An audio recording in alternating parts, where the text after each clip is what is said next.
Do do do do do do do do do. Hi everybody, welcome to Draft Night.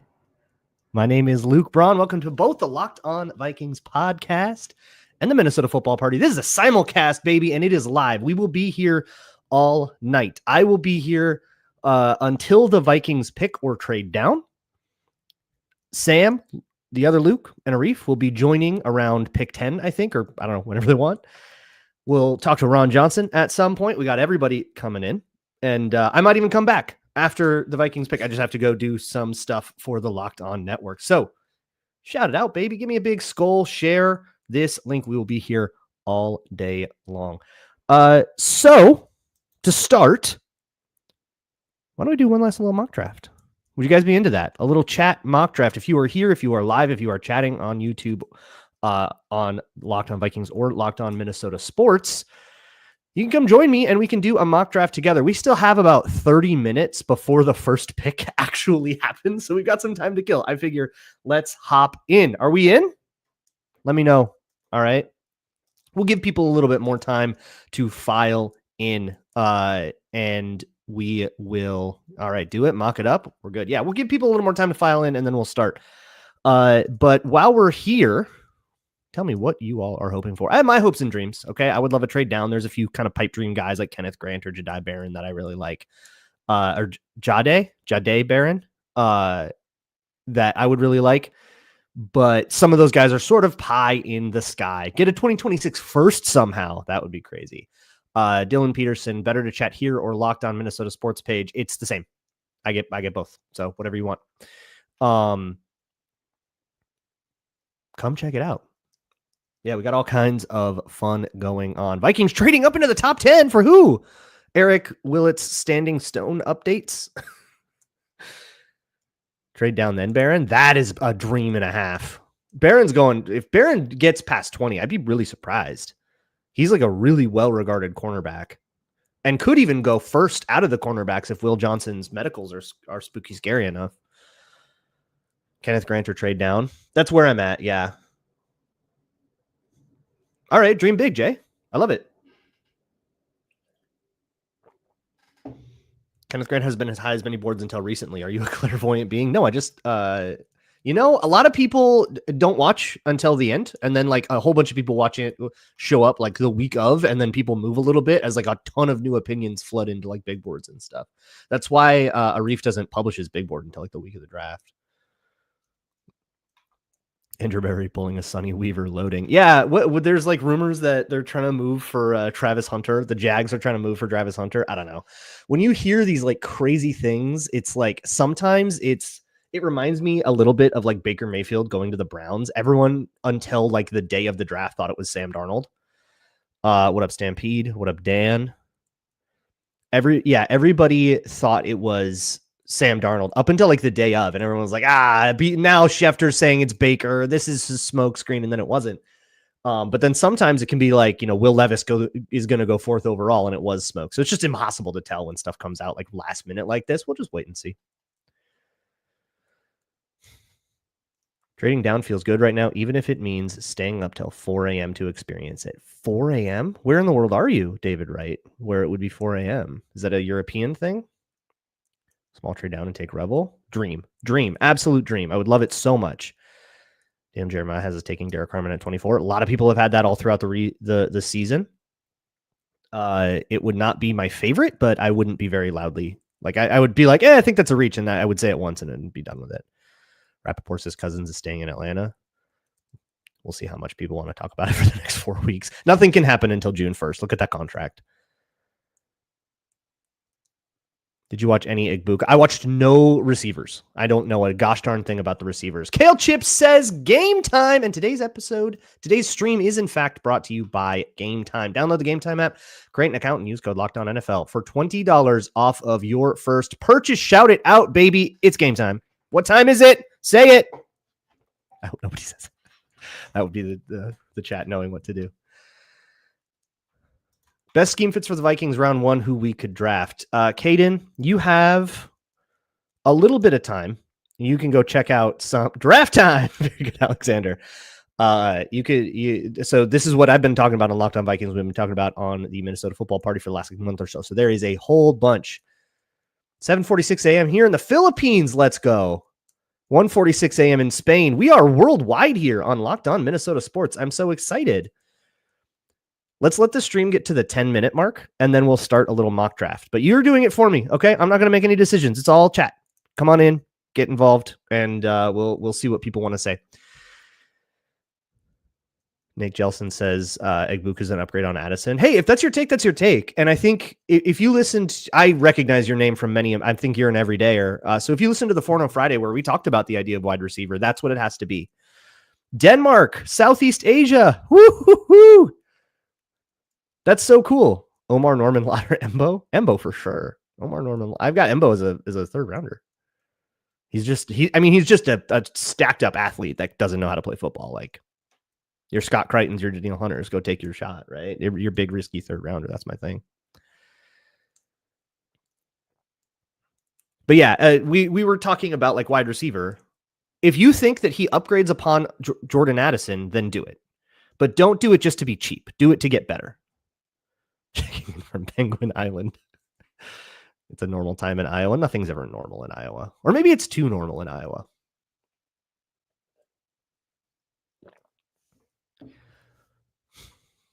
All right, we're just about ready. Shall we start this mock draft? Shall we get it going? You ever end up scoping Kevin Winston Jr.? I never got around to him. His medicals are supposed to be really bad, so I kind of put him at the bottom of the list, and then I got a little permanently tired and didn't get there. It's mock time. Let's do it. I think this is the right one. Yes, it is. All right. Little PFF mock sim. Let's enter the draft. I got my settings already set. Are we trying to think about trading up at all? I'm going to let this run a little bit. I think the only way is if Kenneth Grant or Will Johnson are on the board at like 20. There goes Will Johnson. And there goes Kenneth Grant. So I don't think there's anybody worth trading up for on the board. I'm going to let this go. Shedeur Sanders fell all the way to the Steelers. We got some weirdness going on here on the day of. All right, here we go. You guys can see what's on the board. Walter Nolan, Mike Green is there if you want to do that. Jahdae Barron would probably be my pick, but don't let Gray Zabel is there if you're there. If you're into that. A couple of Texas A&M edge rushers if you want it. We got one for Nolan. We got one for Barron. Chime in, chat. Barron. Oh, my God. All caps, Barron. We just want to do it. Let's also check the trades before we get too crazy. We could go to 33, 35, 37. We could go down a little bit and see, or we could just smash Barron and not think too hard. See a little bit of Nolan. I see some Revel. I see a lot of Barron. I think we want to do Barron. One person says trade down. Barron, Nolan, or trade down. These are the three options, all right? Type them in. I see two people say trade down. I see more Barons than Nolans. Trade for 33 and 67. Trade. Okay, everybody says trade. Hey, the board's pretty spicy for this. Okay, let's trade. Let's go for 33. Let's not go back too far. Will they take it if we want? We could get 67 just for moving down a little bit. Barron shouldn't be there. Don't see this. Just make the safe pick. I think you've been, I'm really 50-50 here. Let's see if Cleveland will take this trade and we can get a whole extra second rounder. They did. All right, let's see what happens. There goes Barron. They traded up for him. There goes Zabel. Hairston, Eminwari, Donovan Jackson. Okay, we still got a lot of guys that we can be excited about here on the board. Now I've got my Bookers, my Savon Revels that I'm really excited about, but we did get... Yeah, we're doing we got like 20 minutes to kill. We're doing a mock draft, 6 Shooter Nation Gaming. Go do more gaming. Leave us alone. We're having fun. Booker, Jamari Caldwell. Jamari Caldwell is a pretty cool one. We might get to him later. Everyone is saying Booker. Tyler Booker? Go back. Slam Booker. Take it. Let's do it. Now we get to go again at 67, and we still have pick 97. So we are doing great. Oh, yeah, Booker is... Everybody wants to go. It's time to read a book. Oh, some people said Amos. But that would have been interesting. I would have been okay with Trey Amos there, but I don't think I would have wanted to take him over Booker. Okay, here's the pick we got for free. There's Omar Norman Lott. Not my favorite, but it's not my draft. Tate Ratledge is interesting. CJ West is very hashtag my guy. I like Shamar Turner too. We're a little early for him. I love Alfred Collins here. Really love the D-line. Let me show you what's going on at in the secondary here. Corner, safety. Darian Porter's still there. Lathan Ransom is still there. I don't know much about those two guys. I didn't get to those two guys or Jacob Parrish. I didn't get this deep into the D-backs except for Billy Bowman, who I think will be there at 97. Yeah, how do you like Porter? I couldn't tell you. This is one that I didn't get everybody. Okay. D-line. Okay. Here's your D-line. The D-line ideas are way more interesting to me, for sure. Trade down again? Let's see what we got. We got to go all the way to like 95? I don't think so. I think I love taking a D-line here. Tell me which one. It seems to be what people want. D-line. Nobody really went crazy about any of those. CJ West, Shamar Turner, ONL, West, and then get Kobe Bryant. Oh, there you go. Your boy CJ West. You're all letting me do it? Are you letting me do it? Quality over quantity? I'm not sure that's the case in a draft like this. There is no quality. Alfred Collins just to mix it up. Hey, I have Alfred Collins over CJ West as much as CJ West is my guy. I think Alfred Collins is better, but it's very loose. So this is like super 50-50 to me. You guys tell me.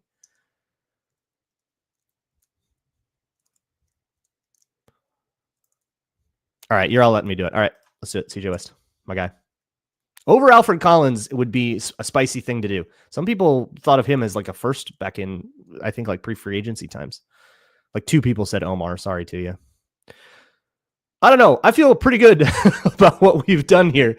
We got already, we have bolstered the trenches hard. We haven't done anything in the secondary. We could take 97, trade it down to 122. We could try to do that, or we could take a look at what's around. Again, we're probably looking secondary at this point, right? Let's see what we got. There's your Kobe Bryant. Jacob Parrish is still there. Kobe Bryant will probably be there. Well, so I don't know. There's a lot of interesting names here. Like Inman would be there. DJ Giddens. Oh, baby. Y'all want DJ Giddens? I would do it. Yeah. Or if we want to do secondary, we might want to move back to 122 and see if we can pick a little bit. Parrish, taking somebody. Bowman. Oh, the chat is so split. Are we doing spoilers or no? I don't care about spoilers, Dan. Do whatever you want. I'm not trying to see it like announced on the podium or anything like that. I gave up on that many years ago. I'm seeing Giddens, Bowman, or Parrish. Those are the ones I'm seeing. How about this? How about we trade back and try to trade back up into the 4th? See if we can't swing a profit and wait for a few of those guys to go. Do we want to get super spicy about this in the end of day 2? Kobe. Jones is old and Mason plays to get hurt. Take Giddens. Would you want to take it risky here in the middle? The clock is about to start, by the way, on the Tennessee Titans. They'll take the whole clock, though. They always do. Let's do it. Okay, let's try. 97 for 122 and 191 and 197 and 208. Oh, my God. This is so much. Okay, let's get a next year pick then. Oh, my God. We could get we could get a 3rd next year for a 6th. No, for a 5th next year. Can we get anything reasonable? There we go. We can move a 4th to a 3rd next year. You'd be all about Quincy Riley. Quincy Riley is there. Here's the thing on this board. I think he is like way down there. So we'll get him if we want him. Right? Yeah, he's all the way at 178. So we can wait. We can take him at 139 if you want. I would probably be good with Quincy Riley around here, around the like low 3rd, high 4th. It's like gets a little rich for me for him, but I also don't have a fully complete evaluation. But we can definitely wait here. Bad idea to drop back that far. Yeah, we're going to come back up. Oops.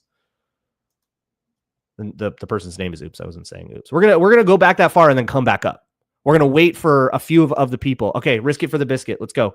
So let's do 97 for 122. We'll get 191 and a 4th next year and a 3rd next year for a 4th next year. That is a 10% chance to be accepted. What if we move Hold on, let me play. There we go. 4th and a 5th, up to a 3rd, and we get 191. Does this look okay to you guys? It's got a 61% chance to be accepted. I'm assuming the value is okay if PFF's letting me do it. I'm assuming it's going to be relatively even value. And you would never be able to trade a 4th and a 5th for a 3rd like on draft day. So it feels like we're getting away with quite a bit of value here. Let's go. Let's go. Thank you, Margie. Did they take it? Nope, they didn't take it. Let's remove the 5th and 191. That's even worse. Nope, 3 attempts remaining. Uh-oh. Let's do this. Let's throw in around 7. Got it. Okay, let's be really, I'm gonna slow it down. Let's be real careful here, okay? Once we see Parrish, Giddens, or Porter go, we'll stop it and we'll try to come back up, okay? Nope. All right, resume. There's Giddens. One more. Or do we want to go? We still got, it's like 2 corners we like, right? Let's keep it going. There's Caldwell. I didn't realize he was still there. That would have been interesting. Savion Williams, Savion Jones. Still doing okay. This is excellent. There's another halfback. There's Dorian Strong. Do we want to go? I can't see the board anymore, but we know we still have a couple of players that we liked, right? Or do we want to just go back up and take Jacob Parrish? Go? Okay, let's go. Let's get up to 110. We got so much now. Can we give 191 back? And we just like, for our trouble? Yeah, let's do it. Offer. Nope. I don't want to give up another future pick. Let it go one more pick. Try with someone else. 75. Got it. We're up. Jacob Parrish. Billy Bowman is still here. Kobe Bryant is still here. Oh, we got a ton of people. We totally could have let this run more. But, oh well. Do it for... I'm not doing anything for Kevin. Up for Parrish. All right. Tell me which D-back to take. Jamari Caldwell wouldn't have been a good idea. We just took a D lineman, by the way. We got CJ West. Tell me which D-back to take. I'm taking one of these right now. You don't like Parrish to the Vikings? He pushes Murphy outside full time. Oh, is he a slot? I don't know the first thing about him. That is a good point, though. Quincy Riley will be available way later. We can get him as well. We can pick somebody else and then also pick Quincy Riley and just double down here. Take Kobe. You like Mickens? Everyone's all over the place.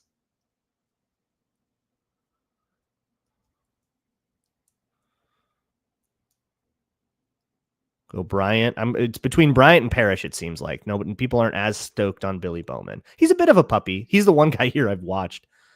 Bowman now, Riley later. How about a guard? We got a guard first round, Margie. We got Tyler Booker, so we're set there. Like, I'm never going to be mad about double dipping, but let's go secondary. I'm seeing a little more Kobe Bryant here. Let's do it.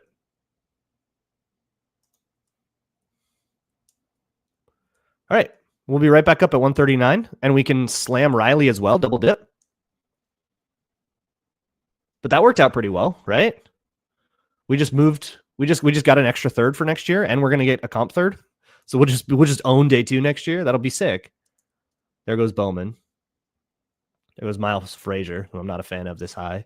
There was Justin Wally. I'm surprised people weren't saying the Gopher. I already know Bryant looks great in purple and gold. True. Will Howard staring us in the face. You want to get stupid? Quincy Riley still very much will be there. The Kobe Riley double dip would have me backflipping off my own balcony. Maybe, yeah. I know Tyler Fournette would go crazy on it. But we still do have him. But it's there's other examples. I mean, we would still be very much reaching for him on this, but do you want to just take it? I wonder who the Titans are drafting. Yeah, they're going to take all 5. They're still like doing pageantry. The clock hasn't even started. We got forever.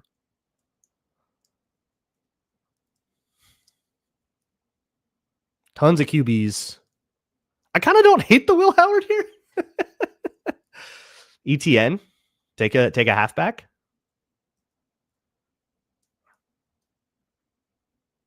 Jack Kaiser.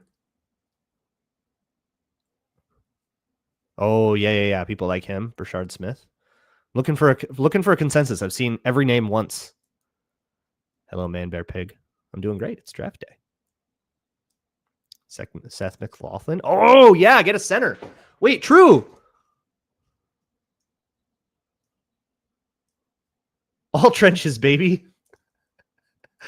You guys are pandering. All right, let's do Riley. Everybody wants Riley way too much. Let's do it. The double dip. Someone's backflipping. All right, we got one left. What do we want to do here? I'm going to speed things up. We're not trading up, okay? We got our 187 left. We picked up 191 in that trade and then gave it back to trade up, and we just got a bunch of future help. I'm pretty sure this guy stinks real bad. Ooh. Tonka Hemingway is interesting.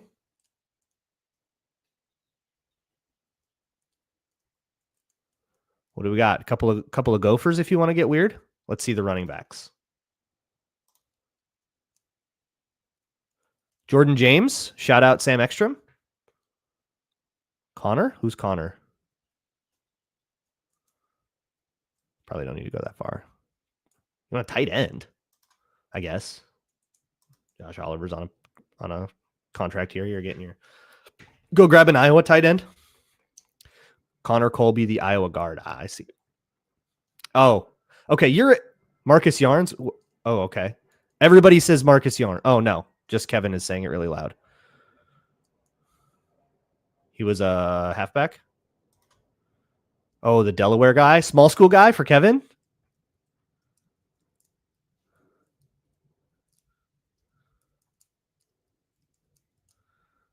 Sorry, I need everyone in the chat on the same page here, okay? I see who is saying Marcus Yarns, and they all are coming from the same group of people. All right.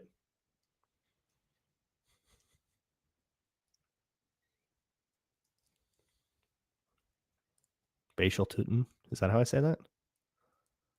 Yarns is a yes. All right, fine. For you. For my small school guy. Everybody, that's from Kevin Fielder. Go look at his small school board. He scouted almost exclusively small school players. Your people are... Or are we making the pick? Is it here? Is it happening, or are they just starting the clock? Yeah, your day 3. Who is that random guy from the Sun Belt Conference? Kevin's your guy. All right, they gave us a C, bottom 8% of Vikings drafts. You know I don't care about that.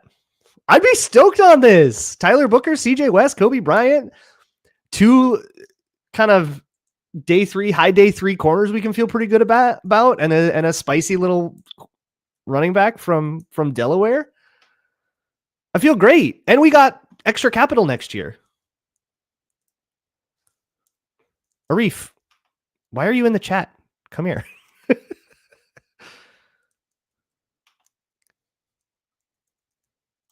right. Let's get out of this thing. Good job, everybody. The clock. The Tennessee Titans are on the clock. Oh. Different one. Yeah, I got you, Arif. Give me a sec. It'll probably be an important thing to share, huh?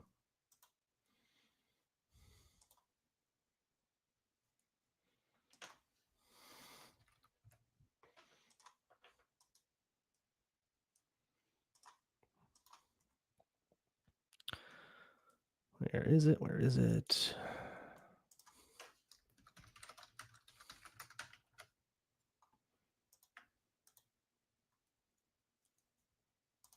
There we go. Just emailed it, Arif. We're getting drafty. Come on down.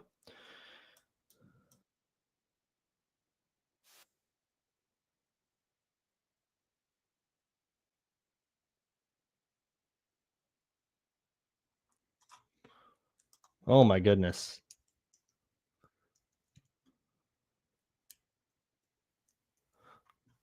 I just got Clay Matthews going kind of wild on here. He's not sticking to sports, is he? Oh, no. Okay, that was just a great Bears suck joke. Got you. Okay, fair enough. I'm going to keep that muted. Yeah, I saw that. Yeah, you're going to have a lot of Packers fans. Although I do love seeing that there's like just enough purple in there. Just enough purple in there to make it look like they couldn't quite fill out their own stadium again. There's Mason Crosby, not Max Crosby, who I caused to retire.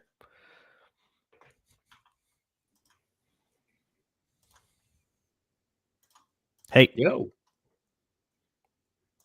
How's it going, Arif? It's going all right. The Packers keep doing their bicycle gimmick. They're so proud of it. It's a good gimmick. Great story from Aaron Jones on that. It's okay. Did you see how the mock draft ended? I didn't take any screenshots. Yeah, you got to see. Oh, yeah, right, yeah. C's get degrees, baby. That's right.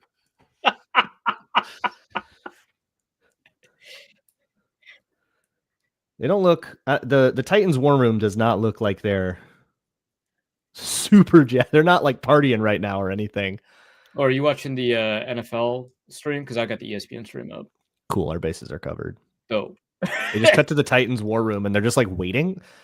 They just want like we need to run this whole clock down so Rich Eisen and Daniel Jeremiah can get their words in. More time to trade away their pick. That makes sense.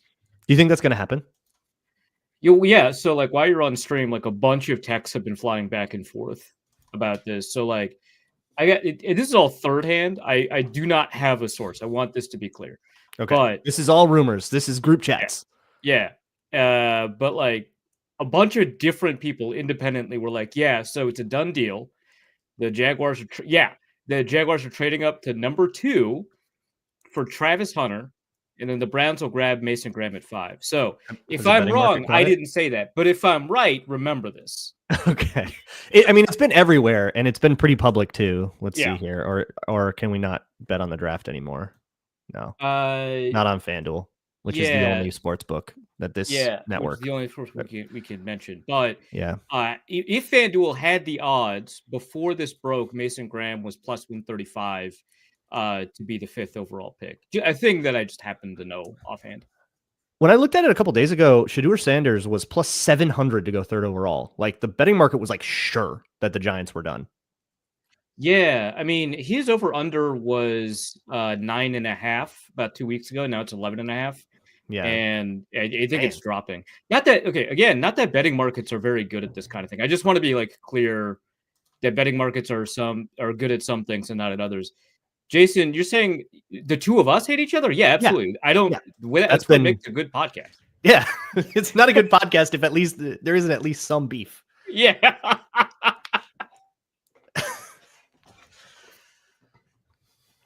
This is the most excruciating part, I think. You get so excited. You sit there, you wait for 2 months, you watch things, you're ready to go. The broadcast starts and you're good. And then you got to wait 15 minutes for like pageantry and you don't actually get to see anything.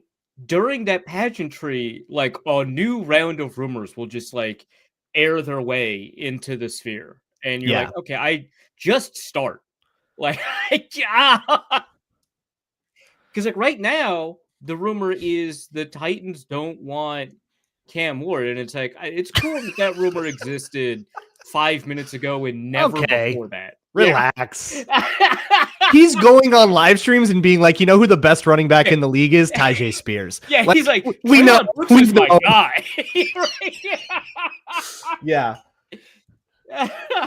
Oh, Calvin Ridley? Yeah, he's just as good as Justin Jefferson. Like saying that without a shred of irony in his voice, which is great. Like, good for you. Okay, be a team guy already. How funny would that be if he was just trolling and he knew the Titans were?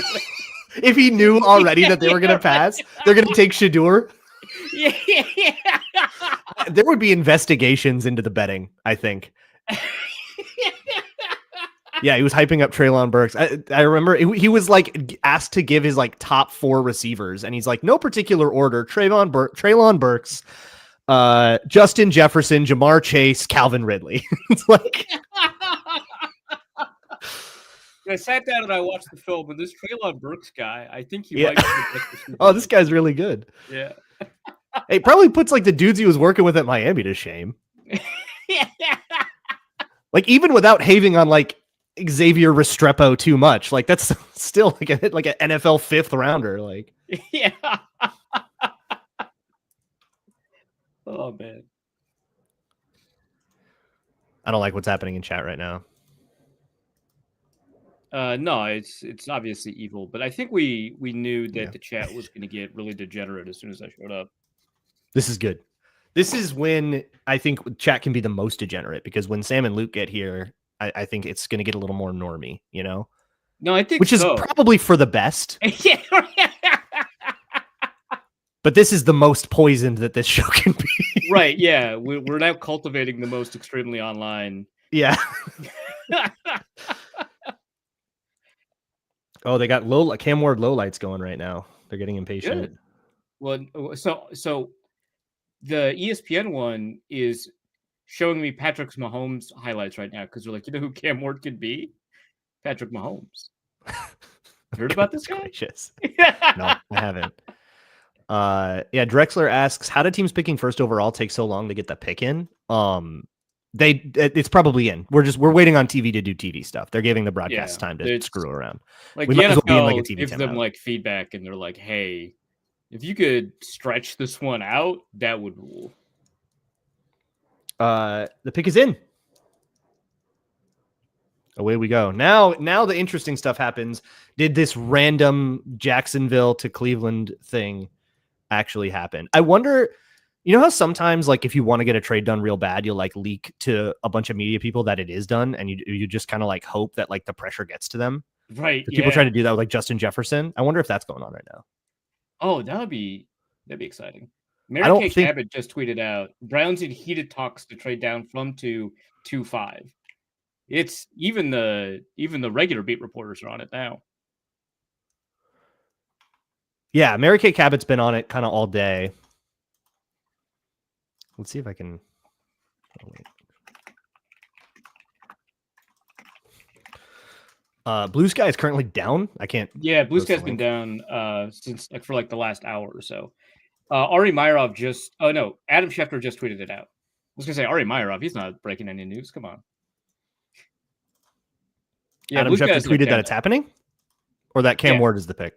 No, sorry. The trade is happening. Adam Schefter, Browns are trading the number 2 overall pick, a 4th round pick, and a 6th round pick to the Jaguars. So, Wow. Yeah, they're trading away 3 picks, and they're getting, obviously, the 5, a 2nd round pick, a 4th round pick, so it's a 4th round pick swap, and their 2026 1st round pick. So you're moving up 3. Moving up for a 3. first, basically, and some late round stuff. You're moving up 3, trading away a 2nd and a future 1st. A 2nd and a future 1st. Wow, that is a little Sonny Weaver. Yeah. That's okay. That might be the closest thing to a draft day, the movie trade I've seen in a while. That's crazy. QB tax? Probably not. Could you imagine if they were like Shadur Sanders? That would be hilarious.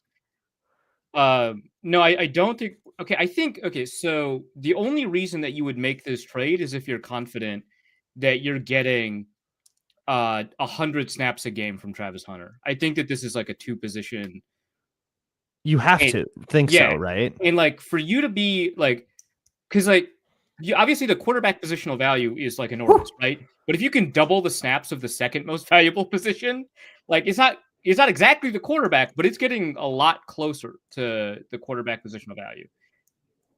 I am pretty confident this is for Travis Hunter. And also confident it's 100+ snaps a game from this guy. That's immediately pretty shocking. It was so set in stone that the Browns were going to take this guy, but I kind of respect it for the Browns. They need like an influx of young talent.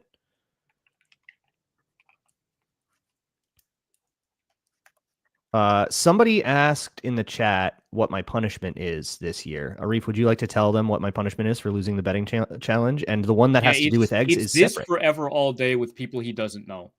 I don't mean like guests. I meant players, but that would also rule actually.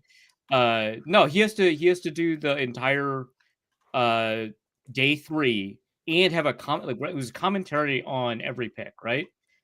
And then that part has kind of fallen away. I don't know if I'm still required to do that or if that's even possible. Like, I'll do my best. But more that there's guests coming in, guests that are going to also berate me and force me to do things. You have a few funny little things that I have to do. Yeah, I already forgot what they are. The funny things that you have to do. Anytime there's a guard, I have to ASMR style read out a sexy scouting report for that That's guard. right. Oh yeah, you got to go to like ChatGPT and put in a scouting report to produce the sexy scouting report. Yep. Anytime there is a specialist, I have to add a layer of clothing. And Inman's going to make me do a 2026 mock draft, which I am 100% dead serious is the one I'm dreading the most. That's fair. Yeah. I'm glad Inman made you do that. That's really going to do harm to me. Inman submitted his top 100 big board to me like 3 hours ago. Like, no, I'm not adding that to the consensus board, my guy. any spicy takes on there? I didn't. You think I looked? I thought you maybe like glance at it. No, I was like, this guy. Bimble Skull says no eggs. No, the eggs are different. The eggs will happen. So this is a Locked On Vikings thing. This has nothing to do with football party. Somebody got a bold prediction correct. And the punishment is I have to do that fantasy punishment that went viral a couple years ago where I have to eat the score of that game, which is 36 in eggs in one waking day. Oh my God. And we're going to make a whole video about it. Heavy on the scramble then, right? Hard boil. Really? Oh yeah. A hard boiled egg with a little bit of salt or some hot sauce. I feel like I could just sit there and eat those forever. I'm going to work out a lot, try to work out the protein, keep my appetite up. But I've definitely got several different preparations in mind so that I don't get sick of it. Right. Yeah. Yeah. That's the key. I mean, like, obviously volume is a huge issue here. So you don't want to complicate it too much, but like an egg salad sandwich midway through the day probably hits pretty hard, right? Yeah. I don't want to go super heavy on carbs. Everyone's like, well, does it count on eggs if you eat a muffin? It's like one egg makes like 6 muffins. What are you doing? it's so inefficient. You've never thought about this. My wife is extremely excited to help document this experience with me and to watch my suffering.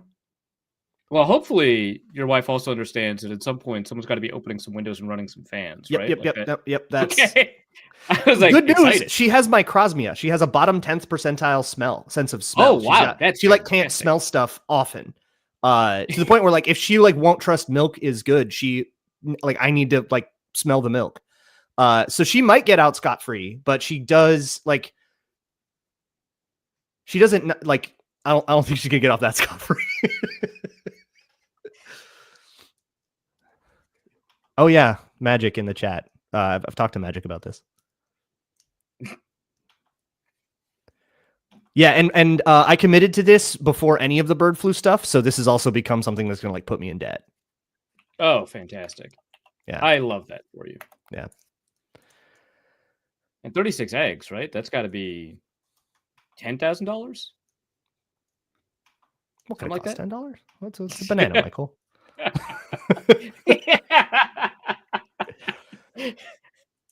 How much would it cost?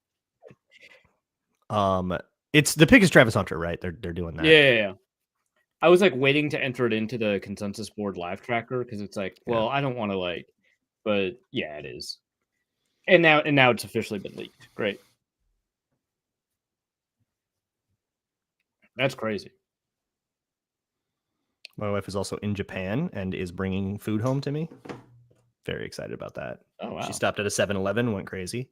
One of those like Japanese 7-Elevens. Right, of course, yeah. Well, I mean, it's like way different. The Japanese 7-Elevens. Yeah. They're so cool. Yeah. CJ Hamston says, wait. You live in Japan. Oh, cool. We have the most worldwide audience ever. We got Japan, we got the Philippines, we got Denmark. We got people all over the world in here right now. There's 180 viewers, and I think like every continent is represented. I'm so brain poisoned. So like while I was doing consensus board work, I needed like something that operated as white noise while I was working.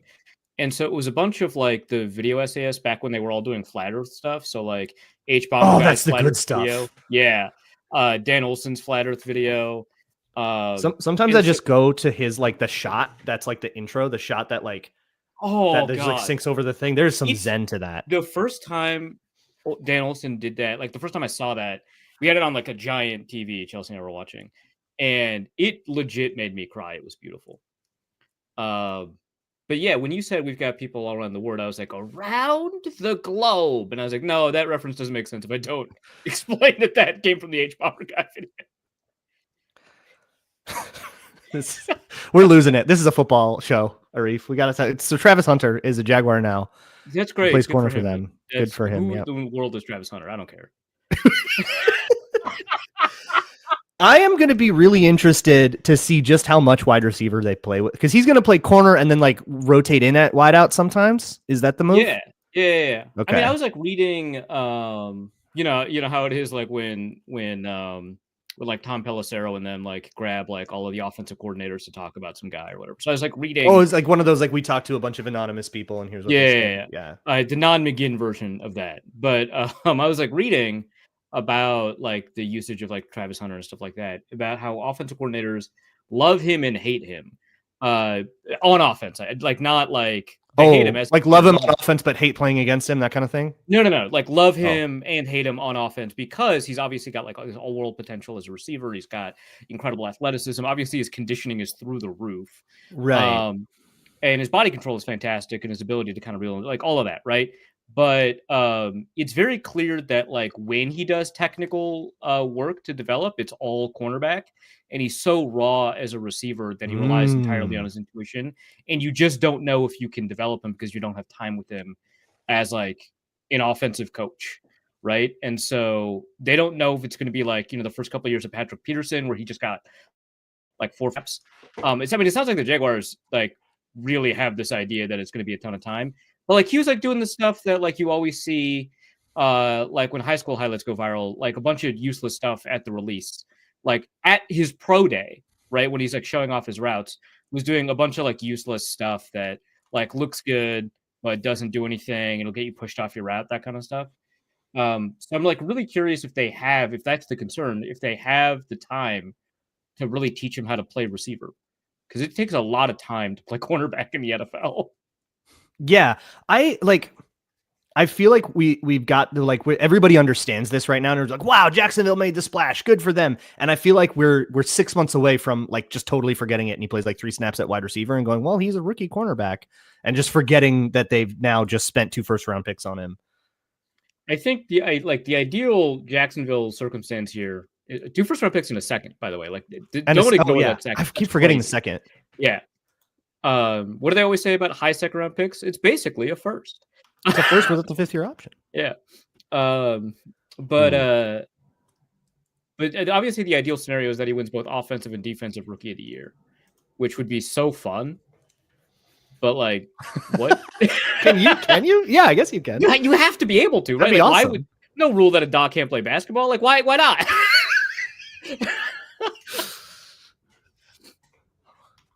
Oh, Alexander, I didn't actually listen to the announcement. They said wide receiver first. So my understanding is that he like demanded that he be announced as wide receiver / quarterback. And he did say wide receiver first when he made that demand. So I think it's just that. I don't think it's like a signal of like what he is first, what he is second. I think it's just he said that. And so that's how they announced it. Airbud these rules. Kofi just did a video, by the way. So everybody watch Kofi's YouTube channel. It rules. He just did a video on Airbud. I only watched the first 10 minutes of it because, I had to watch some Flat Earth videos. But I'm not going to give any context for new viewers. But yeah, about like how Airbud apparently is not the movie he thought it was. And Kofi didn't realize he had never actually watched Airbud, and he just kind of absorbed it through like culture. So he actually like sat down and watched. It's a great video for the first 10 minutes. I can't speak to the rest of the video, but those first 10 minutes are great. Any other juice coming out of your group chats? It's been asked. Let's check. What am I super sourced? What are the Giants up to now? Let's see. I have no access to social media. This is actually kind of That's really funny. catastrophic. No, the Giants are like Fort Knox. Apparently, people have been complaining that they haven't been able to get anything from the Giants. So, Oh wow. yeah. I think the Vikings have been like that too with drafts a little bit. They just kind of wait until Tom Pelissero when it's time, and I think people get really mad about that, and that's why you see a lot of really dumb rumors. Yeah. Like, it's like, well, I don't know. They don't have a JJ McCarthy got hurt. They're gonna trade for Kirk Cousins. Like, Right. I'm All gonna right. this because you didn't tell me what's really going on. So at some point during the press conference, the child GM is going to say, "Well, it sounds like we traded 2 first-round picks, but we got 2 first-round players." Like he's got to say that, right? Wow. Oh God. He has to, like, right? I guess. Lego Cam said Hard Knocks to Fort Knox. That's pretty funny, but also it made me think we used Fort Knox as like a metaphor. Is it really that secure? Is it the appropriate analogy to use? I well, it's just like, obviously it's more secure than like a normal bank, but like, is it so preternaturally secure that it deserves our analogies? What else would it have to be? What is more secure than Fort Knox? Yeah, like Area 51. I don't know. They can't stop all of us. No, I know it's the U.S. Gold Reserve. Thank you, chat.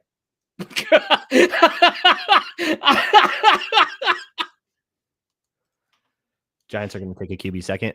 All the reporting around the Giants has been that they're trading back. They're trying to trade back up, and that could be with the Vikings. But everyone wants to trade down, so the Giants are a little bit the belle of the ball. It's like a million sleazy car salesmen trying to sell their car. It looks like it's Giants taking Abdul Carter. Abdul Carter, okay. Yeah, which it was chalk, so it's not that. Yeah, that is chalk. Yeah. Which brings us to New England. Will Campbell is like the chalk pick there, I think. Yeah. It sounds like the Patriots are not super in love, but not working very hard to trade back, so they're just gonna pick. Chat thinks they could get into Fort Knox. Maybe you're built different. This flat Earth views. Savannah Bananas just announced that they've drafted Travis Hunter. It's nice. This is so great that the chat is going to be bringing up flat Earth at random points throughout the whole night, and Sam and Luke aren't going to know. Sam's going to have no idea. Who is Dan Olson? What? Sorry, foldable human? That doesn't sound very healthy. Is it like a contortionist channel? Yes, that's a pretty good Sam impression, actually. Or will Sam? There's no way Sam would know. Oh my God, Dan Orsini tweeted out that the Browns are open to moving down again. Oh, let's go. Go crazy, my guys. Go crazy. Go crazy, yeah. They have no young talent at all, and everything is bleak. Do it now. They came into the draft with like 9-10 picks, too. And they're just like, yeah, we need more. You ever heard of this guy named Rick Spielman? Yeah. Hey, look at what happened in 2020. They got this guy named Justin Jefferson and like 4 other starters that are still on the team. Yeah. I got this guy named Justin Jefferson, and we're going to end the history lesson there.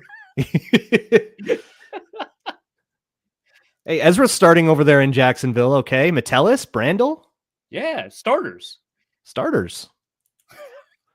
You get 15 picks, you're bound to hit on a couple. I mean, that was the theory, but it was correct, and it also still got him run out of town. So, well, I don't think that was the one. I don't think that was the decision that Rick Spielman made in 2020 that got him run out of town. I'll never forget the same day Stephon Diggs gets traded and they extend Kirk Cousins, and the whole time the Vikings official Twitter account was like, CJ Ham extension though. Like that was all they would post. Yeah. I love that. Because everyone was just livid. You seen the replies to the Justin Jefferson pick when the Vikings announced it on Twitter back in 2020? Just like go through them. It's so fun. Oh, is it everybody saying like he's slot only? Yeah, well, I mean, like, oh my God, they picked a slot. The majority of the responses are negative. The 4 or 5 like positive responses, like someone's like, "This is the best pick in the draft." That guy has like 10 responses being like, "Yo, you nailed it," which is great. Good for that guy. Yeah, good for that. But like a ton of them are just like, he could only play in the slot, or I cannot believe you traded away Stephon Diggs just to draft a receiver, as if a rookie could be better than Stephon Diggs. And it's like, perfectly reasonable at the time. Yeah. But it's like also like, what did you want with that pick then? Like like they have to make a pick there. If it's a receiver, you're more upset. That doesn't make sense to me. But sure. Brandel is definitely a starter. This may not be true in 3 hours. Good. All right. Do we have a New England pick? Well, you wouldn't know. I would not know, and I almost just tweeted out the StreamYard link. Perfect. Well, I mean, you don't have to pull people. I mean, you should, but you don't have to pull people in when you just tweet out the link. That would be pretty great, though. That would be funny. Just no vetting at all. Good luck, Tegna. We're live, baby. We got people from all countries, all over the globe, different jurisdictions.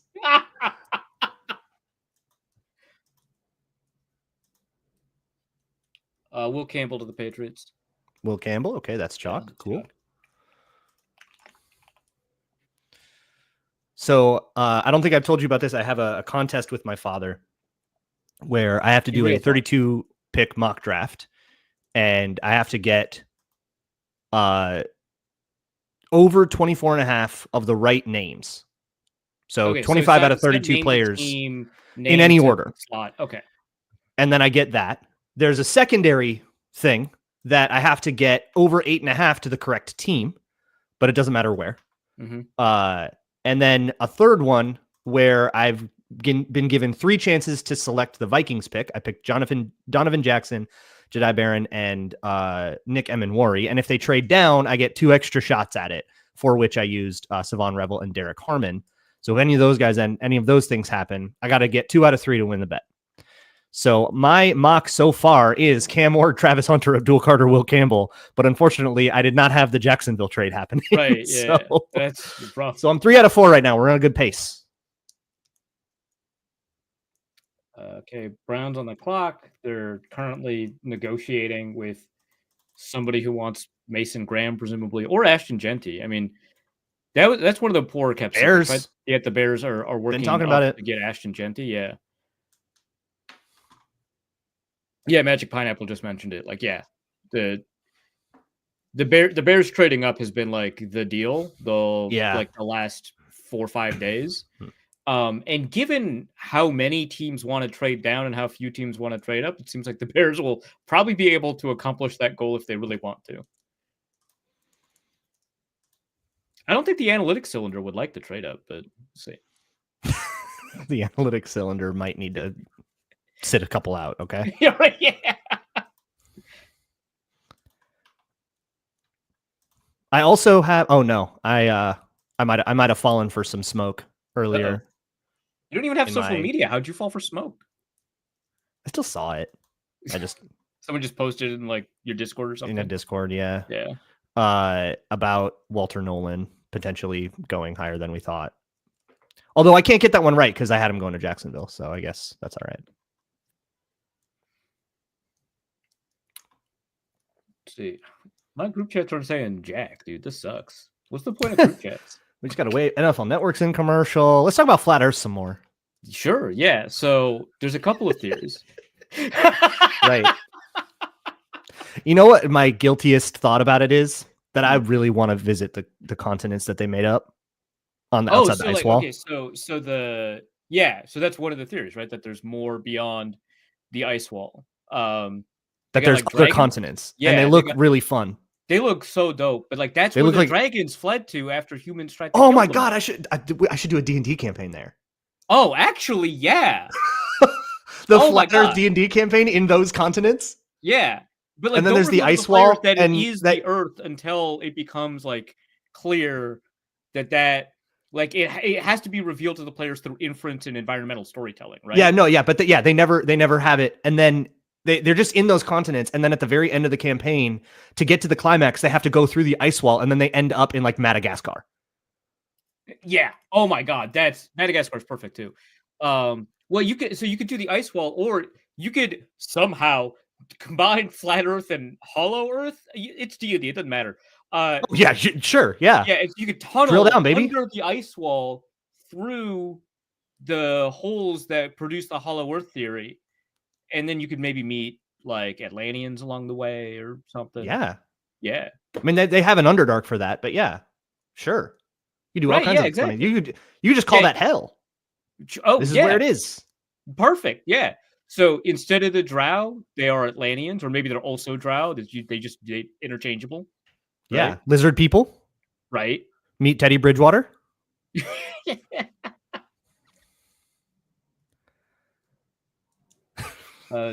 Some people are suggesting We can stall with the best of them. Yep. Right. Everyone has a low intelligence modifier burrito bill. Oh my God. Actually, Sam, that's a great idea. Bold prediction reward is to join the D&D campaign real quick. That's actually not. I'm a big fan of a long distance villain. Of not like actually having to make them like meet, because the more people that need to meet for a session is hard, but just being like, hey, the party's doing this, you run the bad guys, what do you do? And it helps. Yeah. And then it's like your goal is to kill them, what would you do? And it makes them like really brutal. Round selecting Mason Graham. Okay, that's what I had for a long time until I screwed up. Do I not have? Oh my God, I forgot to put him back into this. Vanessa, if we're talking about this right now, what in the flat earth are you going to be talking about in hour 4 of day 3? You don't understand, Luke and I. We didn't even acknowledge the All Hail Sobek shout out earlier in the chat. There's all kinds of stuff.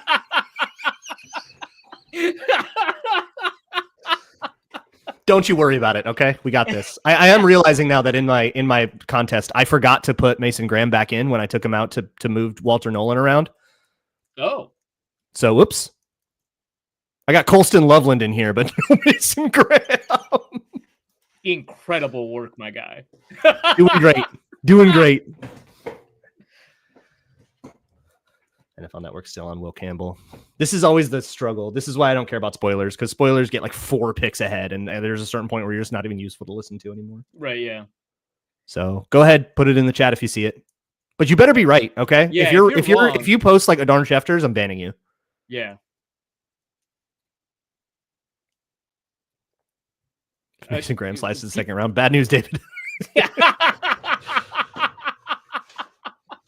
Hey, there was a little bit about medicals for him, right? There was a little bit of something, but I could never tell if it was real or not. I thought I heard something about medicals for him, but it didn't last very long in terms of like the discussion. Whereas the discussion about like Giad Campbell's medicals like are still happening, right? So that feels real. Will Johnson's feels like it could be something. Yeah. Which my understanding is the Bills might move a lot to see if they can grab a falling Will Johnson, is that his name? Oh my God, I totally collapsed. I'm having a bad day 1. Collapsed Will on Johnson. Day 1. Yeah. Willie Lampkin to the Browns. That's right, Nate Jelson. Willie Lampkin. Well, do you remember when the Browns first started doing their analytics thing, it was like baby's first analytics. Yeah. And so they were grabbing people who were either All-Americans, if they were offensive linemen, which I believe Willie Lampkin might be, or guys who had a bunch of like receiving touchdowns. It was just like the most basic box score statistics. So that's how they ended up with like Corey Coleman and the Baylor tackle that had to be moved to guard. But it was like every one of the guys that they drafted was like a top 3 in their FBS statistical category. It was very silly. That we got to walk before we can run, I guess. At least they were embracing something, but they're like 3 regimes later and still picking top 5. So good luck. Hands like Cinderball. What is happening? Oh, no, that's a good thing. It's an offensive lineman. Okay. I was not paying attention, and they were like, yeah, he's great. He's got hands like cinder blocks. And I was like, that sounds awful. What? You can't catch anything. It's an offensive lineman. Will Campbell is currently crying on the stage. There was, by the way, in Prize Pick sponsors list, right? I can mention them. Yeah. Okay. They don't compete. They're fantasy, not a sportsbook. So in the Prize Picks app, there was, obviously you can't access it anymore, so sorry. but they have like a free entry for a chance to get $500,000 or something like that. And it was like a draft one. And so, like, does Shedeur Sanders get drafted before 9.5? How many SEC players in the top 10? That kind of stuff. But one of them was the number of players that will be shown on camera crying. And they didn't specify good crying or bad crying. And obviously, that would be too difficult to adjudicate anyway. But Yeah. I didn't see if they said ESPN or NFL Network broadcast either. I'm sure both. It's just got to be like on TV somewhere. But Yeah. I have it muted, so I don't know what the interview was, but it looked like a very sweet, charming moment. Yeah, he's got like a nice continence. Seems nice. Playing with Garrett Bradbury. They're going to have the smallest O-line. Oh, my God. Oh, my gosh. Yeah. Jesus. Jimmy Haslam looks pissed. About Mason Graham? Because I feel like the Browns are having a pretty good night. I feel like they should be pretty happy.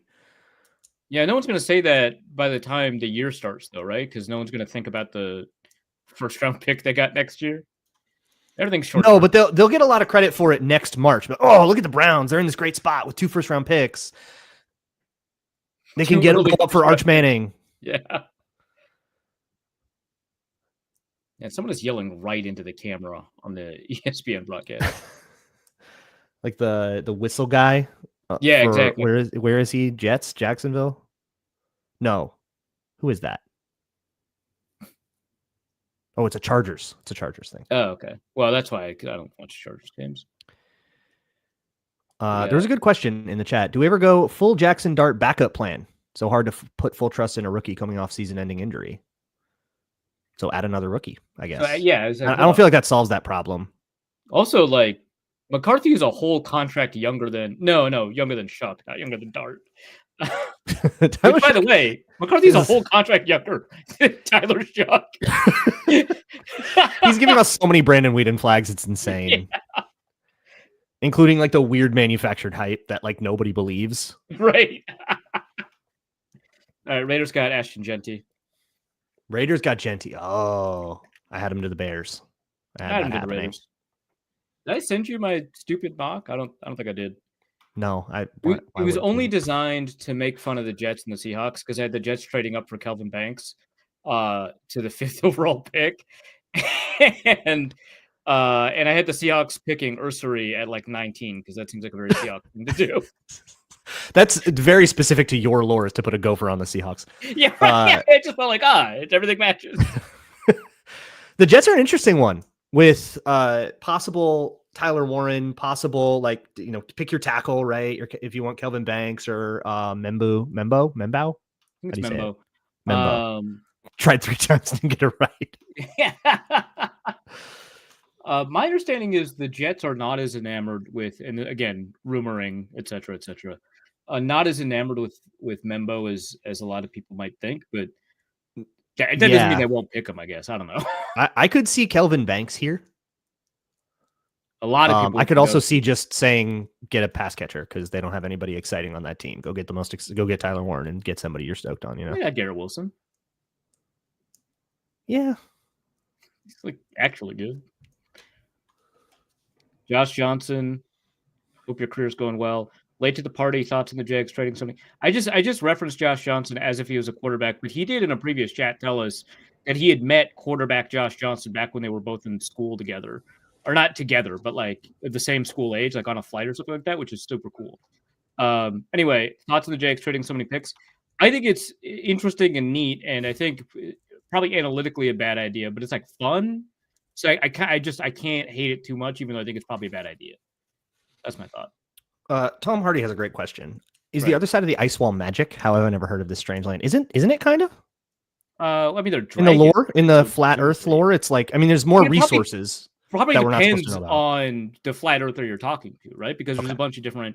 Because a lot of flat earthers don't believe that there's any land beyond the ice wall. Fools they are, but that would just fall off if we went over the ice wall. Yeah, right. Because gravity pushes you down. Yeah. But I imagine some of them do think. Well, what's the Philip K. Dick quote? Sufficiently advanced technology is indistinguishable from magic. Maybe the dragons just have incredible tech, right? Yeah, maybe So, they're like flying basically- Leviathan ships that we just mistake for dragons. right. Yeah, exactly. But they're piloted, like they're like Gundam style piloted by humanoids, you know? Yeah. Atlanteans. So the Jets are on the clock. What, who?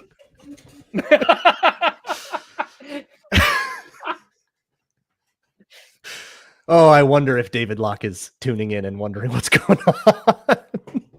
He knows the cells. Yeah, maybe. He did not know. Gravity. He did not realize until I told him that he was recreating the old zone coverage show with the football party. He didn't know. Like, they did they did a show together. He's like, what? No, he was just gathering Minnesota Vikings like online personalities. Oh, that was like, to me, that was the pitch. It was like, no, he had no idea. We swapped out the one guy for Luke, and I was like, technically an upgrade. Yeah. I'll take wins by default. Okay, I'll take forfeits. Yanti not going to the Bears is big. That's a pretty good point, Nathan.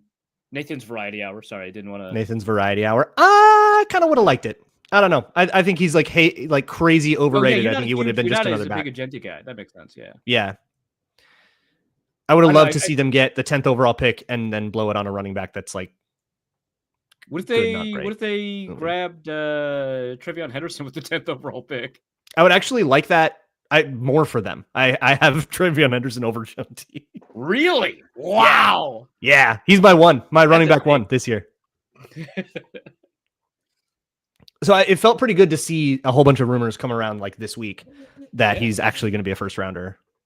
X just informed me that the 2025 NFL draft is underway. Thank you. Good. I think. Do you have any word on the New York Jets? Call Twitter by its proper name is when they do silly stuff like that. Guys, all right, we still don't have a Jets pick yet. All right, we still don't have a Jets pick, huh? Oh, there it is, Membo. Ah, crap! I fell for it. I moved. Oh well, no, I had Tyler Warren there. I didn't have him taking it, but yeah, they needed a right tackle really bad. That I was probably just overthinking it there. So what is your running back ranking then? So you've got Henderson. Was he 1?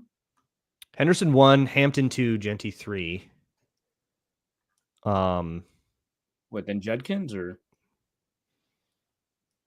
Then I have DJ Giddens, then Judkins, and then really like DJ Giddens. Okay, I really like DJ Giddens. Although I have them all, I have none of these guys as first rounders, not one.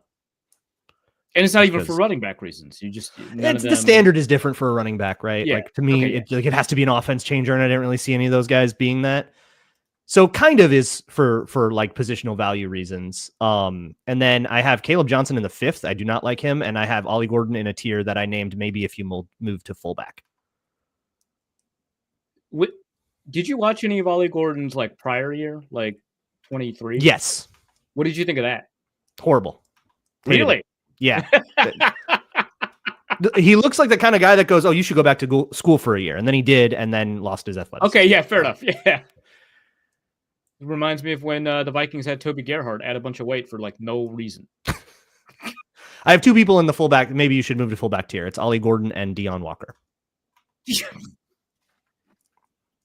Deion Walker, not a rosterable player. 6, and 7. People are like, it's only because he's got back issues. It's like, that's worse. You see how that's worse? Yeah, it's not. The Cheaty meme, like you understand. You understand how this works. I thought you were gonna say like Devin Neal, and I was like, I guess that's kind of mean. But there are tons of running backs that I just didn't get. I never got to Scadaboo. I really wanted to, but I never got to him. Never got to Devin Neal. Never got to the Delaware guy we just picked. Scadaboo is definitely like, and this is like I definitely a super uninformed take because I didn't like sit down and watch him. I just like watched a couple of games live because it's football and not to evaluate. But within that context, Scadaboo was very much like man, you're a really awesome running back for college football. Like in this Saturday player. Yeah, Saturday player. Like all-time Saturday player. Phenomenal Saturday player, which I don't want to take away from because being an incredible college football player in the FBS is rare. And I want to celebrate that. But for the context of the draft, he did not seem like somebody who would be all that helpful. In the same way that like Scooby Wright and Tyler Matakevich, the linebacker versions of him. Wow. I have not thought about Scooby Wright in some time. Spring Football Legend Scooby Wright, by the way. Yeah, is he still around in there? Or is he I think this was his last year. trying to get picks off Kellen Mond? Running into the house off of Kellen Mond. Running a 4.8. 4.8. Rumbling, bumbling. Yeah, Ashton Jeanty is really short, which is actually good when you're a running back. He's not even 5'9". That's great when you're a running back because it's like it's center great of gravity. if you also have like the weight and you know how to move. Like yeah, he's like a bowling ball. Like you love that build. The problem is he in pass pro. He's so willing, but then you're like, oh, you're tiny. Yeah. like a good size linebacker just like cuts through him like wet paper, and he does everything right. Peak Anthony Barr running through him. Like the 6'5", like that kind of thing ended Jay Ajayi's career. Well, a lot of things ended Jay Ajayi's career. One of them is a degenerative knee condition, but like, yeah. That I think that started there, didn't it? That makes sense. Yeah, like because he tore his ACL on that play. I think that was the first one, and he was like a superstar. Like, yeah, that. But it's just like you do everything right. He sets up his feet right. He's square, facing the fan, willing, pops him, a little bit of momentum, and he just gets like exploded. Like you to me at the end of the Sam Combine video. Oh yeah, that was great. Did that made the Luke cut, right? That made the cut. I think that made both. Yeah. The only difference in the cuts was there was one that was copyright friendly and one that was not, right? Right. And I think the one that Luke tweeted out as a Twitter video was not the copyright friendly, but the YouTube video was, and I think that's the one where it made the cut. I don't know. Oh no, when we streamed, when we were on Minnesota Football Party, we played the not copyright friendly one. We're so good at content creation. We're good podcasters. So good at this, man. Just a stable of experienced Vikings content creators. Decades of experience between us. By the way, so Cam Ward is doing like his phone conference with like Titans beat reporters, and he said, "You know what? I felt like I was the Titans guy all along." Yeah, man. Yes, we know. Yeah, that's you were hyping up Treylon Burks. We know. Kayvon Thibodeau tweets, "We going crazy for the guy that just is going to replace him." Like, buddy, this is not good news for you in particular. Hey man. Love the enthusiasm, but you're getting traded in 7 seconds. What if he's part of the trade up? What if they trade up with Green Bay and they send Thibodeau and a pick? Wow, good to get Shedeur. No, I don't. Is that like that sounds like a bad trade for everyone? What's Green Bay going to do with Thibodeau? I mean, who else starts there? That pass rush is a disaster. Lucas Van Ness, of course. Yeah, you see what I mean? Like DJ Jazzy Jeff getting thrown at the door. True, yeah. That's an all-time meme, by the way. The Jazzy Jeff getting thrown. Oh yeah, it's fantastic. A lot of that from Fresh Prince. They didn't know the culture. Like they didn't know the exact kind of references they were creating at the time. Like that was like a pretty good joke, but I feel like that was not the focus. Right. Well, can you imagine going back and be like, "This is such a gifable moment"? They'd be like, "What'd you just call me?"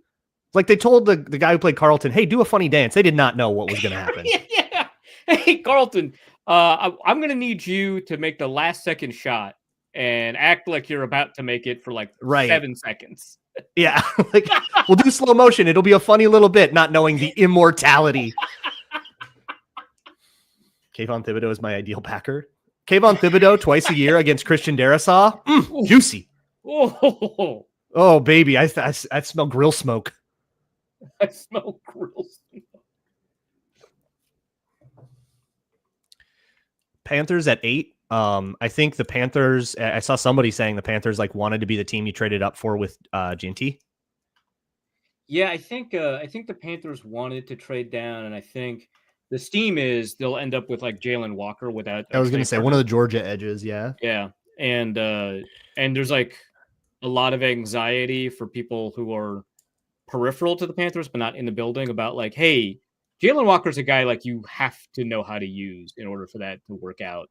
And I don't know that you have a plan for that. So like, that's the deal with Jalen Walker Panthers. If that ends up even becoming the pick. Do the Panthers? I feel like maybe they do have a plan suddenly. I mean, or are they just really good at winning meaningless games in December? I mean, Bryce Young looked good, right? So Yeah. well, anytime Sam Delker.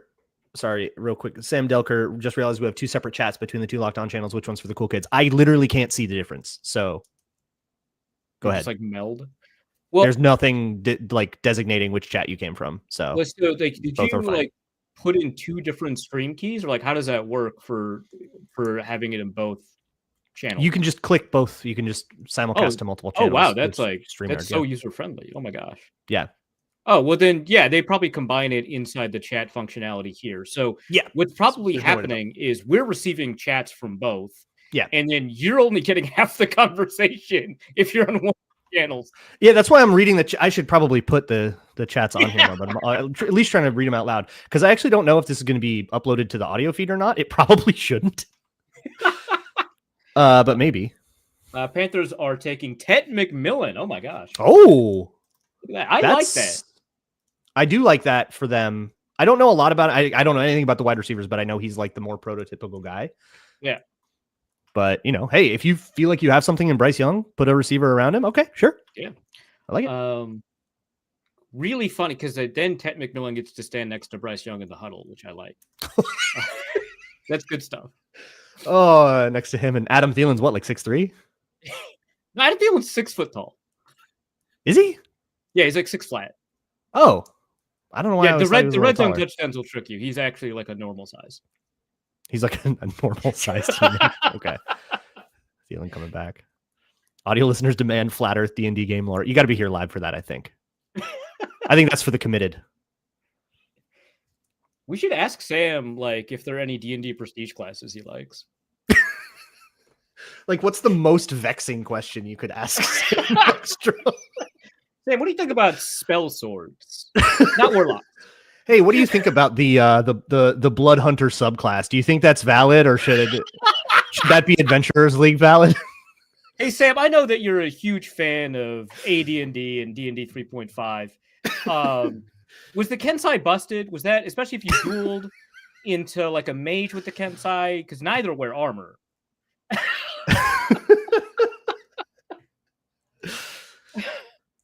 I need Sam to be a bard. Actually, that's a good one, Burrito Bill. I like that. That's actually, good. I think Arif, I think of anybody on the football party, you're the one that plays a bard. What?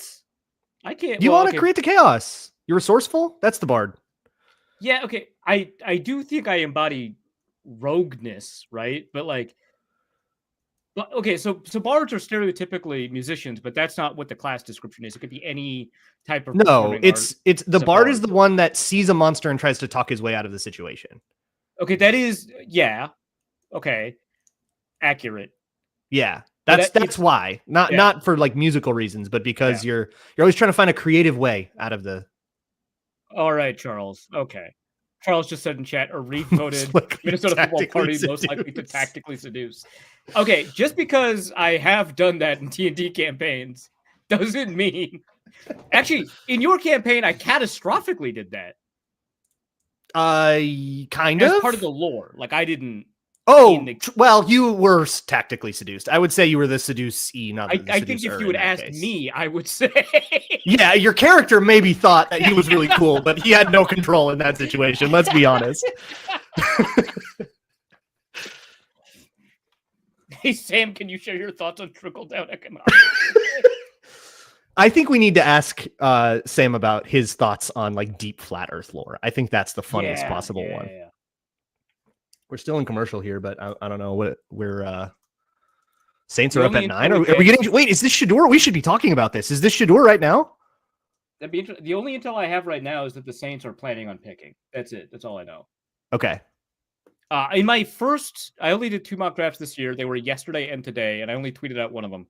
But in my first version, it was the Saints taking Shador at 9. But I got I peer pressured myself from all of the reports that he was falling potentially all the way to the second round, which that part I don't believe. But the idea that is false. Yeah. So I didn't give him to the Saints the second time around. But I feel like this is a really ideal landing spot.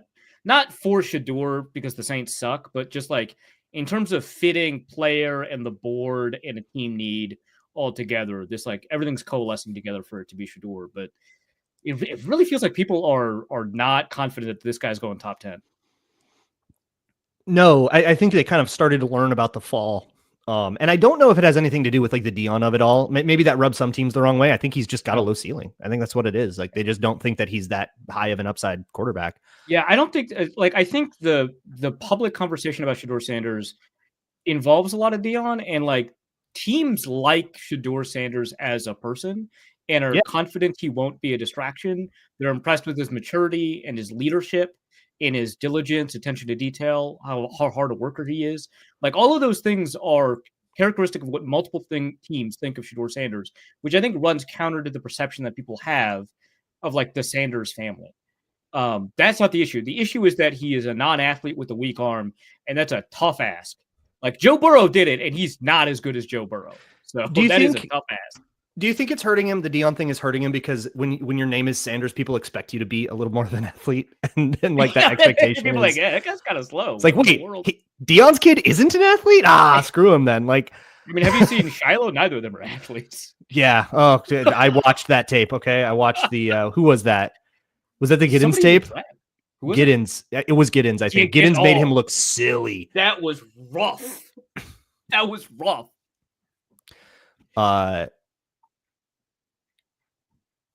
Oh yeah, Logan Bugrin says, "Why were the Saints the best team in NFL history last year for 2 weeks?" That feels very Clint Kubiak coded. Awesome offense until you make one singular adjustment. Yeah. There was a meme-free video. Actually, like a offense, it's like a house of cards. Like just boop. Apparently, Kevin O'Connell wants to go meme-free. That's not up to you, my friend. And my tweet deck is slower than normal. I don't like this. We're going to be relying on the chat for picks, which I'm chat. not comfortable with at all. Andrew Kramer says the Vikings media room and the DMV have about the same level of excitement right now. Everyone's bored waiting because we know we're not trading up. There's no intrigue for the Vikings yet. We're just waiting for like the weird, like we just don't want to see like Kenneth Grant go 11th, right? We want to like no Will Johnson, these guys that we want to fall. We want to actually see them fall. Yeah, we want to crowd the Vikings with trade opportunities. Like, oh, you like Will Johnson? I bet you would love to trade up, but not too many trade opportunities. Yeah. No, we need one weird faller that like the Vikings aren't interested in. We need an edge to fall that shouldn't have fallen. Ooh, Josina Anderson, who, if I'm going to be completely honest, has a mixed track record. Yeah, mixed said that the Saints are not drafting a QB at 9, and then Ari Myrov immediately tweets they're taking Kelvin Banks. So technically, Josina was correct, but like you got like you why tease it when the team is on the clock? Yeah, just say it at that point. You're getting like 3 minutes of intrigue. So Kelvin Banks to the Saints. My mock draft is cooked. I am not winning this time. I didn't have Kelvin Banks to the Saints, but I had Kelvin Banks going top 10. So like from a macro perspective, I'm in a good spot. I had him going 6th to Vegas, so I couldn't have won. I was already out there. I think I had him going in the first round. Yeah, I had him I had Chicago taking him. Okay, so it wasn't like a predictive mock. Okay, I was like, I was looking at reports and trying to be correct about things. I was just going to disagree with it, which I still do, but now it's the Raiders, so I don't care. Yeah, right. So Chicago's on the clock now. So let's see what kind of mistake they make. Do you think they just tilt off and like pick a different running back? That would be hilarious. They got their interior line set up. They still need to tackle really bad. They could do what the Lions did and just pretend that this was the top running back on the board, right? When the Lions took Gibbs, they're like, well, they were right though. I mean, yeah, but like, no way would you believe that going in, right? That is maybe my deepest draft regret is that I watched Bijan Robinson and Jahmyr Gibbs, and I was like, I'm pretty sure Gibbs is better, but I like let the peer pressure get to me, and I didn't send it. Yeah. That's like somebody left a YouTube comment that was like, how dare you go so far off consensus? How dare you think you know better? And it's like all of my draft regrets are not doing that.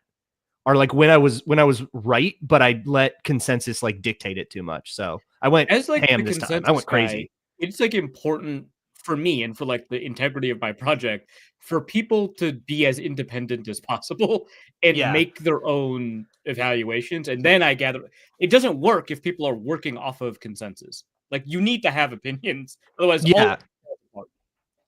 Yeah, and I know that it's not why you post it as late as you do. I know that like you don't have a choice because people just don't get you their boards. But it's probably good that it doesn't come out like in February and then everyone's takes just become that plus my adjustment.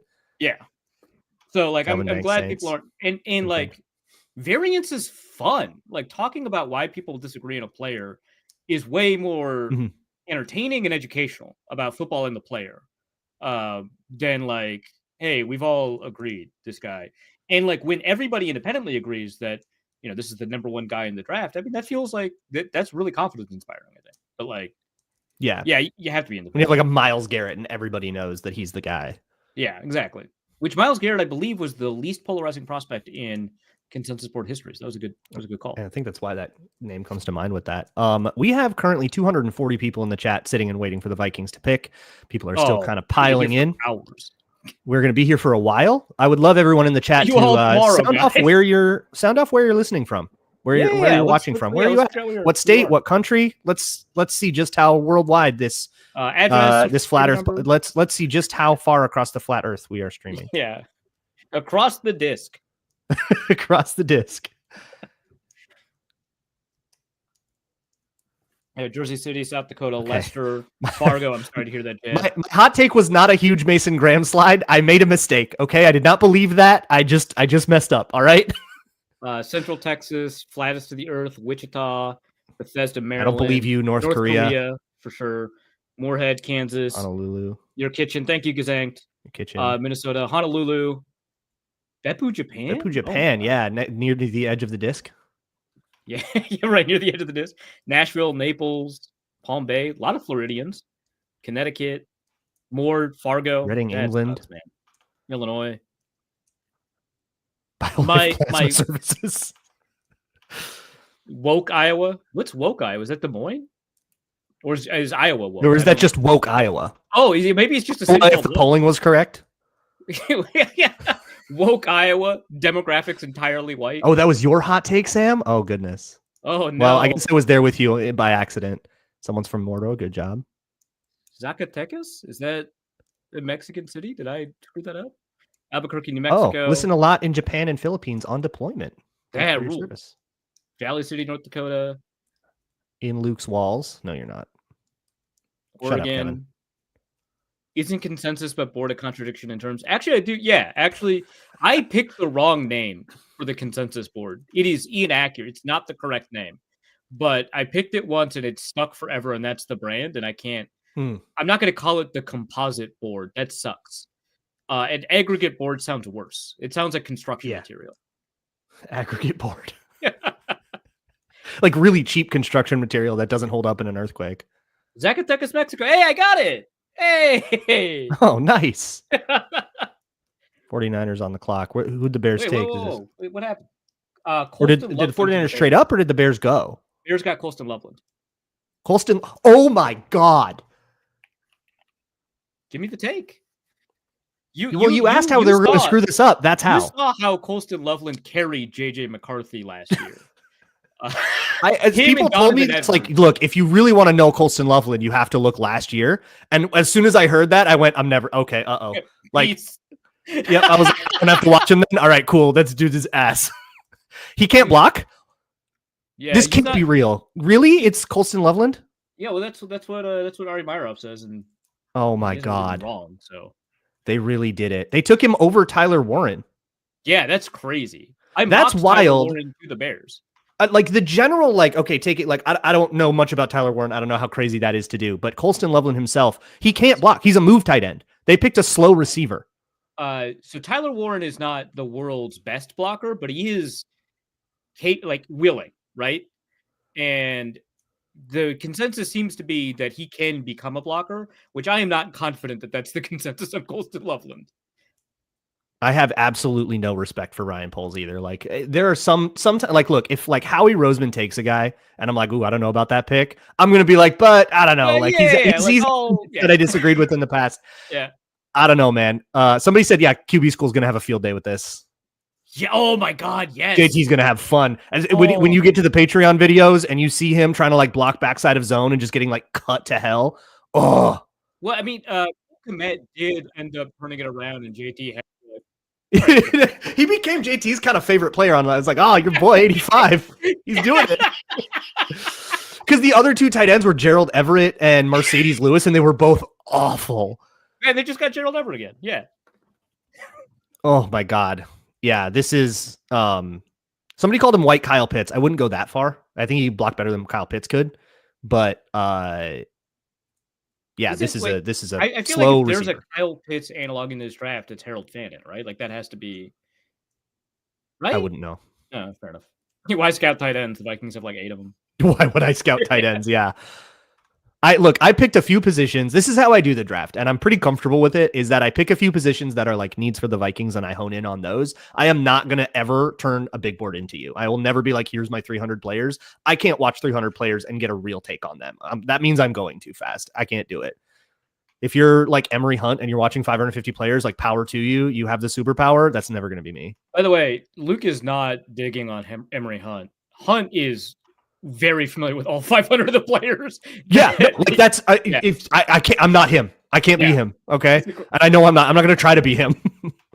like you cannot play stump the trunk with truck with Emery Hunt. Like you'd be like, hey, so I was thinking about this like CFL player, and he's like, oh, you're talking about Gursman. And it's like, what in the world? Like he's got it, dude. Josh Johnson, why am I so behind YouTube TV and I'm live and it's still the Bears pick? No, that's just how it is. You're not actually that behind. The TV is behind by design. The picks are just going to be like, by the time the Vikings pick, it will be 5 picks ahead of the TV. Yeah, my one position big board might throw things off because I'll have like Will Johnson as the first player on the board. I mean, Derek Harmon, you really missed an opportunity 6th overall. You really missed an opportunity for the years to like really tick me off by just turning in big boards only 2 positions on them without any quarterbacks on it. Yeah, right? Yeah, just like, hey. Yeah, I don't think there's a draftable quarterback this year. Sorry. Here's my 44 players. Everyone get ready for the Green Bay reaction to take. Oh, I might have to turn the sound on for this. I forgot that Green Bay's in front of Packers. They're doing like a memorial for Mongo. Oh, right, like a Bears legend that just passed. Yeah, like 2 days ago, I think. Yeah, Corey going off leaks and watching podcasters is the move. Very true. Yeah. Especially when it gets to like day 3. I'll be honest, maybe I'm a little bit too harsh when it comes to fans of rival teams. I did expect Packers fans to boo the dead Bears legend. That's not how they're built. Which they didn't. Have you ever been in the stands in a game at Lambeau? Yeah, it rules. Yeah, it's like fun. They're like great. It's so different than like Philly. Yeah. No, they are great. The dead guy. Yeah. But it's just, I instinctivly hate, and it's like, what's a thing somebody I hate would do here? Okay, they're doing that. It was not like a critical analysis of like my interaction. Yeah, NFC North rivalries aren't like that. They're they fun. Really are. They're brothers, kind of roughhousing a little bit. NFC East rivalries are like ancient and white hot blood rivalries. Right? Yeah, they will spark civil wars and stuff like that. Yeah. Oh, they're booing they waited and then booed right when he started saying the pick. That's so good. Respectful. That's really good. I like that. It's organized. I love that.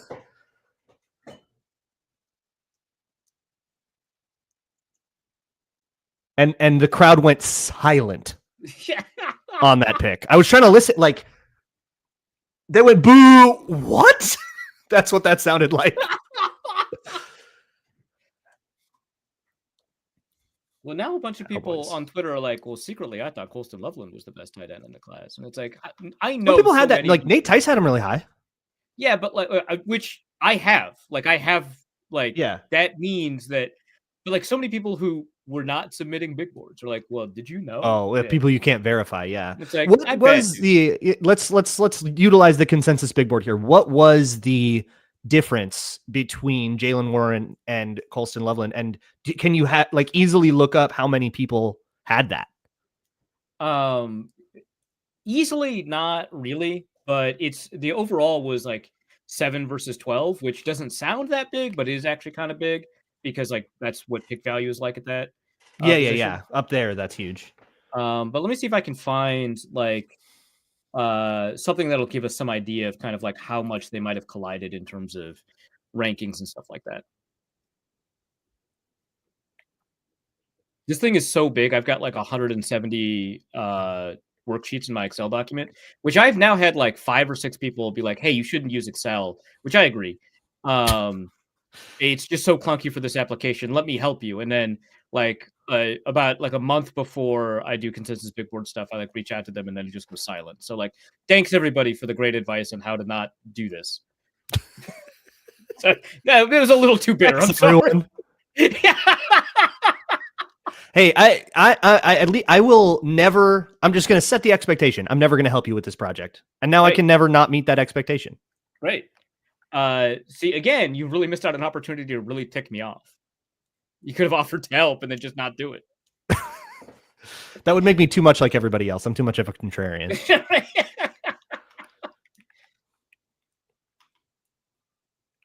Yeah, I just saw some really good throws on that tape. Smith 22 Vikes on that cut up. Some really good throws from a Michigan quarterback. Anyone know where he ended up? I think he transferred. So the variance on Tyler Warren was remarkably high. So there are a good chunk of people that did have Colston Loveland higher because Colston Loveland has a variance that's a little bit below average. Variance score of 95. So for people unfamiliar with how this works, I calculate variance, which is like a mathematical quantity. You take the distance from the average and you square it, calculate the variance. But the problem is variance naturally increases the further down the board you go because the differences between individual players are smaller. So it's much easier to jump 20 ranks at like 200 than it is at like 30, right? And so after you add a rank adjustment to variance, you end up with a meaningless unit. And so I just convert it into something that people can maybe kind of quickly identify where 100 is average. It looks like an IQ score or OPS plus in baseball or something like that. So a 125 variance score is quite high. It's not as high as Cam Ward, who had 173 variance score, which is one of the highest I've ever had. The highest ever was Josh Allen. But 125 is like, that's quite a bit. In terms of how much people had differing opinions on where Tyler Warren would rank overall on the board, it's probably like in terms of like top 32, it's probably like the 5th most contentious guy in like the first 32 picks. So a lot of variance. So there are genuinely a fair amount of people who definitely had Colston Loveland higher than him. A controversial guy. A couple things from the chat. Eric Manis says, how do you access film? I recommend Caddy's Cut-Ups on Patreon. Yeah, Charles Wheeler just said the same thing. It's $2 a month. If you do it for just draft season, it's $4, and you can get access to a ton of college all 22. Absolutely, yeah, indispensable resource. I leave my subscription on all year just like out of appreciation. That is an incredible deal.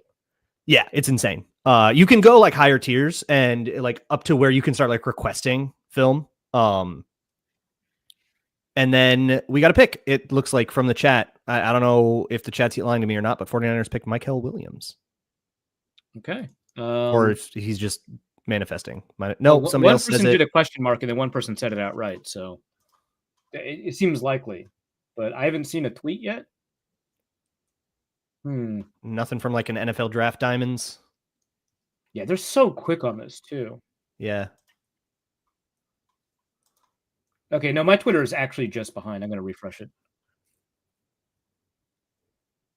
Yeah. Norm Charlatan. Wow, a white guy from Michigan moving to Chicago after graduation. Oh my God. Oh, wow. Wow. That was outstanding.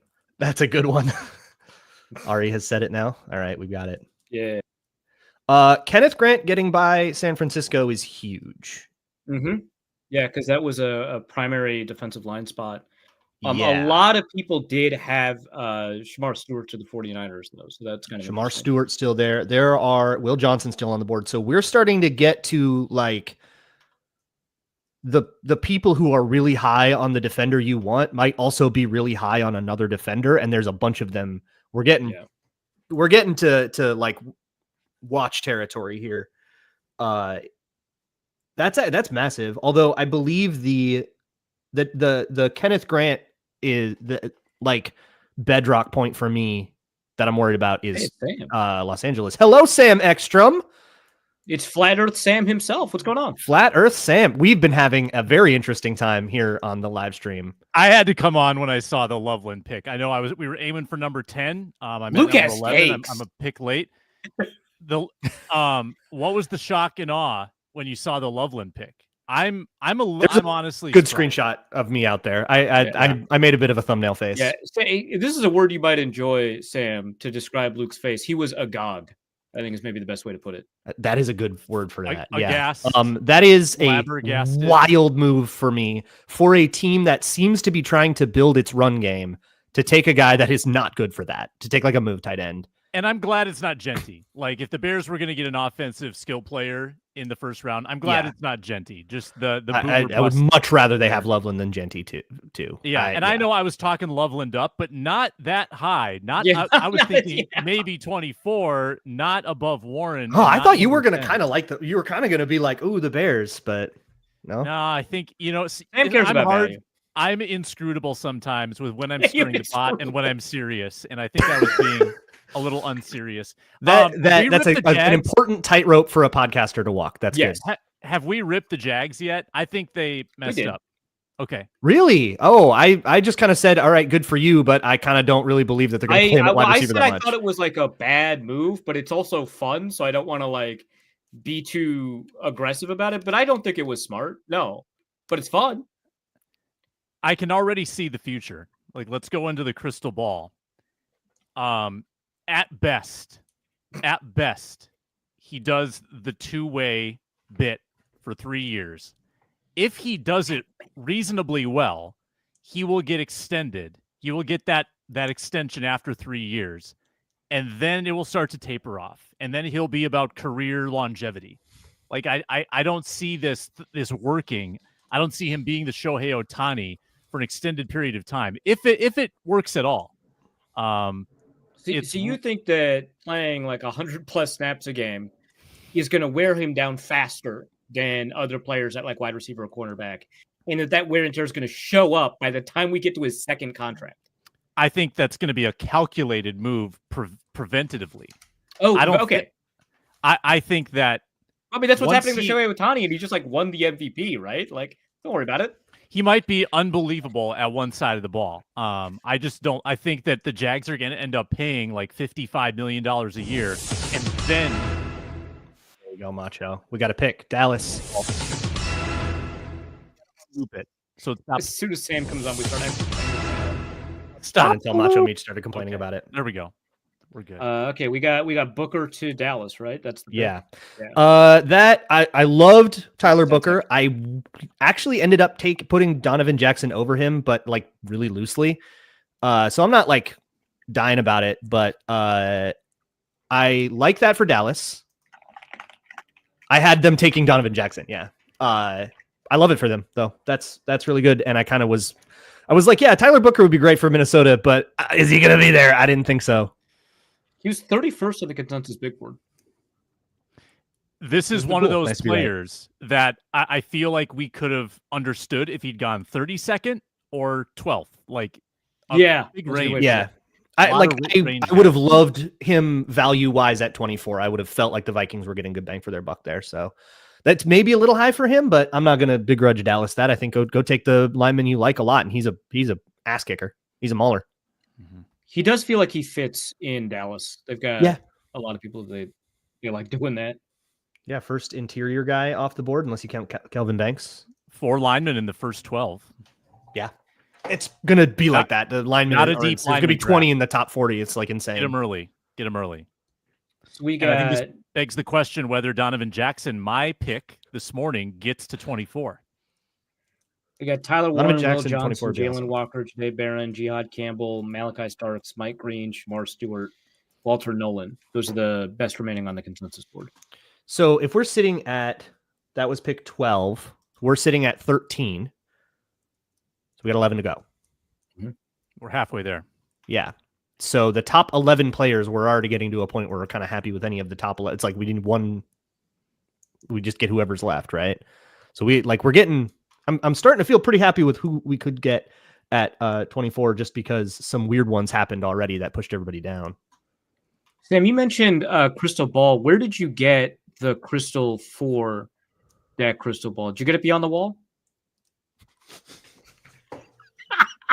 It's one of those Sam, online references. I think you might want to go to the first hour and a half of this stream and vet what happened. You might want to just take a look. We got a little bored when the Jets were on the clock, okay? Yeah, it was taking forever to leak the pick, so we just kind of went off the rails a little bit. Oh my God, we discussed cosmology. It's fine.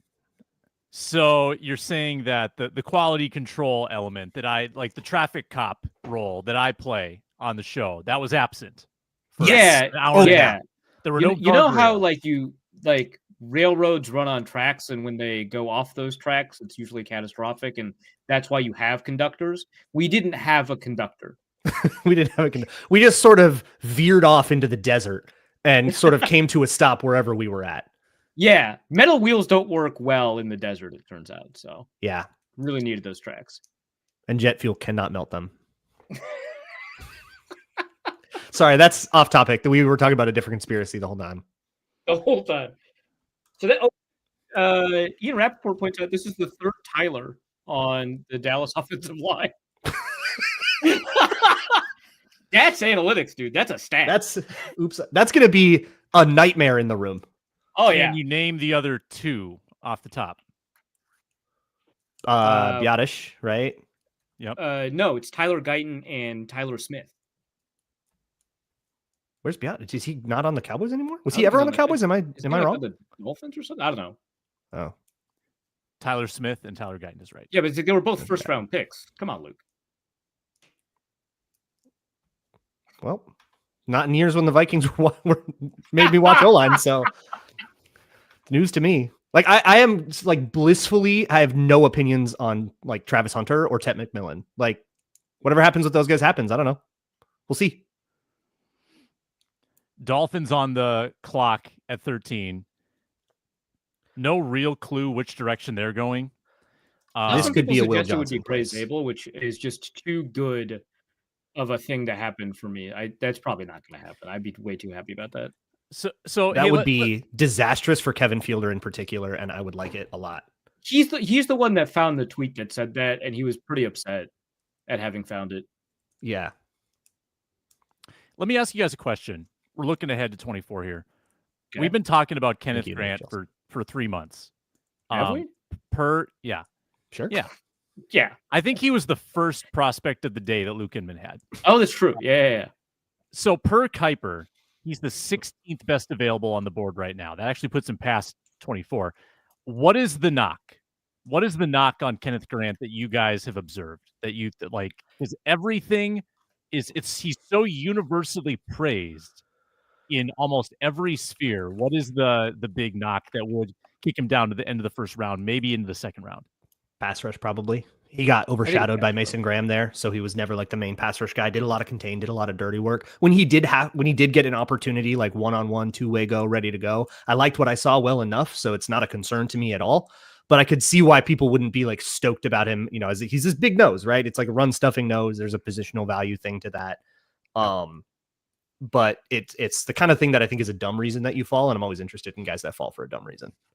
Yeah, it's also like I've noticed that it's pretty difficult to evaluate nose tackles, just kind of unless it's like Jordan Davis, which is like an impossible situation, like an insane movement. It's just generally people are not super great at evaluating nose tackles. And so I end up with a ton of variance when I look at the nose tackle grades, but also I remember this from well before I was doing consensus board stuff. Like people had no idea why we talked about Star Lotulelei on the show earlier today. Like people had no idea why he was good, even though he was like clearly the top nose tackle in that year's draft. It's just, it's sometimes the things that teams look for in nose tackles, I'm not going to say are inscrutable, but are a little bit more difficult to divine than for like three techniques, right? And so when you point out like, hey, this guy's got great movement skills, he only has like 2 tackles the whole year, but he is the key to that defense. And it's like, sometimes it's tough to convince people. So let me take this a step further. The Vikings have 3 starters on the defensive line interior. signed to big money over the next 2+ years. Are you good? And by the way, we've also described on the show how Jonathan Allen and Javon Hargrave are probably going to be taking snap reductions to make this Colts work. are taking Tyler Warren. Sorry, whenever there's a pick, I just say something. The Colts are. Who the Dolphins taking? Who the Dolphins? I don't know. Yeah. All I know is the Colts are taking Tyler Warren. This happens sometimes. Wow. Did they take Golden? I see Golden in the comments. Actually, that might not be for the. Someone was asking us about Golden. I don't know. Have you guys been spoiling? What's our policy on spoilers? I just no policy. Yeah, my take is by like a certain point, the TV is like 6 picks behind, and we would no longer be good content if we tried to. The not Dolphins spoilers. took Kenneth Grant, by the way. Okay. No! So Grant is a goner and 16th best available. Mel, how about not? How about he goes 13th? Here's a thought: Mel Kiper's wrong. My neighbor knows more than Mel Kiper, and my neighbor's a postman. Classic. 30 years ago. I mean, look. By the way, ever since the Jimmy Clausen thing, he's on borrowed time. He said he'd retire. He said he would retire. Yeah.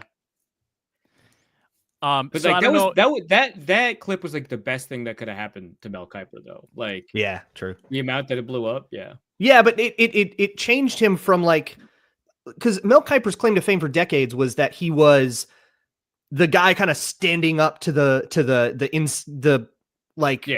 sentinels at the gate of draft stuff by like standing up to Bill Polian or whatever. And then I think after the Jimmy Clausen thing and over the last decade, he's just become another like ESPN hot take person. That's fair. Yeah. Nolan's still there. Harmon's still there. So again, snap reduction for Hargrave, snap reduction already, like without adding anyone new. Are you good playing the long game with an interior defensive lineman, knowing that it's going to be a Dallas Turner situation? There's not going to be a clear path for them for probably 2 years. Yeah, I think that's the case at like just about any position. I think you're doing that with anybody here, and it's a good year to like not need instant help because yikes. Yeah. Yeah. I mean, the positions with the least barrier to entry, week 1, 2025, probably corner, left guard, and corner, CB3, and maybe safety 2, with Theo Jackson being the presumed starter. Josh Metellus is kind of his own position. Those are probably your 3. I think like Blake Brandel is not fending off anybody who's better than him. Like he could lose a competition easily. Anybody with significant investment. Yeah, correct. Jahdae Barron, interesting, Mr. TJ. Jahdae Barron not gone yet. That would be an instant run to the podium for me. So all of the local beats have said that the Vikings are like pretty into guard. So if Donovan Jackson goes and Gray Zabel becomes the next guy on, like we are on 5-alarm fire for Gray Zabel. Yeah, that would be my reaction, Arif. 3 years is not a long time for a GM draft trend. But if you look at the way Kwesi's drafted blue blood, big pedigree players in the early rounds, Zabel would not align with that at all. I argued with Forness about this because I think it's just the way things happened. And we were like, okay, let's try to find the time when they were like, we don't like this guy because he's a small school guy. And they passed on him. And the only one we could was not taking Quinyon Mitchell because instead they traded up for Dallas Turner. And they like met with Quinyon Mitchell. They like were very clearly, they had some kind of evaluation on him, right? But they were very clearly looking to like gather information, not just writing him off as a small school guy. So I don't think that this is true, even though it's something that Andrew Berry has talked about and Kwesi's like off that tree. I don't think that's something that would stop them if they really like the guy. Mm-hmm. Very like two non-Power 5 players drafted in the Kwesi era. I think it was LDR and Levi Drake Rodriguez. Who's the other one? There's 2. See if you can beat my research. I'm sure somebody in the chat's got it. One thing to keep in mind, though, Sam, is that like only 20% of a draft class. What was it?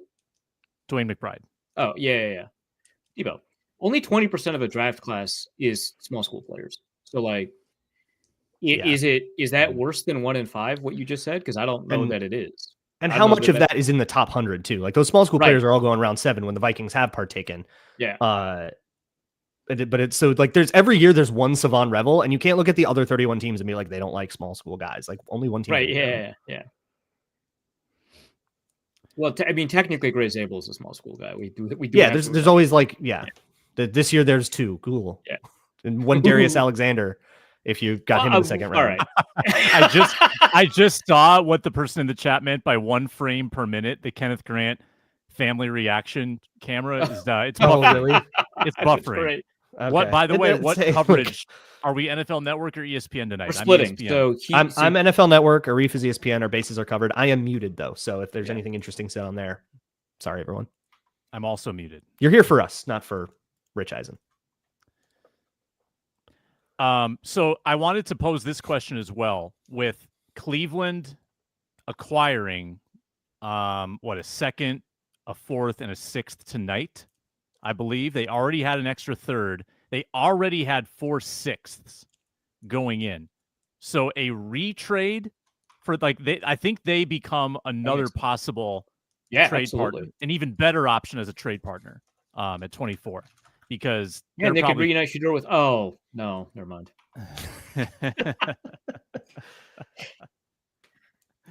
I said this morning. Buffalo's the team I'm watching. Yeah, Buffalo is rich with assets in this draft. A little. You could stay in the first round, trade back 6, probably pick up 3 4th or 5th round picks because they have a plethora. They've also got 2 sixths, 2 4ths, 3 5ths, 2 seconds.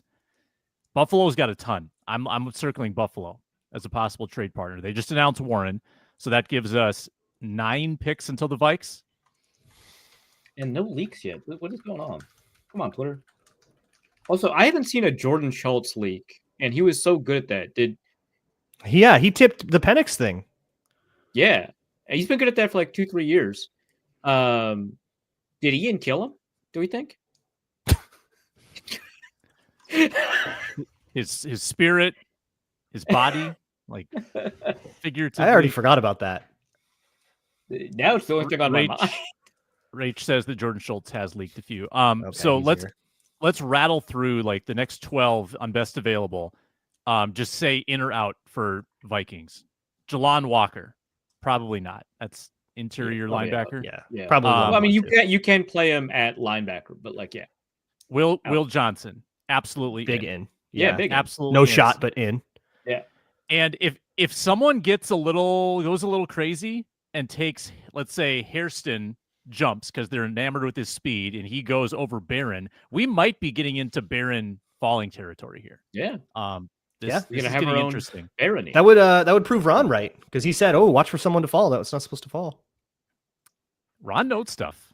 Knows Rach stuff. 2 says improvement over Rach 1, I suppose, has said that Jordan Schultz has leaked a few. Just not in my timeline, I guess. I don't know. Oh, maybe the algorithm's suppressing him. Maybe is he suppressing him? Yeah, maybe this is. Has Elon taken a stand like pro coffee bean? Yeah. I do appreciate that the Colts finally have their quarterback. Oh my god!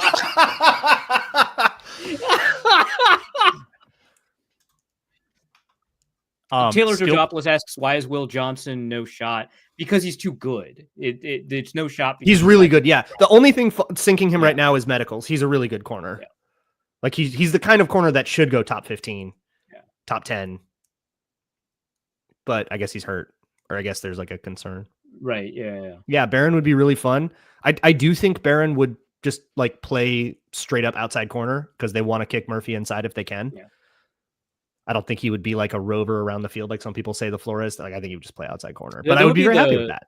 That would be the 4th 5'10" corner on the team, right? Like that's. Let's go. Little fast idiots. Let's do it. No, I love it. Yeah. Yeah. Vikings probably not staying put at 24 to take an edge like James Pierce, Mike Green, Jamar Stewart. Unless there's somebody that you think is insane that's there. Man. What the world was that? What? You just named 3 guys I don't want. Yeah.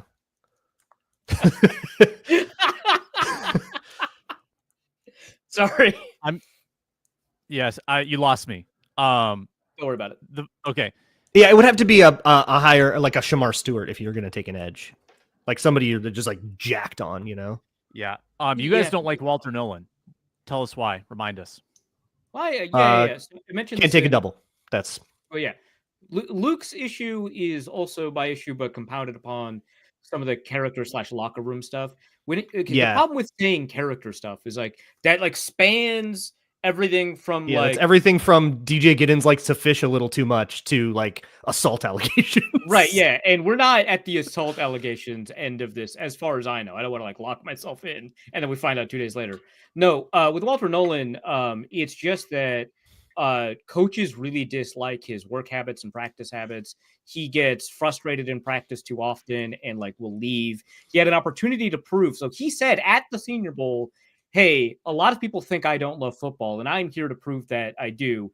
And that day he left practice early. It's at some point it's like, yeah, they are like kids. I remember being 21, but like now I'm comparing them against all these other 21, 22, 23-year-olds that don't leave practice early. And that's like a no-brainer to me. He's a guy without a high pass rush win rate that can't take a double, that doesn't like to practice. I don't know what about that is a first-round pick. And I'm out on Hairston. So I have less strong feelings about Nolan. I've got stronger feelings about Hairston. I would be a little bit perturbed about Hairston, where we love the speed, we love the 4.28. That is not all a corner is. A corner is so much more than that. It's such a cerebral position. It's such a technique position. It's such a skill position. His analytics don't match up with any of the other elite corners in this draft. Teddy Bonks, yes, it's Luke Inman who freezes a lot. He'll be around to show you later. Yeah, he's rebooting his computer, and he has been since pick 3. As we speak, yeah. Yeah. Yeah, Sam's with Boo Hairston. Jesus Christ. Also, it's really funny. Like, I don't know if you looked up the Dane Brugler scouting report on Maxwell Hairston, but there was this moment where I saw it and I just laughed because why is this in the strength section? Strengths. Favorite player is Jalen Ramsey. Oh, okay. I mean, technically, they did like Dane like did Barry add Sanders. they did add share similar confidence, but like, why is that? This is a bulleted list. Come on, why is this here? Yeah, Atlanta has been taking their sweet time to make a pick, Max Fluck. So maybe they're trying to trade out. Length, speed, comfortable in man-to-man because of body twitch and nimble feet, quick to recognize. I mean, this is like not a bad strength profile. 23.7 yards per interception return. That's kind of cool. Up to 334 in the stream, by the way. Thanks everybody for coming around. 334. Yeah, I can. We were getting to like 1,000. I feel like when they picked last year. It's going to be so funny. 2 trade ups in the first round is going to be tough to beat. Yeah, that was like electric, and with the quarterback too. Like, yeah. Atlanta's trying to trade down. Maybe who's coming up? Oh, that would explain why there hasn't been a leak yet. Braun, have you just on your production meeting? Have you given some love to any of our good partners yet on tonight's stream? Just the one at the beginning, but nope. Otherwise, maybe it would be a great time to take a break. Let's do that, and we'll be right back on the live stream. Brought to you by Monarch Money. Let me tell you how you can build wealth and have a complete financial command center in the palm of your hand. Monarch Money. Download the app. It's your personal CFO. Gives you full visibility of your finances. You connect your accounts, then it shows you connect your cards. It shows you all of your transactions all in one place. You can then go through, you can categorize them. Then it shows you like the whole pie chart of where the money's going, helps you budget, helps you build wealth. Easy collaboration. You can link up your spouse or your partner on the app, and you can work together and manage your accounts. Take control of your finances with Monarch Money. Use code LOCKEDONNFL at monarchmoney.com for 50% off your first year. monarchmoney.com, code LOCKEDONNFL for half off your first year. Now back to the draft. Jalen Walker. Okay, Atlanta. sense. Yeah. So they were Makes busy a ton of trying to swing a Kirk trade. But, didn't come. Atlanta hasn't had like a serious pass rusher since Grady Jarrett was youthful. Like they need. I thought you were going to go like John Abraham for a second. I don't. Oh yeah, there's since Jesse Tuggle. Yeah, I don't play Immaculate Grid religiously anymore, but whenever it was like Atlanta Falcon with 10+ sacks, I was always stumped. I think John Abraham at one point. Well, what's great about Immaculate Grid is you don't have to match, like, so if it's Atlanta Falcon and 10+ sacks, he doesn't have to have had 10+ sacks as a Falcon. Oh, But, really? like, Just a 10-plus sack player that took a Um, cup of coffee with the Falcons? Well, Ray single. If Edwards. it was like a single season category, though, that's Oh, okay. sometimes they do that. Ray Edwards had 10, Good right? job, That, in Yes, 2009? that's great. Ray Edwards did. Yeah. Yeah. Sugar Ray Edwards. Sugar That was the Ray. first time, I was a 17-year-old, all right, a young buck, bright-eyed, bushy-tailed, and that was the first time I was like, yeah, this departing free agent probably is okay to leave. Ray Edwards. The first time I was like, someone else could have him. I don't need him to stay. Gosh, he balled out in that Cowboys playoff win, though. It was so Yeah. such a sweet.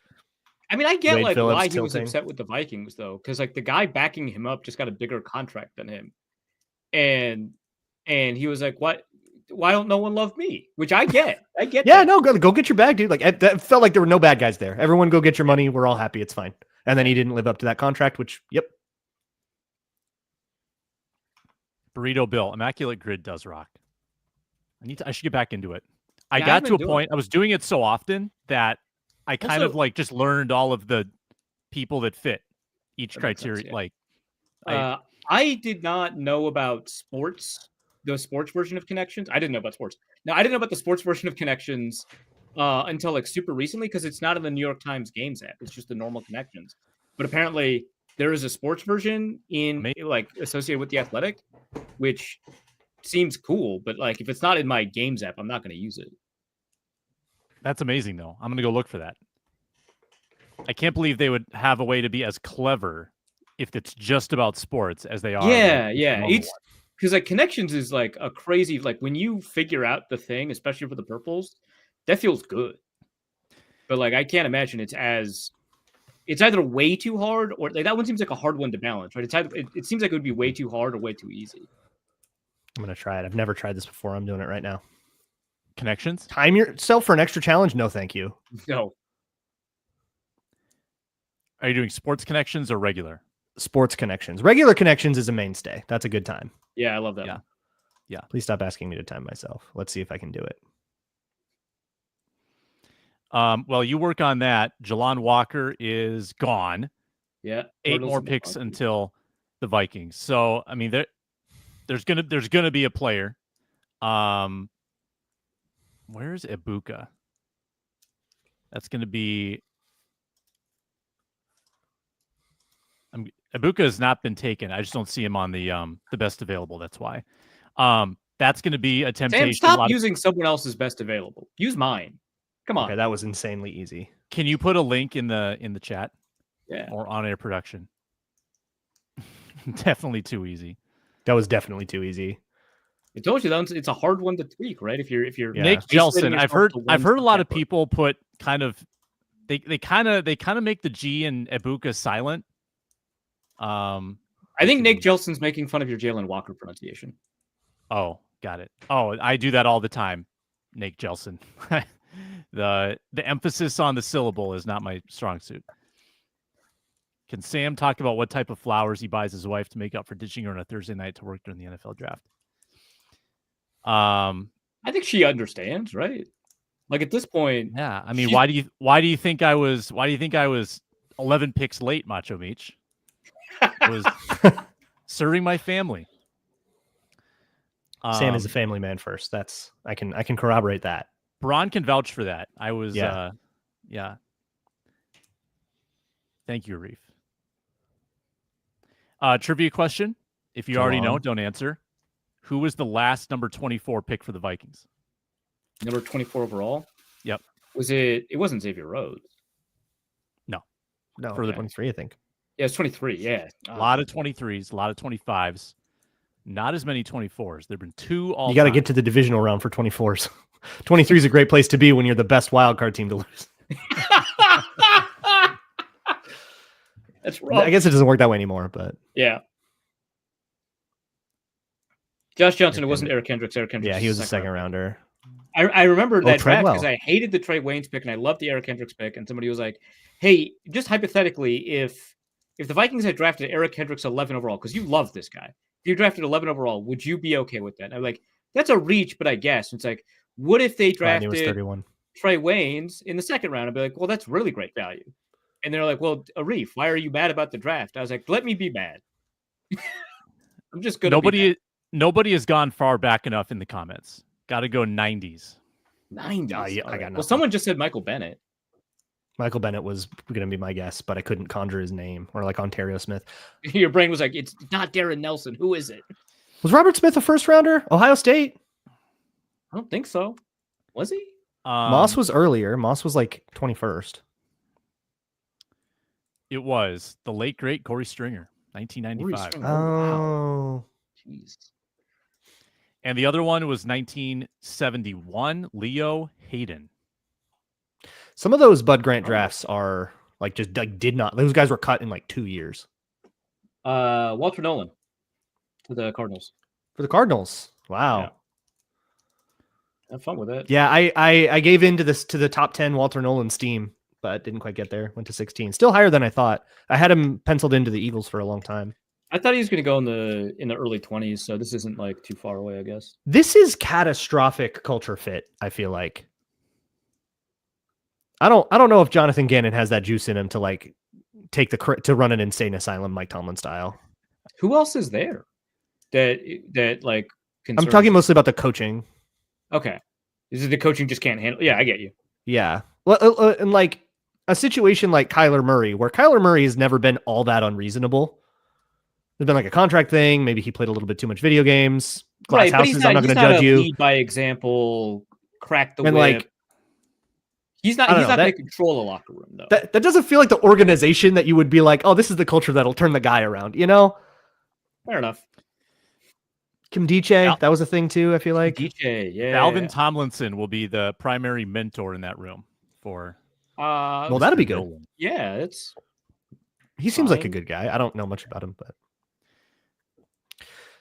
I just opened our lads and my computer froze. You still hear me? Perfect. No, you're good. Still only one corner off the board, and that's Travis Hunter. I feel, other than losing Kenneth Grant, I feel like the last 7-8 picks have been pretty good from a Vikings perspective, or maybe just from an us perspective. No, I think so. I think so. No, very good for a Vikings perspective. We got to get by the Chargers, and then suddenly I'm watching. Like, I think Donovan Jackson to the Chargers feels like a lock at this point. But if he gets past the Chargers, I feel like the Vikings might want to go slam that. Okay, what if they draft Shamar Stewart and ask him to add weight to become a 3-tech? I don't know if that's the game I want to do with him. Fair enough. But it would fit things. Like I don't think that's right for him. Okay. But is that right for who cares about him? Is that right for the Vikings? Yeah, drafting an edge and asking him to move inside and like trying to get like a disruptive pass rusher that way would be a fine strategy. But I don't know if that's if I would want to do that for just like in the abstract, that's fine, you know. Okay, yeah. But I feel like generic Democrat is polling higher than Kamala Harris in that sense. You know what I mean? Okay, yeah, I get what you're saying. Like, oh, you finally used an analogy. I get it. Yeah, yeah, got you. Wavelength, okay. Where do you guys stand on safeties with this pick? I'm on record as saying I'm not scared of Malachi Starks just because he's a Georgia safety. I'm not gonna. Well, I don't either. I don't care. That is not the reason that I don't like Malachi Starks as a pick. I don't like Malachi Starks as a pick because I saw too many receivers and skinny tight ends take that dude to the woodshed. You perceive him as wayfish. I get it. But I mean, like I didn't see that as much. I certainly did not see zero of that, but I didn't see that as much where it's an overwhelming concern. And I love that he digs in, right? That he's willing, right? Which is not what I always see with Nick Emenwari. That's the one safety where I just, but yeah. I mean, a not agile safety that gets credit for being athletic and is going to go high because he's athletic and he's not the right kind of athletic is like, yeah. Well, I mean, someone in a previous chat said Taylor Mays, and like from an athleticism profile perspective, like, yeah. Yep. Did Taylor Mays run the 3-cone? He's still running it.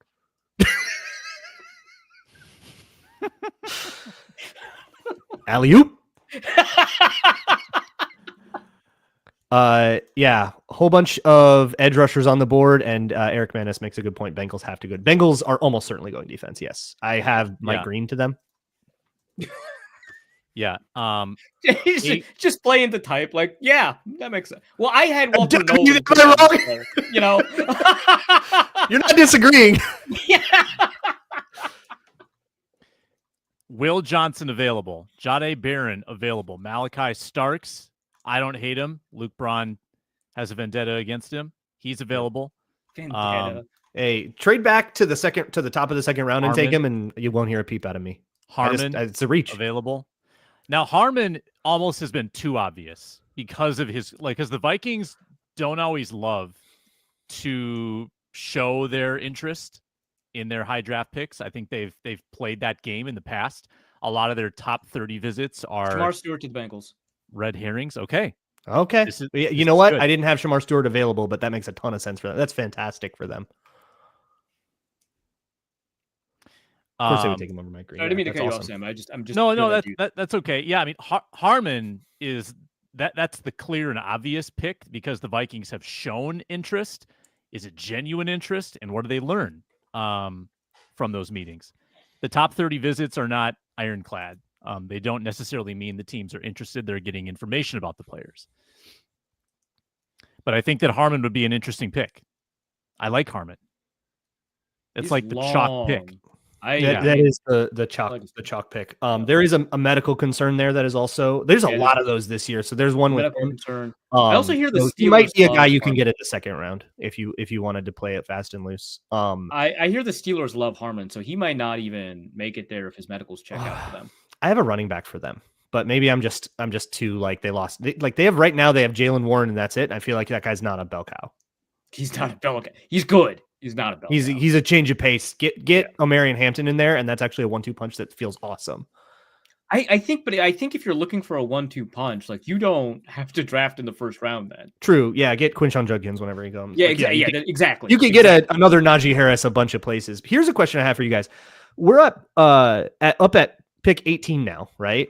Mm-hmm. With Seattle. We still have Will Johnson and Jahdae Barron on board. At what point do you start going, let's leap? Do you just one of these corners goes and we're maybe making calls?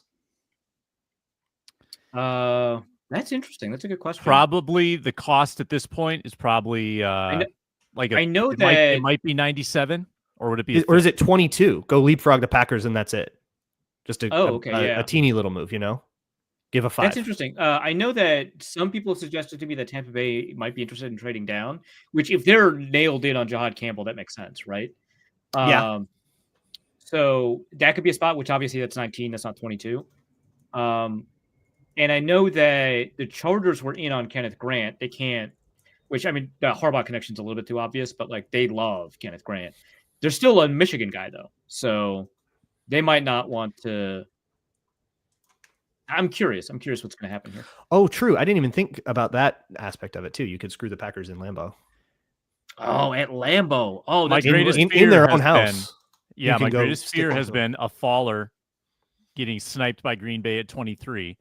We have to also be mindful too. If Shedeur goes past Pittsburgh, suddenly that's going to raise the antenna of a team early in the second round for sure. Maybe wanting to trade up. Could the Vikings get in that game as well? Yeah. And when you're 3 picks back, you can be the team that does what Houston did to us a couple years ago. That can be you don't have to go all the way back to the second round. You want to trade back a little bit, just give us a little one. And then you can maybe, you can sort of be that counterpoint that then that team will be able to leverage against or try to do something, but make it so that a team that's trying to trade down doesn't have to trade all the way out of the first if they're not comfortable with that. And sometimes you can get a deal done that way. Schultz says Seahawks are talking trading down. Interesting. I have, Seahawks taking a guard here, whether it's Zabel or Donovan Jackson, I feel like has to be a lock unless they trade down, if they can. But I don't know if people who want Shedeur are coming up this hard.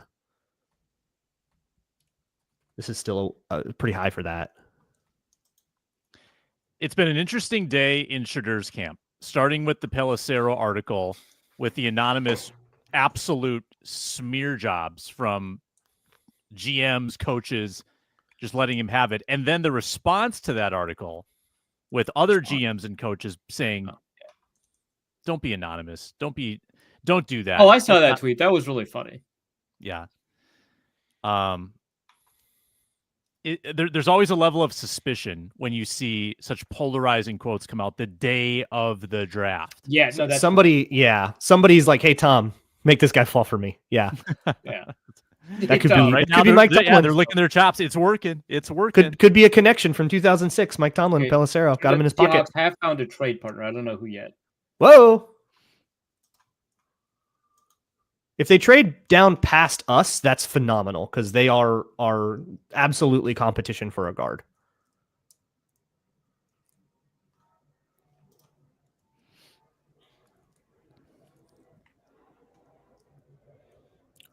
Or is this the Giants coming up to get Shedeur leapfrog Pittsburgh?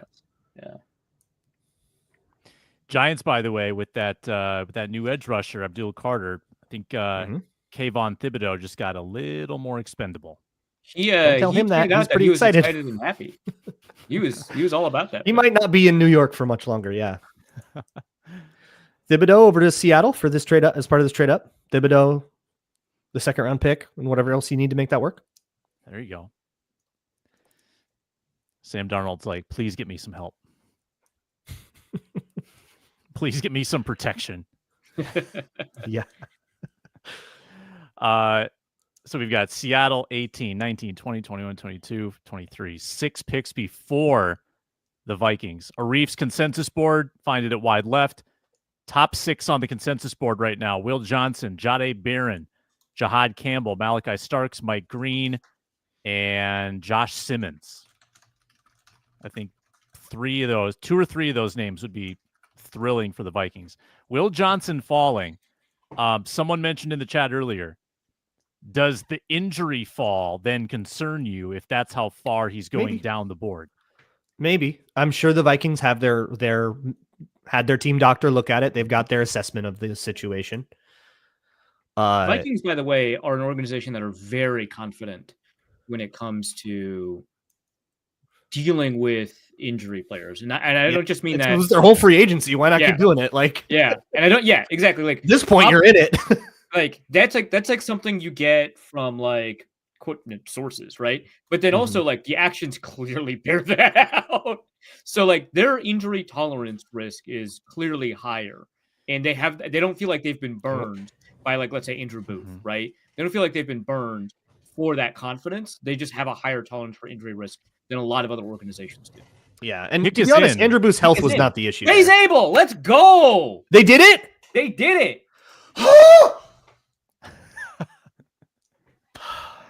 Thank you. I kind of like Sable, but I like Donovan Jackson even a little bit more. I think that this is still a negative because it reduces the number of guards available in the next 5 picks. But the dream's still alive for Donovan. And Arif, with your second favorite team taking Gray Zabel, what do you think about this? I don't like the Seahawks. They are not in a list of favorites. That's not a thing. You can't make it a thing, and I'm not going to acknowledge it like it's a thing. There's just a lot of Mina apoplectic. Fantastic. Yeah. A lot of emotions right now in Arif Hasan. I can see him bubbling. Love a good Mina rant. Fantastic TV. Paul Serco, how are you all so far ahead? We're spoiling. Okay, we're seeing stuff on social media. We're doing this. If you want to watch this on just TV without getting spoiled, this might not be the show for you, but we're doing it. And honestly, TV production isn't that good, so just stay here. All right, so well said. That was still not as big of a reach value-wise as Tyler Booker, but it was a somewhat substantial reach according to the value on the board. Okay. That was the nightmare that I was getting real worried about, was that Seattle takes Donovan Jackson and the Vikings just slam the North Dakota dude. I can only be like a little disappointed at worst. Can you tell us why you dislike Gray Zabel, Luke? Yeah, so he is, to me, insanely raw. Watching him at NDSU against that level of competition, you can tell he's the kind of athlete that shouldn't have been at NDSU. That the small school thing bothers me not one iota. I think he absolutely passes that right, test. because you didn't have this take about like Cody Mock, right? Like it's not that he went to a small school that you assume that he's no, I didn't have any take about Cody Mock, but for me, when you see a small school guy, you need to see a certain level of like, okay, this dude just looks like a man among boys athletically, right? Like you need to kind of be able to tell this is an NFL player among non-NFL players. Filter one, does he look like he doesn't belong here? Yes, like so Darius Alexander doesn't quite pass that filter to me. Okay. So I think like knocking him as a small school guy is appropriate, but I didn't think that was the thing for Zabel. For me, for one, Zabel, not a tackle at all. Nobody really thinks he's a tackle, but the way he sets up his footwork, his hand technique and everything, and plus he's small, needs to be built from the ground up. So to me, I treat him as like a raw athlete. Build from the ground up. You have to reteach him how to play football, but the dude's got a spark score. That's not a first rounder. That's why I didn't like this idea. Can he work out? He could be a great lineman someday, but he's not going to provide you immediate help. So I hate this for Seattle, who needs that. They do not have the luxury of drafting a guy this raw. They should have taken Donovan Jackson. And Elliot Luke doesn't care about folks in flyover states. That's true, but it's not what I'm talking about here. But for me, the issue was rawness. The issue was there are all kinds of little hitches in the giddy up that an O-line coach is going to want to break old habits, reteach new habits. Moving positions is a nice way to kind of like shock that into the system. But and then you've got this like really strong, really fast player, this awesome dude. Assembly required. Too much assembly required for a first rounder. That's all it is. If you want a guard, IKEA is pick. Donovan Jackson the last guard until like the Purdue kid? Embo? It depends on your interpretation of some of these offensive linemen because some of these tackles can move the guard. Yeah, Correct. Some of these can move inside. I love the Georgia guys, but they're pretty far down. They're down there with the Purdue guy. I really like Jared Wilson if you want to get a center successor to Ryan Kelly. That's a second rounder to me, though. That's not a first round thing to do. If Donovan Jackson goes, I would say, they're probably done with guard in the first round. You start looking at you had a pretty unique take on Marcus Embo, right? That he's a weird player to evaluate or something like that. Marcus Embo just broke my brain. Okay. That it's not that I had ended up really that I think I ended up putting him in the third round, which is pretty close to consensus. But it's more that the way that he set up, for one, he used a pass set that I was unfamiliar with. And I actually asked an O-line coach and they were like, yeah, this is called a sort set. This is how it works. So he made me learn a new thing, which was fun.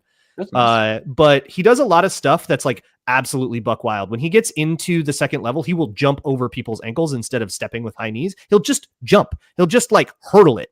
What? It's wild. And I've also seen him like chop like a defensive lineman, like chop somebody's hands down, which is insane. It's not your job to do that. Interesting. He is the weirdest player to watch, and it broke my brain so hard I had to make a Patreon video about it. Patreon.com/LukeBraun NFL. You can go watch it. It'll be free after the draft. There it is.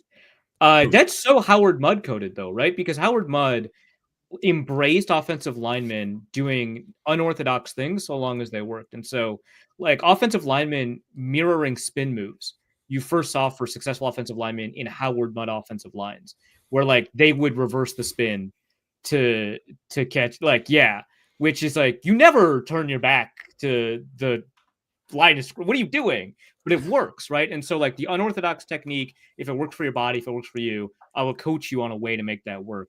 That's so interesting. That doesn't make him better or worse, but that's interesting. He's athletically, he has an odd body, and I think it will work to his advantage eventually. But I feel like in the NFL level, there's some of that stuff works too slow, and NFL defensive linemen are faster with their hands, with their feet, with their Bucks everything. are getting Ibuka. Bucks are getting Ibuka. Okay. Yeah. I thought the Packers. Good pick. Andrew Kramer with a banger, by the way. The talk was about how NDSU OL Gray Zabel can play all 5 O-line positions. Sam Darnold might need him to. From the top rope, Andrew Kramer. Good. Andrew Kramer with a haymaker. Jahad Campbell says, Sam, another one falling, another one like another injured guy. Yep. Injured and at a position that's not a dire need. I don't see that for the Vikings so much, but this feels like a Lion to me. Feels like a future Detroit Lion. He's been linked to the Bucks forever, so it could be right now. I thought we had the Bucks. No, it was Ibuka to the Bucks. Yeah. Oh, Ibuka was the Bucks. Oh, okay. So now Jahad Campbell free falls, huh? Yeah. So we are 4 So more we're at 20. We're up in 4 picks, and we Vikings. still have Johnson, Barron, Donovan Jackson. So I'd be thrilled with any of those 3.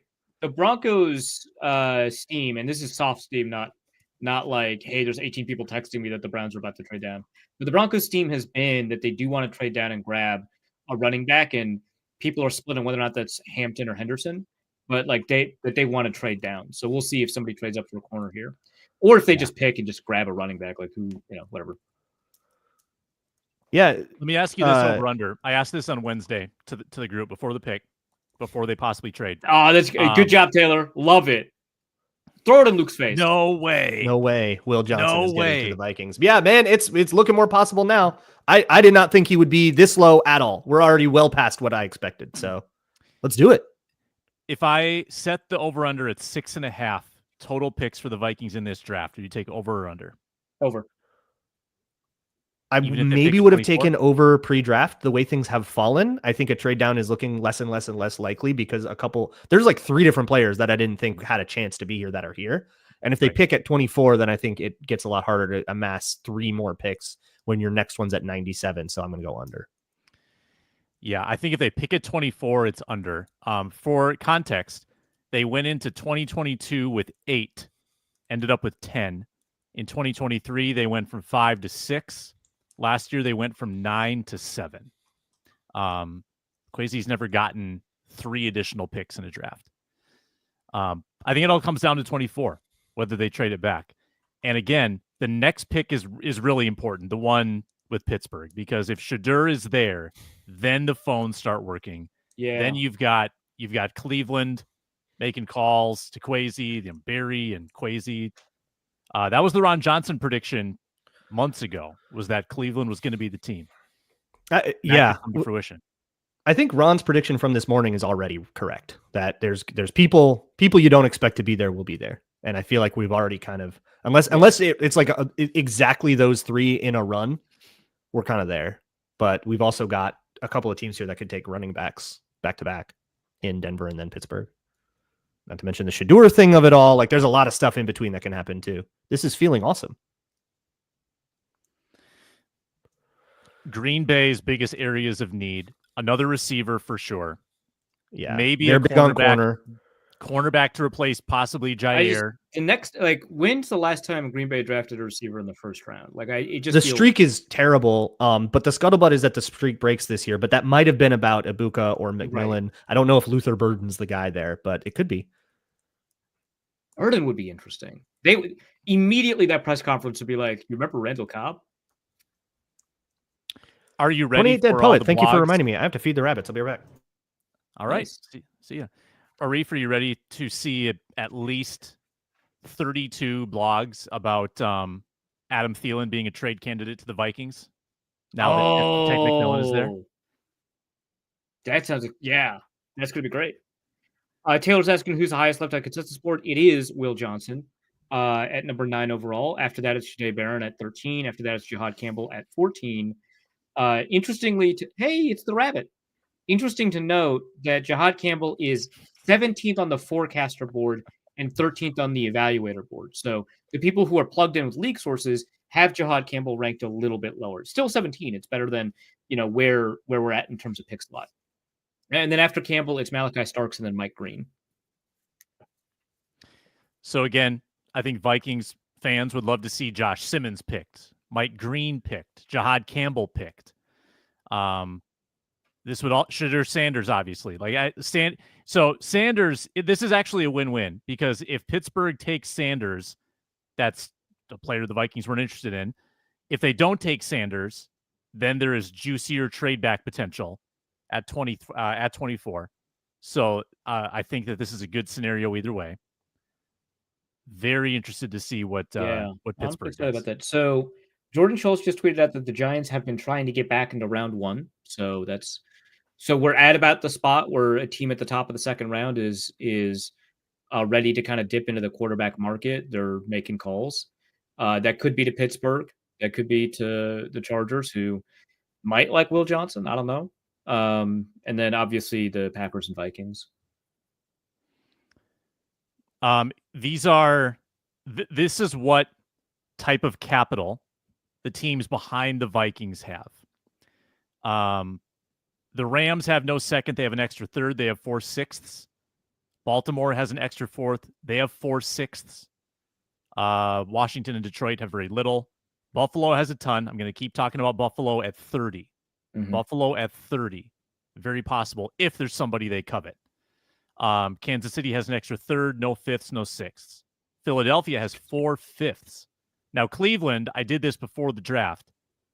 So Cleveland now would have a second, an extra third, an extra 4th, bunch of 6th. Cleveland has a ton. so much. Cleveland could be another trade Yeah. back up after at number 5. They took Graham, right? Yeah, Mason Graham. Yeah, they took Mason Graham. Yep.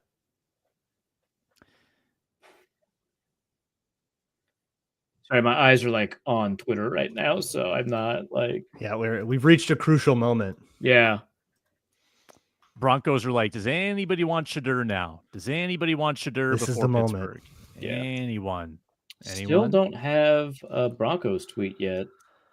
We're getting there. Like it should, like there's a minute left on the TV clock, which means they've probably submitted their pick. Yeah. Rough year for leakers. Yeah. Oh my God, we're at 445 people. Uh-oh. Thank you all for being here, and I think that actually would be a good time to just take a very short pause. Ad break. Talk about one of our What a professional. One of our excellent partners, and then we'll get you to the Vikings pick right after this. We are brought to you by LinkedIn Jobs. If you're a small business owner, your work doesn't end when the clock hits 5. Your business is always on your mind. So when it's time to hire, you need a partner that's working as hard as you. LinkedIn Jobs can help with that. Post your job for free. Share it with your network. Put the hashtag hiring frame in your profile picture and double your reach to qualified candidates. 72% of small businesses say LinkedIn helps them find high-quality hires. And there's a lot of people on LinkedIn that may not be actively searching for jobs, but because they are in your network, they see it in the algorithm, they see that something's posted, it piques their interest. That just increases your reach with LinkedIn. Post your job for free at linkedin.com/lockedonnfl, linkedin.com/lockedonnfl to post your job for free. Terms and conditions apply. Jahdae Barron. Broncos. Barron. Okay, there's one. All right. That would have been really fun. Really fun. That would have been a nice. Okay. Yeah. It's not so Will Barron Johnson, over Will Johnson is one. So fascinating. I'm now wishing I had spent more time on Will Johnson. I was like, well, he'll be gone like 6th overall. I won't pay attention to You him. fool. You Yeah. idiot. Yep. Boring. I'm Googling Will Johnson 40 times as if that's going to give me any information. Okay, Google AI, which of course we trust, says between a 4.35 and a 4.37. So let's just assume that and be happy. He must be fast. Google thinks the expectation. Yeah, it must be fast. Yeah, this is kind of a remarkable fall from February 15th to now. It's definitely that everyone's concerned about that.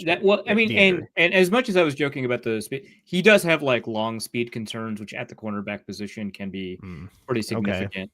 Okay. But yeah, I think it's primarily medical. Is it Shadur's time? It was a hamstring that kept Johnson from his pro day. Is that what kept him again from the second half of the year? Or was that knee? It's knee and hamstring. That was most knee. recently. I think the hamstring is why he didn't do the pro day, but I think it was the knee that kept him out. Yeah, knee is the thing people are concerned about because hamstring is you got all. Which I mean, those could be like, is it the same leg? Because those can be related, right? If you strain, overcompensation.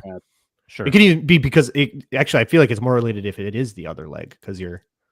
Oh yeah, because which happens with like patellar tendon tears all the time. Yeah. Will Johnson career patellar tendon tear. That's rough. This is career for Will Johnson, not one season. Career. Several injuries past 2 seasons. Surgery following 2022, characterized as a minor scope. Sidelined him for 2 games. Sat out the Big Ten championship game in 23 with a minor injury. Missed 7 games as a junior, 1 to a shoulder issue. The final 6 were actually with a toe injury. So that's why he missed games with the toe injury. But the medicals, it sounded like the medicals popped up with a knee concern later. But that wasn't why he missed games. Almost 6'2", almost 200 pounds. Career passer rating against less than 50. That's good. That's pretty good. Especially Harmon to the Steelers, the chat is saying. In the Big Pac 10, 12.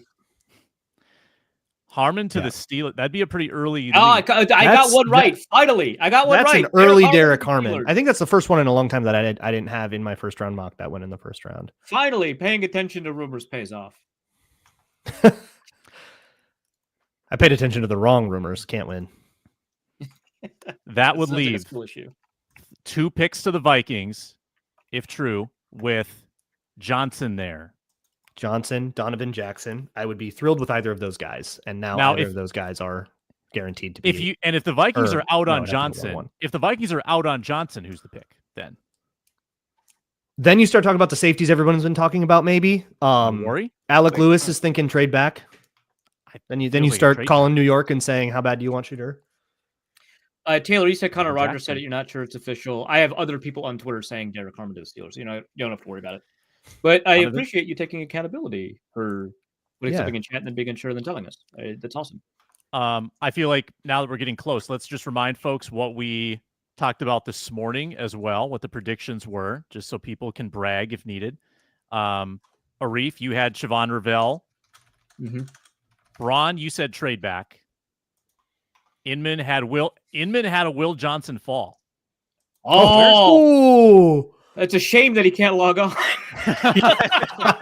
If only he had Luke Inman, who's currently traveling through the woods trying to find one bar of cell service he can. He ran out of tinfoil around his antenna on his dial-up. Somebody in the chat says take Marcus Golden. What about that for the Packers? Matthew Golden for the Packers or Matthew Golden? Marcus Golden's like an edge rusher for the Cardinals from like 4 years ago, right? Like it's Matthew Golden. Matthew Golden. I mean Matthew Golden is like a second round player to me, which I guess technically that's all the Packers have been picking. We're at 23. That's not out of the question. I mean, I like Matthew Golden, so I think that'd be a tough player to play against after the Vikings secondary. But also, I want Green Bay to take players like I want them to reach as well. So I'm split. They're showing the family parties here with Shedeur. He's getting discouraged. I'm really excited to see how the Steelers fans are going to react to them not taking Shedeur. I turned on the TV. It's just A-Rod time. I turned on the TV at pick 3, and they were showing a Jackson Dart highlight, and I was like, "Oh my goodness, the Giants took Jackson Dart." He was actually getting sacked. Overall. He was getting sacked by Abdul Carter. In the clip. Perfect. This is tough. I was so team trade down. I'm big team trade down. I've got Donovan Jackson to the Chargers, like finger on the button here, ready to just wait for that to be confirmed. It's got to be. Dane tweeted out, board hasn't necessarily fallen in favor of the Vikings, but Will Johnson could be starting. I think it has fallen in the favor of the Vikings. Yeah, I love the way the board has fallen. Will Johnson, but I have weird takes against consensus this year, so me being happy probably isn't like universal. Right? Yeah.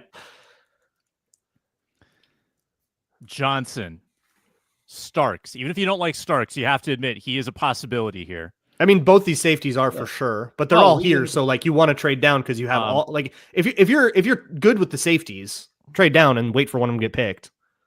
Yeah, trade down. Which of these picks is making you get the whiskey bottle out? Celebratory whiskey bottle or sad whiskey bottle? Sad bourbon. Sad whiskey. It was Grey Zabel. I can't. The whiskey bottle's staying away tonight.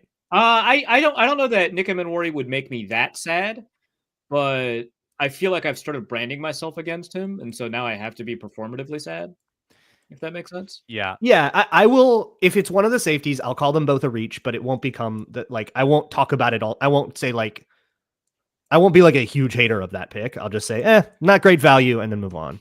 Mm-hmm. Like, that's about as upset as I'll be. Yeah. Schefter worded the tweet about drafting Derek Harmon to be about Shedeur Sanders. Come on, man. I'm getting cooked in the chat. I feel like the biggest zag, realistic zag the Vikings could make here would be to say, we're basically like we spent a lot of money.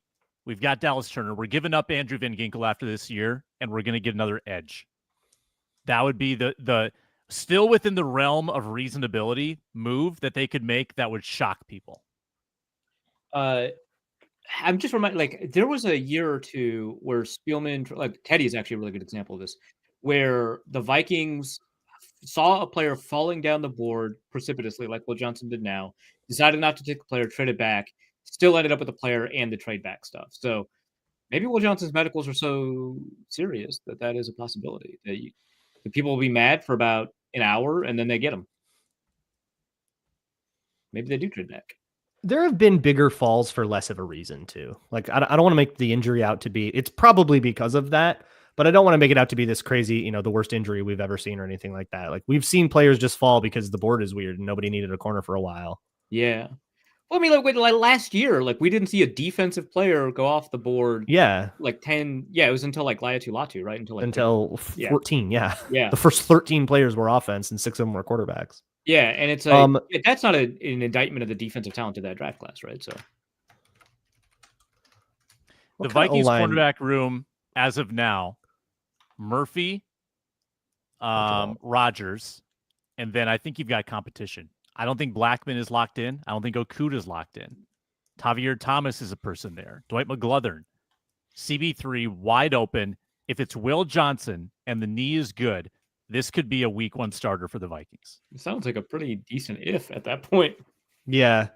I think right now you've got Mekhi Blackman and Isaiah Rodgers competing for 2 and 3. And if you draft a first round corner, he joins that and it's start to rotate the 4th in. Yeah. 5 minutes left on the Chargers clock. No leaks? Not that I see. Looking. Yeah. But not seeing it. Teddy Bonks, we're happy you're here too. He's got the right attitude. Amarian Hampton, also on the board. Another player that I would say you're kind of burying him. It's an exciting player. You're burying him. Travion to the Chargers is great, actually, because he would pair with Najee Harris. Oh, it would just be exactly like his new Quinshon Judkins. Yeah. Oh, that'd be excellent. Interesting point. Someone in chat bring that up? No, I'm just looking at the Our Lads. Yeah, okay. And I was thinking like, oh, they've got Najee Harris. They probably don't want another Najee Harris, but they do want the guy. Or Amarian. Yeah. Mm-hmm. Yeah. Amarian is the best Najee Harris in this draft, full of Najee Harrises, but I still think he's a little bit of a Najee Harris. He gets hawked. How on brand that the Seahawks have the biggest reach in the first round, by value, it's technically the Cowboys, but then right after that, it's the Seahawks.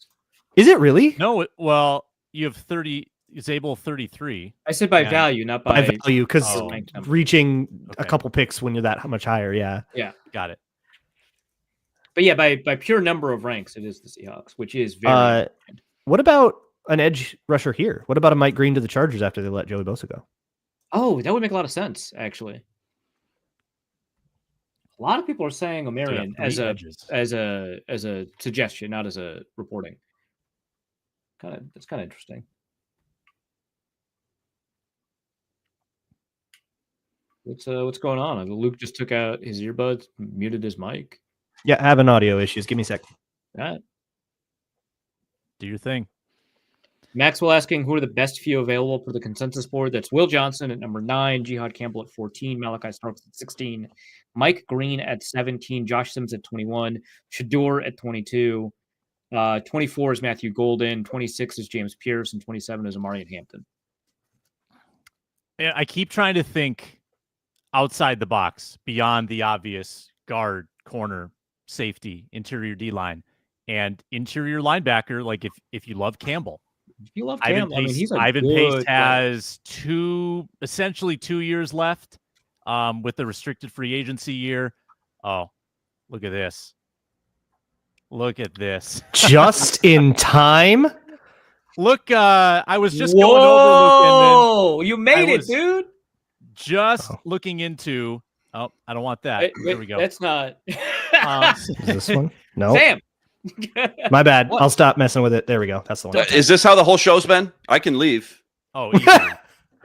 It was a lot weirder before. Hey, Luke, question for you. If you were to go, if you needed to traverse a large wall of ice, would you go under it or over it? Oh, yeah. I'd go over it, I guess. You made it. At first, your answer was like, obviously, I'd go over. So not a Hollow Earth guy. Got it. Not a Hollow. Yeah. Yeah, not a Hollow Earth guy. No. Luke, do you know what Inman, that do you means? remember long when he time says ago? not a Hollow Earth guy? Does Are we that talking mean draft? we're Like cheating? Vikings are on the clock in like 18 minutes. No, Yeah, we're not Inman, doing don't get No. derailed. I can tell Yeah. you guys have been doing this. Look, you guys need to breathe. Arif and I had unfettered access to this stream for like an hour and a half. Okay, things got weird before Okay, Sam fair showed enough. up and got us back Fair enough. on. Fair Yeah, enough. Luke, Fair Luke, enough. I'm gonna I'm get coming a in call. fresh. Yeah, I'm go getting ahead. a call tomorrow from Yeah. Big Boss Guy. So Luke, do you remember 10 hours ago what your prediction was? I For 24? do. But can somebody just remind me real quick? I think I got A laughed certain off the faller? show. I got laughed off the show. That's probably It what that was. is. What happened actually? Yeah, I you're I wrote right. got down laughed the- off the that. show. Now, wait a following minute. I three did say, though, words. this is the gauntlet, though. This is where Jim Harbaugh, Michigan connection, Asante Samuel, I believe, right, is not on the Chargers anymore. You could see them going corner. And then obviously we talked about Green Bay could go corner as well. So still, I know it's only two We picks got a away. couple of Still hurdles feels like before- a long ways to go, though. These two picks are going to be brutal to watch. So, yeah, nonetheless, so Will Johnson, I mean, are you kidding me? I mean, plug and play, Yeah. run it, sprinting to the podium. Outside of that, with Shador still on the clock, I mean, if Will Johnson goes in one of these next two picks, I'm looking at the best available. And Sam, I know you like your guy from Ohio State, Donovan Jackson. I think that'd be a good pick, but I think it's the ideal trade down scenario that Luke brought up, sitting there at 24 with a premium, quote unquote, right, premium quarterback that a lot of people didn't think would still be there. So I'm starting to think that no one wants to trade up for Shador. Like the last Dude, four, has there 3 or only 4 been one teams. Man, trade all it looks night? tense. It's tense in the Chargers war room with 7 seconds left on the clock. Wow, Yeah. really? They're trying to Has get there something only done. been one trade all night, the Cleveland Jacksonville Yeah, trade. Is that it? Yes. Yeah. Wow. One so big we're one. due. The So clock has we're expired. We're due. And we draft still don't is see due pick for a is in. trade. It does say the pick is in. What if on Green ESPN. Bay? Oh, the pick is in their now. home Okay, okay, arena okay. gets to run up. Pick is in. Yeah. But TV. Are we tipping Yeah. picks? Inman- Is somebody Inman- yeah, tipping we are, picks we here? are. Yeah, Tipton. Yeah. no spoiler policy. Go ham. But Inman, there was reporting the Giants are attempting to trade up into the first round. They didn't say for Okay. who. Yeah, but Okay. there is we some just reporting. want it. Yeah. Yeah, we just want it to go past a couple, like 2 more picks here. Yep. Pick is Yep. in for the Chargers. We just need the Packers to take someone, and then the Vikings are on the clock, and they can trade down if they like the deal. Yeah. This feels Get that very QB boomer premium back busty right now. After Very spending boomer it last bust. year. Ooh, Yeah. And Giants obviously Hampton. took Carter. It's Maury Giants Hampton. took Carter right away. it is Chargers- Hampton. Okay, Yeah. It is Hampton. Chargers Hampton. Yep, makes sense. Wow. That's huge. Wow. Okay. That's Yeah, huge. I think it's a hat on a hat a little bit with Najee stylistically, but that's a redundancy that will bother me for all of like a quarter of a second, and then I'll be over Sure. it. Yeah. No, Luke, you and I talked about Hampton. We loved Hampton, and Yeah, I we- like him a lot. He's a we good, thought he good was player. Definitely.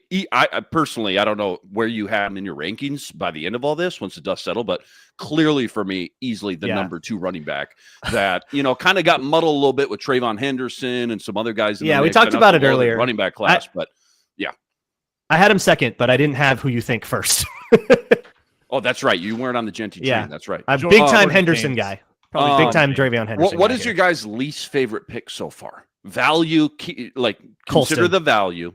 Colston. Colston Yeah. Loveland is a disaster to me. Terrible. Yeah. I think the that's- Bryce Zabel pick is worse for the Seahawks. For obvious reasons. Yeah, For obvious that- reasons. At least like there's a vision there, and I just don't agree with it.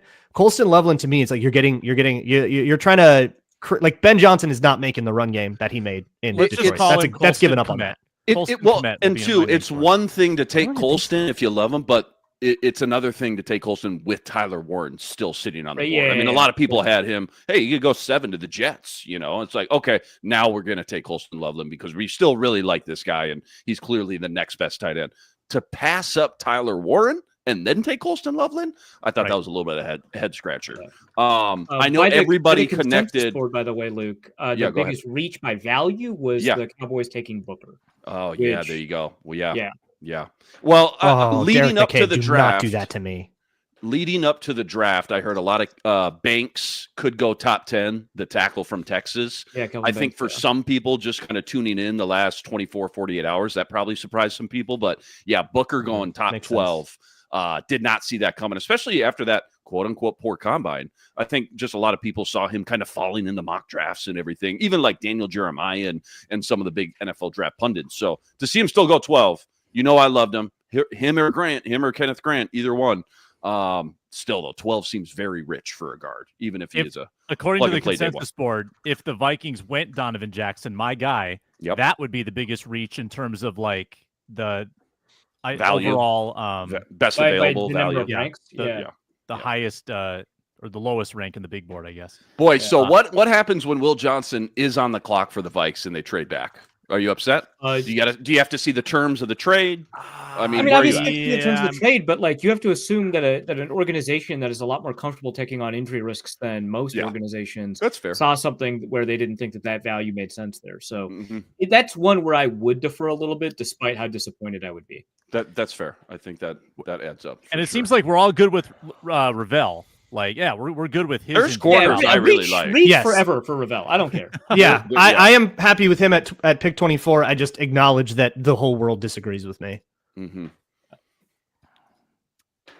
Packers on the clock in Green Bay. on Has the anybody clock. heard an attendance figure? Because the overheads are pretty nuts. Well, they said Yeah. as soon as Cam Ward got picked, they had to close the gates because they were at maximum capacity. What maximum believe it. capacity is, I don't know. But you're right, Sam. Every time they do that overhead shot, it just looks packed to the gills. I mean, you can't put another body in there. I also heard like Green Bay over this weekend should generate like $100 million, something like that, in revenue for the city and some other things. So that's I know the Twin Cities have been tossed around as a candidate. Yeah. I'm trying to would it be? I'm trying to That'd be think awesome. where it would be held, how it would work. We don't Would it be have around the same- TCO? I don't think we that's don't big have the enough. space. Maybe it's TCO, but I think they want to feature the stadiums Yeah. of the team, not necessarily. Did you not do Kansas it City in didn't the do that. stadium? Yeah, I was just going to say you'd have to do it in the stadium. I feel like Like on the That's kinda field? your only Maybe. kind of your only play. This And is then you great can though. fill Like the no matter what fans, happens, too. one of Donovan Jackson or Will Johnson will be on the board. Yeah. Like that's guaranteed now. This Well, rules. and let's go and back to Shedeur what Sanders. and Shedeur Sanders, which is huge. That's Yeah. a very important piece to this whole puzzle. Let's go back to what Ron Johnson told us, who clearly has a little bit of insider info and definitely wasn't going to tip anything that he knew as far as what the Vikings may or may not have told him. But I he think nailed if it, we though. put a little dropped- bit more pressure on him, he would have caved. yeah, peer We pressure. could He have was done it. close. We could have, yeah. But the names he brought up was who? The safety, South Carolina. He did bring up Will Johnson too on his own, unprompted. I didn't even throw that name out there. And Donovan Jackson as well. Sam, your guy too. Am I missing anybody else? Trade down. He talked about trading down, obviously, which has been a huge conversation for the Vikings and drafting at 24 too. I'm just trying to think if Ron mentioned anybody else sitting at 24. Yeah, so it seems like every single pick's going to go down to the wire now on the clock. Everybody's trying to figure out the trade. Yeah. The Chargers tried to figure out the trade. They took it down to the wire. They took their guy. Now the Packers are doing the same thing. If they turn it all down and take their guy, the Vikings will do the same thing. So settle in here. This is going to take a minute. Yeah, you're Yeah. still in a good spot. And if the Yeah. Vikings are on the clock, they're gonna wind it down as well. Maybe Andrew Berry will exclusively negotiate with Kwesi. We can only hope. Adam Schefter tweeted out what we've already been saying, which is that the knee issue Yeah. for Will Johnson is the reason that he's been falling. Yeah. But at what point does a Eagles have potential called the top Packers 5 to trade pick up. become value? Eagles called the Packers. That's I would be fine if the Eagles took that, Yeah. or if the Packers I mean, took that trade, and then we could take the Giants trade. Yeah, They're not taking the Yeah. Give us the QB premium we spent last year. Yeah. I like it. So if we trade back and somebody trades up for Shedeur, let's just say we're talking about Cleveland or the Giants. Probably not Cleveland, actually. A lot of people throw out Cleveland, and I just kind of said that muscle memory, but probably definitely think of the Giants over Cleveland, right? Let's see who's picking at the top of round 2. Cleveland has the assets. Well, Cleveland has all that extra capital now because of the Yeah. Travis Hunter thing. That's true. Yep. Yep. Yep. Cleveland. Is Dion going to let his kid go to Cleveland? Is that a thing? Does that even enter the conversation? I mean, The to be the Saints? savior of How a about the broken Saints? franchise? Yeah. Yeah. Dion went to Atlanta I don't think Dion cleared. Yeah, Dion He went did to start Atlanta. at Atlanta. in the 90s when they had like nothing. Like they were coming off of they were Yeah. the laughing stock, you know? No, you're right. Who's the Raiders quarterback? Gino. Nobody knows. Oh, Gino. So okay, I Made just a want- big Nick one. Ragazzi Andrew in the voice. chat- There's no way to Who find knows? out. Andrew in the chat. I can't. No, literally, I can't. Who have identified this correctly? You which is can't. really funny. Arif, do you have soundproof panels nailed to office partitions already designed for noise? These office partitions are specifically designed for noise. The thing that a lot of sound engineers, when I go on podcasts, find out or tell me, I already know this. These don't do anything. This is the only thing that does anything. This giant microphone stand. This is just for aesthetics, and obviously it's not working because I got these two missing. but like it never did anything anyway. It just looks like a studio. That's all it's designed for. So it's never to make any of this sound better. But good job, Andrew. I don't think anyone's ever identified that. Anyway, we still don't have a Packers pick. We do not. Eagles trying to Nope. move up. 1:35 on the minute clock left. for me. Packer fans are 6. Hey, Six, Brandon, relax. spotted Nothing cows is deep. happening. Yeah, because we're stuck. Okay. How does If you want, we anybody can in go that- back to Hollow Earth. Anybody in that mass of humanity, how are they going to get a beer? Like, how are they getting out of there? It's Green Bay. They will figure that out. They'll It should be every somehow 12 feet. It should be Wisconsinites every find a 12 way. feet Okay, you when get it a comes to beer. It should be every Jordan 12 to Schultz said that 15 there is feet. no trade in that the Packers will be picking. Ooh. All right. They can't make me sad here, even if they take like Will Johnson. That was a so- great time this to is do a so game time interesting. ad read.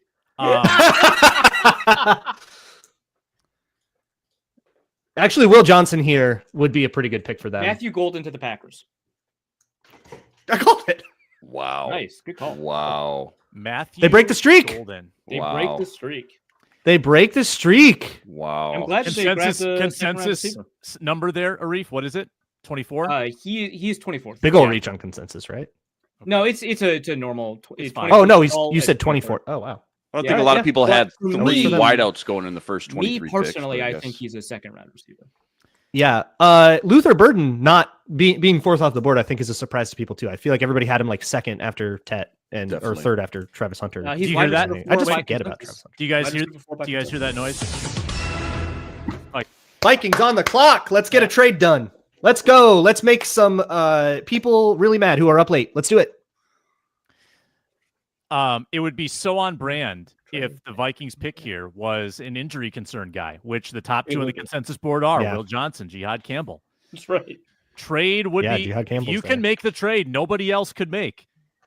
That Quasi should get the extension tonight. Dream the Yeah. impossible Just hand dream. it- Well, it's. I think it's more the Giants and or Browns are calling every team and trying to make a deal, right? And it's more that they're not that they can't strike it, but that they're declining it.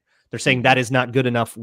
For us, we like this guy too much. Yeah, still only Um, one trade tonight. Just absolutely wild. We're sitting there at 24. And an um, absolute shocker of one. no chance. If let's take the Shador trade out of the equation. Let's go back to the Chiefs trade. You slide down to 31. Chiefs try to leapfrog the Rams and the Texans. Go get an O lineman. Will Johnson's not there at 31, right? He's not making it past the Ravens at 27, the Lions at 28. I Commanders at can't be 29. confident with you on that. Like, I Okay. think that you're right that that's a risk, but I can't be confident that. Maybe I that mean, knee it- is scaring everybody. Yeah. Yeah, enough for Shefty to tweet it out. I think. Right. That Yeah, that's meaningful. people were talking about this for like a month. Like this was a thing.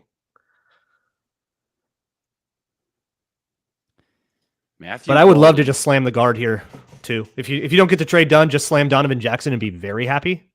Yeah, Mhm. somebody's going to be right, I think. Luke Inman said Will Johnson falls. You take him at 24. I wanted Donovan Jackson. Ron said trade back.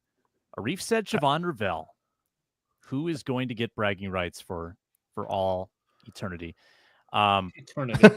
Eternity until I the mean, next. whoever nails it Thanksgiving is draft. going to keep bringing it up. That's true. Yeah, that's true. Yeah, I brought up Najee Thompson being right about him on cut down day 2 years ago today. Yeah. And if it's Malachi Starks, you mad? I'm not mad. I'm not mad. I'm not mad. I'm disappointed. I'm not pumped. Disappointed. Just disappointed. I'm not I'm pumped. just disappointed. Yeah, I'm not pumped about that. I would actually be kind of I'd be. But pretty- this is also the part where we look at Kwesi being willing to take less value. yeah, That Oh, might you're not right, be a yeah, good it's thing, more likely, but yeah. it might be the thing that's the difference that gets the deal done here instead of Green Oh, yeah. Bay or the Chargers. that's a good point. right. Like he might take the trade down and it doesn't work on any of the trade charts, but it was still better than not doing it. Boy, if you could get 2 day 2 picks in addition to your comp pick tomorrow, and one of those picks is in the 30s, I'm pretty happy Yeah. with that result. Yeah, Yeah. Boy, I'd be thrilled Gotta with love that. that. Because at this point, with how things have fallen, I think if you're in like the mid 30s, I feel pretty confident guaranteeing that there will be somebody I'm very happy with. Oh, Because there's guys so like many good Starks and players. Eminwari come Yeah. online for me, and then I'm happy with them. Well, that's where you take Ravel even. Like maybe Ravel. Yeah, Ravel, I'd be Like, that's- stoked with. Yeah. I mean, I'd take him here. Mhm. Do you think we could get Aaron Rodgers to comment on the Packers taking a first-round wide receiver? Wait, does this boost the odds because the Steelers didn't take Shador that Rodgers is going to go to Pittsburgh now? A little bit, yeah. Yeah, I feel like that. Also, I just want to Pretty Eric set in Thompson tweeted out, Packers got their wide receiver 2F. I love that. Another wide receiver too. Yeah. Uh-huh. Well, so Jaden Reed, Romeo Dobbs, Matthew Golden, Watson hurt, right? Watson He's out. hurt. Mhm. Obviously Tucker Kraft Wicks, and Dontavian Wicks. Dontavia Wicks, Tucker Kraft, and who's the other tight end? Musgrave. I Yep. mean, they've taken stabs, they've taken attempts, but they just don't have that. Donovan premium. Jackson. Alec Lewis got it as Donovan Jackson. Okay. Let's go! Okay. The O line is complete, boys. Holy moly, that's an O-line. That is an O from left to right. Your O line is complete. Quick And pick too. They did not waste. Yeah, that they were. clock. no. They must have known exactly what the offer was and said, Wow. if Wow. he's That here, we're is the taking him. best offensive line on paper for the Vikings. Like not just this year, but like for the next couple of years since when? 09? I mean, we always talk about this, but That was OG1 for me on the board, on the whole board. Well, what do you love about him? Refresh the chat.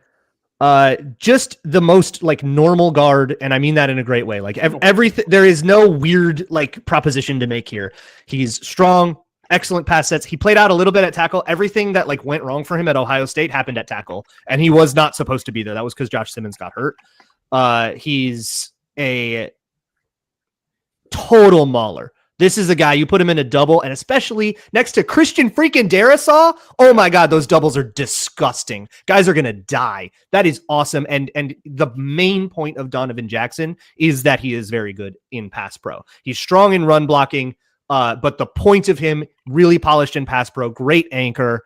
That is like if you're sick of seeing your guard get beat every other play, this is supposed to be the guy that like okay, you can just plug him right in. He is the guy to go to. And you're just gonna be good to go. Plug and play, fix the problem. We're happy. He's yeah. let's just give folks the basic facts. 22 years old, 6'4", 320. He played mostly left guard his entire career, and then last year split between left guard and left tackle. 4 years at Ohio State. And a team captain. Don't forget that. This year, I mean, they are all in on JJ McCarthy, and I thought it made sense to go offense and protect this young man for it. Just kind of like, okay, we got no excuses. I feel like you got all the pieces around him to let him thrive now. Plus, obviously, you got the quarterback whisperer KOC, but this has got to be the best offensive line on paper for the Vikings, and we'll see how long like the Ryan Kelly lasts. And sticks around, stuff like that. But right now, man, this is exciting. Left to right, 1 through 5. There's not a glaring hole finally. And a lot of times on the offensive line, too, football's an X's and O's game. Teams will find the weakest link and just attack that guy over and over and over again.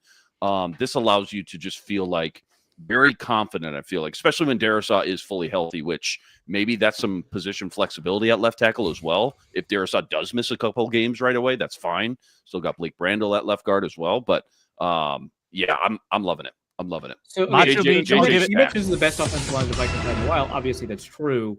And this involves a ton of projection, right? We have to be confident that we like Donovan Jackson for us to say that, and it's really difficult to be confident because it's a draft pick, right? We don't know if Ryan Kelly is going to, but with all the caveats in mind, right? How would you compare this to the last full-fledged offensive line, which is probably 2009, right? Yep. Like I'd say 2012. The 2012? Adrian Peterson year they had it. Young Load Holt. I think that actually the 2013 offensive line I think was better than the Khalil. 2012, and I think Yeah, Peterson it was made Khalil, but it was the only year Khalil was like worth It was a damn. good. Yeah. But like Brandon Fusco wasn't good until 2013, so True. Yeah. But like that was the year, and Jerome Felton had a lot to do with it too, but that was like the 2,000 yards year. Yeah, And that I was feel the- like I'm feeling the vibe where it's like, okay, well, cool. We got a rookie quarterback. He was run dependent at Michigan. We might need to run 30 times a game. Okay. Yeah. And I'll reiterate why 2012, 2009, those are offensive lines that it's been a while that people remember fondly. How would you compare your projections of this Vikings offensive line to those historic offensive lines that have actually served the Vikings well? I mean, I think that you already had the tackles, right? Like, it was clear that the interior was your weak link. You've now addressed all three positions. You've arguably upgraded all three positions. You also have a wonderful depth piece for the next 2 years in Blake Brandel, who can play four Giants positions just traded for up, you. by the way. Yeah. Sam Brandel's trade up with first the year next one? starting last year. Yeah, they traded up with the Texans. So obviously the Giants With the Texans. I missed it by one pick. Yeah, so the Giants had it to the were in Rams. conversation. The Giants were in conversation with the Broncos and the Chargers and the Packers and the Vikings, and it was the Texans that finally. And I think Donovan Jackson, I guess, was too interesting. And here's why I like this too. And this is my one hesitancy with defensive tackle, was that there's a big barrier to entry. When you've got veterans that are 2 years under contract, where I think you view this as a 2-year window, right? Kwesi's all about the 2-year time horizon. This is a legitimate Super Bowl window if McCarthy is who you think he is. So why not get someone who can play and upgrade this year immediately and next year? That's what you have when you get this new left guard in. He could be your week one guy. This is the one position where you, I think, had a clear opening to sneak someone in to play right away. This is great. Ron John just texted me. Okay, what do you say? Well, he spelled it puck, but I think he meant got the pick. Got the puck. Got the puck. Maybe he's watching the Wild up 3-1 right now on Vegas. By the way. There we go. I got to bow out for a little bit, but I will be back if you guys are still on. I got to go do some other responsibilities for the Locked On Network, but I'm a happy guy right now. Yep. Very good stuff. Endorse. Yep. Love it. Yeah. See you, Luke. So, about it. Great work. So, Inman, the Vikings, obviously, they've got a great skill group, but we don't know what they're going to do at running back, if they're going to add somebody at receiver. We don't know what the suspension will look like for Addison if that comes down. But this is a pretty stacked offense, right? It feels like there's nothing to fix, right? Because you've got Hawkinson, you've got Josh Oliver for whatever that's worth. You've got Jordan Mason, you've got Aaron Jones, right? The only thing we're doing is getting really picky at wide receiver 3. Sure. We're getting picky. So that's it. You obviously, the biggest question mark obviously is JJ McCarthy, but you've got this offensive line. I'm not going to say solved or figured out because, again, we don't know, but you got it where you want it, right? So if it fails, you go, dude, throw your hands up. We tried, man. Yeah. I'm sorry it didn't work. 2 guys got hurt. 1 guy didn't pan out or wasn't the guy we thought he was when we brought him in the building, but we did everything we could. Yeah. With knowing that you may only get half a year of Addison, maybe a full year, I don't know. You got Hawkinson the whole year. You got Jefferson the whole year. You got that offensive line figured out. You got a great set of running backs. We don't know how good JJ McCarthy is, but this was a really good offense last year with Sam Darnold. Where would you rank the offense potentially next year? Like, is it a top 10 offense? I think it's top 10 offense. I think it's top 10 offense. Hands down. I think between, we talk about it all the time, like the most important relationship in the NFL. Jackson Dart? No. Yeah, it's Jackson Dart to the Giants. No. Wow. No. Oh, I wish I had my TV in front of me. I was streaming this. Pan to Shador's party. Pan over to Shador Sanders' house where he's, quote unquote, celebrating right now in draft. Now Abdul can sack him in practice, Arif, based on that clip I told you about. Oh my God, it's perfect. Yeah, they had a clip of Abdul Carter sacking Dart in the Abdul highlight reel, and now they can do it for real. Arif, where's Jackson Dart on the consensus? And do you 49. like him? 49. Are you a Jack? Obviously, quarterbacks always get overdrafted, so I'm not gonna say, well, this is bad value, because if you want a quarterback, you gotta go get your guy. But where are you on the Jackson Dart? Developmental guy, starter capability, doesn't excite you, kind of man. He's got starter capability. He's athletic. He's got a good arm, but I think that you can't really read his anticipation. I don't think he's as accurate as some people say. I think that there's a reason that his production fell off really strongly as soon as he started playing SEC competition. Like, he leads the FBS, right, in adjusted passing yards per attempt and passing yards per attempt and EPA per drive, and all of the statistics about passing.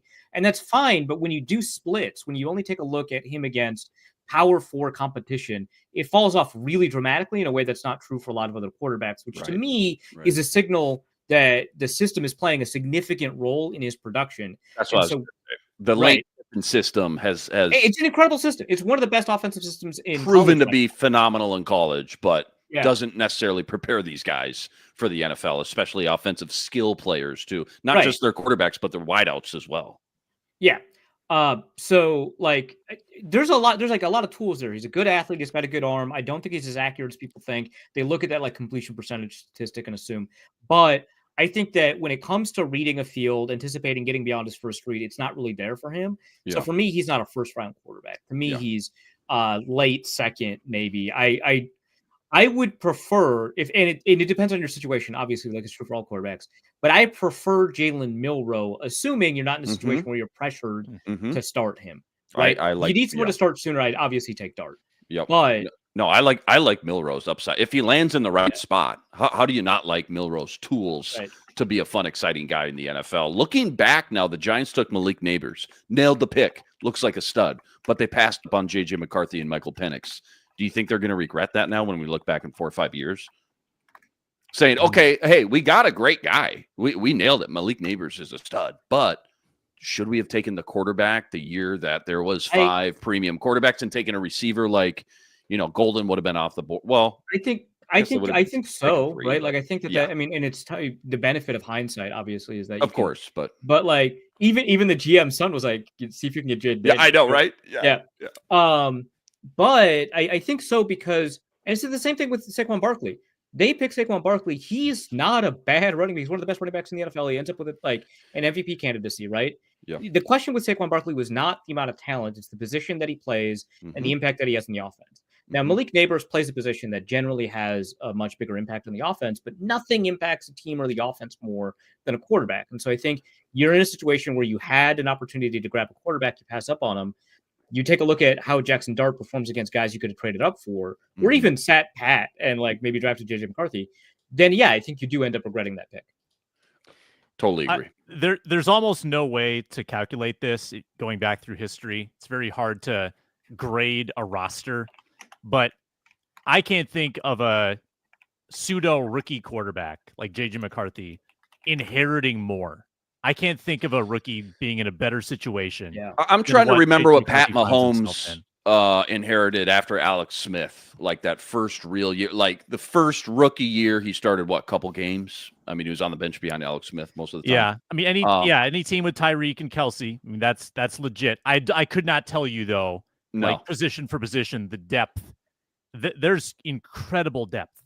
On this Vikings offense. Well, plus you're so well rounded. You can go up and down the entire list. Plus, there's the element factor. You get to play in a dome half the year. Like you get the perfect conditions too. You got KOC chirping in your ear week to week as well, building the great game plans for you. Like not just the players, not just the skill positions, the head coach, the offensive system, the surrounding talent and just top to bottom coaches, the GM, everybody. I just feel like the Wilfs did it right when you look back, and they cleaned house and kind of they didn't do the full rebuild like everybody followed and assumed they would copy like a Ryan Poles with Chicago and where they're at, but they not only stayed competitive, but look at where they're at now.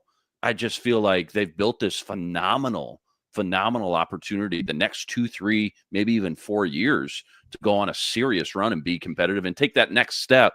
Outside of 13-4, that was fun. How fun was that? That was great, but still missing some pieces. Probably not sustainable. Not going to win every game by 1 score. They have basically put all the pieces in place now. It feels like on paper, Sam. And obviously, we're just sitting here waiting to see if JJ McCarthy is going to pan out or not. That's where we're at. So now you don't pick for 73 picks. Yep. 97. You're unless you're moving up just a couple picks. You're not moving up a significant amount. So let's say you pick at 97. What's the wish list for late tomorrow night? We talked about this earlier today. Your guy, Luke Makuba, Andrew Makuba from Texas. Atlanta's grabbing James Pierce, which is like the most obvious team to fit player this late in the draft that we've seen so far. That's a trade up, correct? So Atlanta took 2 DNs, right? Jalen Walker yeah, at 15, Yeah. and now they got James well, it depends Pierce. on how they want to use Jalen Walker. Walker Yeah. might No, be true. interior, yeah. 2 front 7 guys. Yeah. Mhm. Honestly, Sam, at this point, I know the value is not going to be fantastic. You might only get one more pick even in the 5th or 6th round, but I hope they trade back. I hope they can find a partner and trade back 10, 15 spots and go scoop up even if it's a late day 3 pick, go scoop up a couple more darts to throw up on the board or a couple scratch offs, whatever you want to call it, because I feel like leaving this draft, despite how much we love this first pick, and it is by far the most important, you got to nail this first pick, leaving this draft with only 4 picks and 1 pick in the top 96 is going to feel a little bit empty. Just like you talked about that, yes, we got a great roster on paper, but the money's, as far as that, that's going to run dry next year, it feels like. And there's going to be some guys in positions that they need to fill. And now's the time to get some young talent in here developing now, because next year might not look this great on paper after free agency. Texans got 2/3 for their trouble with that trade up at 25. And then did they also get the Giants second or just the thirds? Well, they had to have traded back to 33 then, right? If anyone has the official compensation, would love to see that. I can only see the Falcons compensation. This is really What was that? What was that? It's like a future first. So 2026 first? Yeah, 26 first, and so obviously the 2nd round pick, right? And the swap value is a 26 first to receive a 25 third. So like the Falcons get a 25 third and the pick that they wanted for a future first and obviously the 2nd and a 7th. You want to throw that 7th in there? I don't want to shift gears off the Vikings, but I'm just looking at round 2 now. Cleveland has 2 picks at 33 and 36. Obviously, they got an extra first next year. Did you like that move? I was hoping they'd commit to the bit and just chalk this year up as a loss and trade back again from 5, but they're absolutely stocked with ammo now as well. And I didn't love Mason Graham. I love Mason Graham. I love Mason Graham, but I just was a little surprised by that pick for them and their needs and everything else. But they're loaded, man. The Giants sent obviously the swap pick, which was the 2nd round pick. Yeah. And then a 3rd round pick this year and a 3rd round pick next year. It's actually not a terrible price, if I'm being honest. Yeah. Are the Vikings going to get criticized in the paper tomorrow for the move they made, for not trading back when there were trades? I don't think so. Ostensibly available. I think the general, despite the consensus board pick or whatever, I think the general attitude that I'm seeing is that people like to pick, and that includes media members. We'll see. But given how often we in the media have complained about the Vikings offensive line, it would be really tough to be like, hey, but not like that. Right? Right. It would be tough to. Well, the other thing too, that when the dust settles here and as round 2 continues tomorrow, and we'll see if Will Johnson goes at pick 28 or even right now with the Ravens pick 29, all 3 of these teams could go cornerback, but people should be more excited about the pick and the value as well if we see Will Johnson continue to fall deeper into the 2nd round, because then I think everybody will truly realize that Will Johnson's medicals were scary enough to just avoid him, at least in the 1st round altogether, and make the people that were banging the table for Will Johnson sleep a little bit easier at night. Don't you think? If he were to continue to fall, I think that's the only criticism right now. You could have taken Will Johnson. Yeah, no, yeah. If Will Johnson keeps on, if he doesn't get picked until the middle of the 2nd round or something like that. Yeah. Or even I'm later, trying to think of a good example of a guy just completely free falling on draft day. We mentioned this on the show earlier today, right? Maurice Hurst was a 1st round. Yeah, there you go. Yeah, someone mentioned Nakobe Dean in the chat. Oh, Nakobe Dean, yeah, the pick. There you go. Yeah. Doesn't it scare you a little bit if Johnson goes in the next 6 picks? Maybe it's a Detroit, maybe it's a Baltimore, but a good organization and a good football team. If Will Johnson was in Detroit, I would certainly be concerned about him being turning into the top 5 pick that some probably think he could be. Let's for sure stick with this. Him and Terry and Arnold.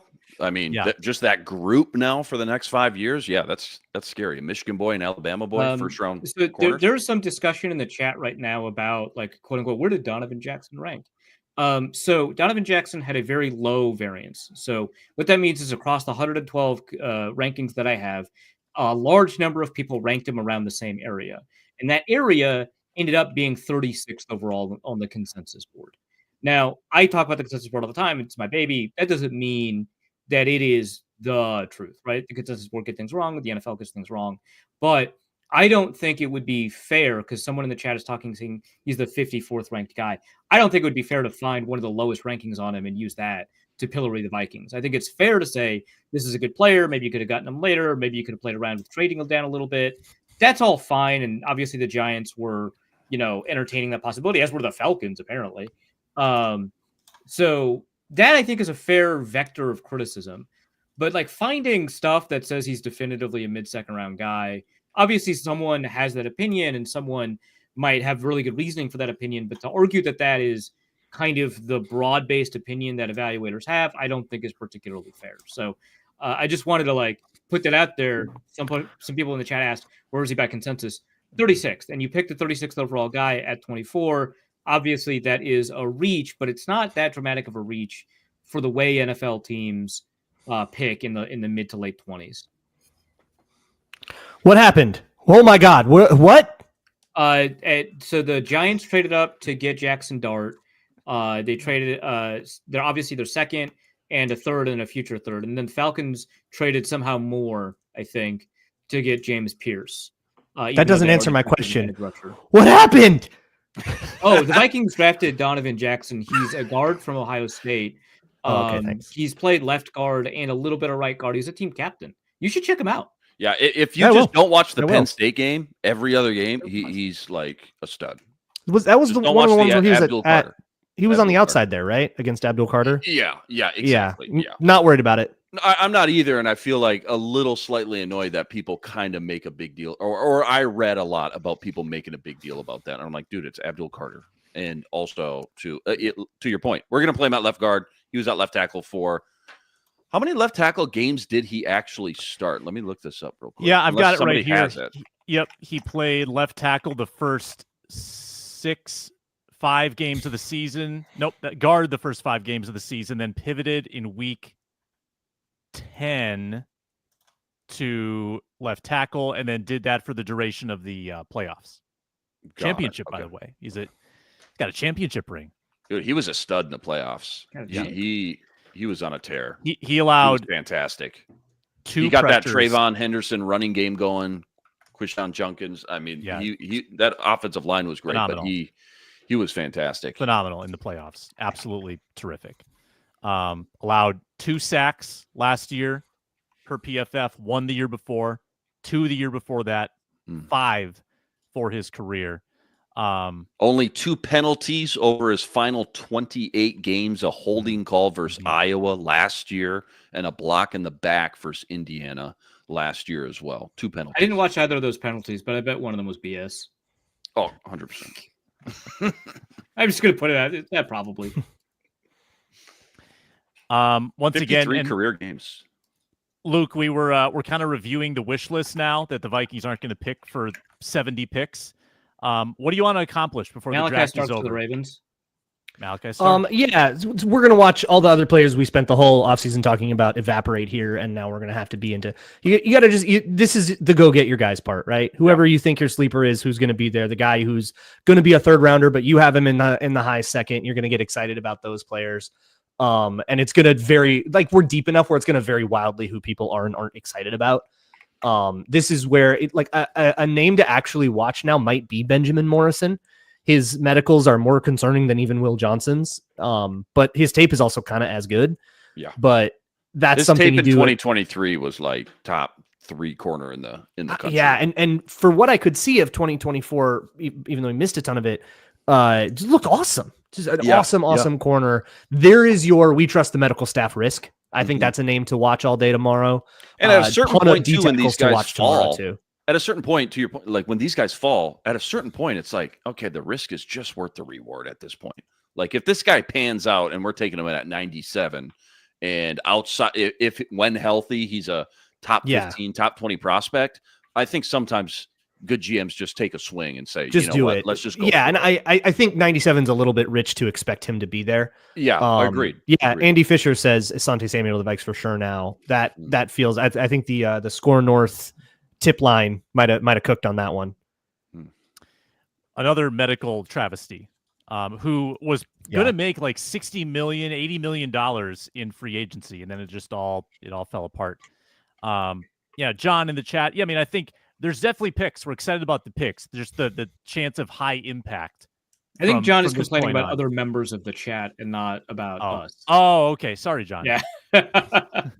Relax, John. Relax. I like Quincy Riley, Louisville. There's a lot of corners I still like outside of even who we were talking about, Benjamin Morrison. Yeah. Will Johnson. This is if nothing else, a fun cornerback class. It is. Yeah. A lot of Pick your flavor. There's a lot of fun guys, but what do you like? Dreams of like Savon Revel and even like Trey Amos and all these guys, they're going to be long gone. We got to start to look for your down. We'll start looking at like you said, your Quincy Riley's, your Kobe Bryant's. We got Ron. What's going on? What's up, Cal?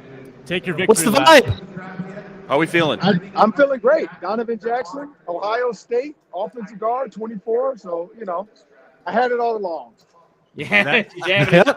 And you didn't tip the pick. You did. Yeah, it was a guy that I did not think was going to be possible. So you got that right. Yeah. I had him at 12 to the Cowboys. Yeah, I know Will Johnson's there, but so here's the thing about the Will Johnson piece. One, a little concerned about how healthy is he. Hasn't worked out much for too many teams, so people I think are worried about that. Like how bad is this injury? He is back. He's saying he's back, but like people are worried. But I think he'll still get drafted probably tomorrow, if not later today, but tomorrow, and then he'll be a great pro. But Donovan Jackson, I just did the interview with the Vikings Entertainment Network and up on the stage. And the first thing I said was, I've been saying his name, and everybody who made picks for K-Fan, nobody had Donovan Jackson. So I was the only person that had his name. And that's the one thing everybody keeps saying to me, like, dude, you're the only person that said Donovan Jackson. So everybody else was saying edge rusher, D tackle maybe, like all these, cornerback, safety.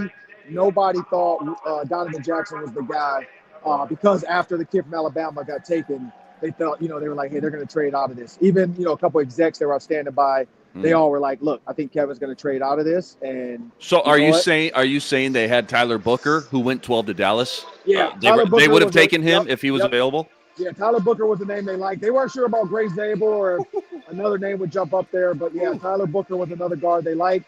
Donovan Jackson probably would have been there tomorrow, but why waste it? Why wait to 37 and try to make some moves? Because what could have happened, they could have traded the first-round pick to the Seahawks, 50-52. Seahawks move back up, have 2 first-round picks, and then they could work their magic. And I think they would have got like another pick. They worked their magic to get back up to 37, and then they could take Donovan Jackson at 37. But why play chicken with a team who knows maybe what you want? So I think the Vikings got a starter out of the draft, and that's what everybody's happy about. Do you think if Darrisaw's not ready week 1, Ron, do you think it's Donovan Jackson starting at left tackle? No, I don't think so. I don't think so because even though he's 6'6", 340, I just don't. Well, you know what? Maybe.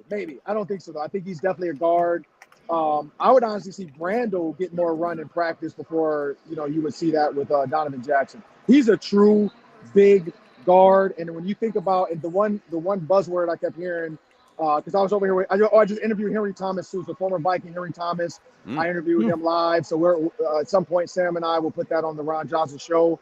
But got a chance to talk to Henry Thomas about it. And then the buzzword we were using in the backstage, it makes J.J. McCarthy feel better that a guy in front of him is 340 pounds that won't get pushed back into his lap. And I think that's the key for a rookie, making sure you can't move 340 as quick as you can move 315. And I think that's the Gray Zabel versus Donovan Jackson argument. Ron, was the vibe as enthusiastic? I'm guessing not as enthusiastic as last year. People don't get as excited about guards, but were people pretty fired up? People were because they realized he could be a day one starter. But it was at first it was like, wait, what? And then they said offensive guard, and they're like, oh, so they said Donovan Jackson, Ohio State first. And then everybody was like, oh, and the flashers are going, the balloons. And then they said offensive guard, and the crowd did get excited then. So when they said offensive guard, because honestly, I don't think a lot of people knew who Donovan Jackson was. Yeah. So But when they said offensive guard and they start showing the highlights up on the big screen, then people are like, oh, okay, this dude is big, he can move. And so then you start getting the skull chant. You had Aaron Jones that was here. You had Adrian Peterson that was here. I got to talk to Brian Asamoah, and he came over and talked to us for a minute. So yeah, it's been all positive so far. I saw Blake Cashman when I was just coming back over here. Blake Cashman's back there. And all the guys seem happy. I met Jonathan Allen. Jonathan Allen and I got to talk. I met his 6-month-old daughter, first kid. So he and I talked about being girl dads. And same thing for him. He's like, man, I want a guy on the team that's going to care about it. And I did joke. I said, you went viral, man, when you lost your mind. And he was like, yeah, man, me and my wife watch that video all the time. He's like, that probably made me more famous than any sack I've ever had. But he said the reason he did it was because the quarterback that beat him was a backup. And he said he couldn't believe they just lost to a backup quarterback. And he was sick of the guys in the locker room, like, being happy that they make $1 million. He's like, man, we're getting killed by backups. Like, y'all got to get it together. So that's what his problem was. And Kwesi said he loved it. So that's been fun to hear these stories back here. Nice. Tyleek Williams to the Lions. Lions, defensive tackle. It's a little bit of a reach, but one that would probably be. Well, we got to go against. We're pretty quick. I like him. We got to go against Donovan Jackson. They got to figure out an answer for that. So I suppose. There you go. Those two guys have practiced against each other. Now they get to go against each other twice a year. I haven't done the numbers yet, but I think the Big Ten is killing the draft in the first round. If I'm not mistaken. Gotta be. Feels like it. Yeah, now it comprises half of college. So that's true. That's true. And Sam, your tight end went first.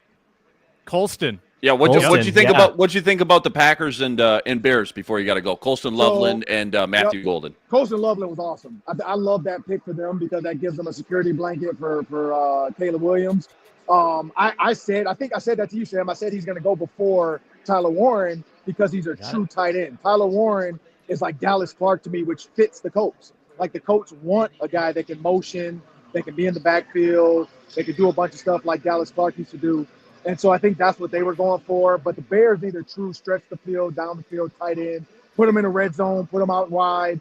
Love the pick. I think the Packers, honestly, you got to go out and find you some weapons. And it was, the people here booed it, but you got to go find you some weapons. I was really surprised that when I saw Will Johnson still there, I was like, oh, Brian Flores is probably banging the table right now to give him Will Johnson, but Kevin O'Connell won. Yeah, very interesting. Lot of fun tonight, Ron. We'll be talking about this all next week, reacting to all the picks, round 3, round 5, round 6. Good work tonight, I'm sure, at the stadium. Thanks for popping on. I didn't know you were joining. I didn't know you had the link. I'm glad you found it. I know I had to search quick. Yeah. As soon as I interviewed Henry Thomas, as soon as they made the pick, I ran back and did my Vikings entertainment stuff. And then I'm like, let me jump on and take a victory lap because Donovan Jackson definitely hit. So hopefully, maybe some of these other names we talked about has now Iman Rory. I didn't notice. Did he get picked yet? Nope. So, maybe Kwesi can wheel it in the second round. So you never know. Yeah, and still no Shadur. We got 4 and they got left. Donovan Jackson. No Shadur. I can't see it, but they got like the Donovan Jackson on the board, and they're running his highlights now. So, and then they got the Wild on the other screen. Oh, so I think they're up big. Awesome. Yeah, 4-1. Yeah, they got the Wild on one big screen. They got Donovan Jackson highlights on the other. It's a good day. Fans are loving it. But yeah, it's good, and people are getting their last few autographs from Adrian Peterson, and Jared Allen was here as well. And then I think everybody's gonna book out of here. Good vibes. Drive home safely, Ron. We're gonna call tonight as well, and we appreciate you popping in. No, I appreciate you guys. Good stuff. Ron Johnson show on Tuesdays at 3. Ron Johnson, he's at US Bank Stadium. Give the night a grade. Let's just go around, give it a final grade. Inman, what do you got? When's the last time any of us have been able to go into a Viking season, training camp, preseason, week 1, and say the Vikings offensive line is a legitimate strength of this team? Potentially, if Donovan Jackson pans out and the free agents mesh like we assume they will, at least top 15, if not even higher ceiling than that. I'm going to give it a B+.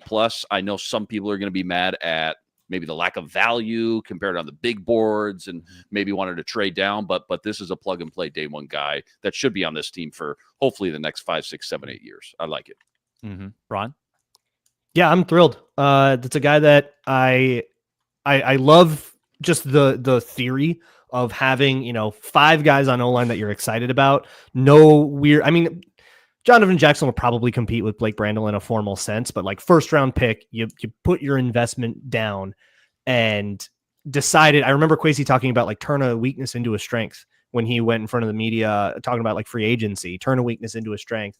And that is precisely what they did. You take 9 sacks in the playoff game. Well, now 4 of those 5 linemen are not going to be playing for the team. Brian O'Neill's the only holdover that played in that game.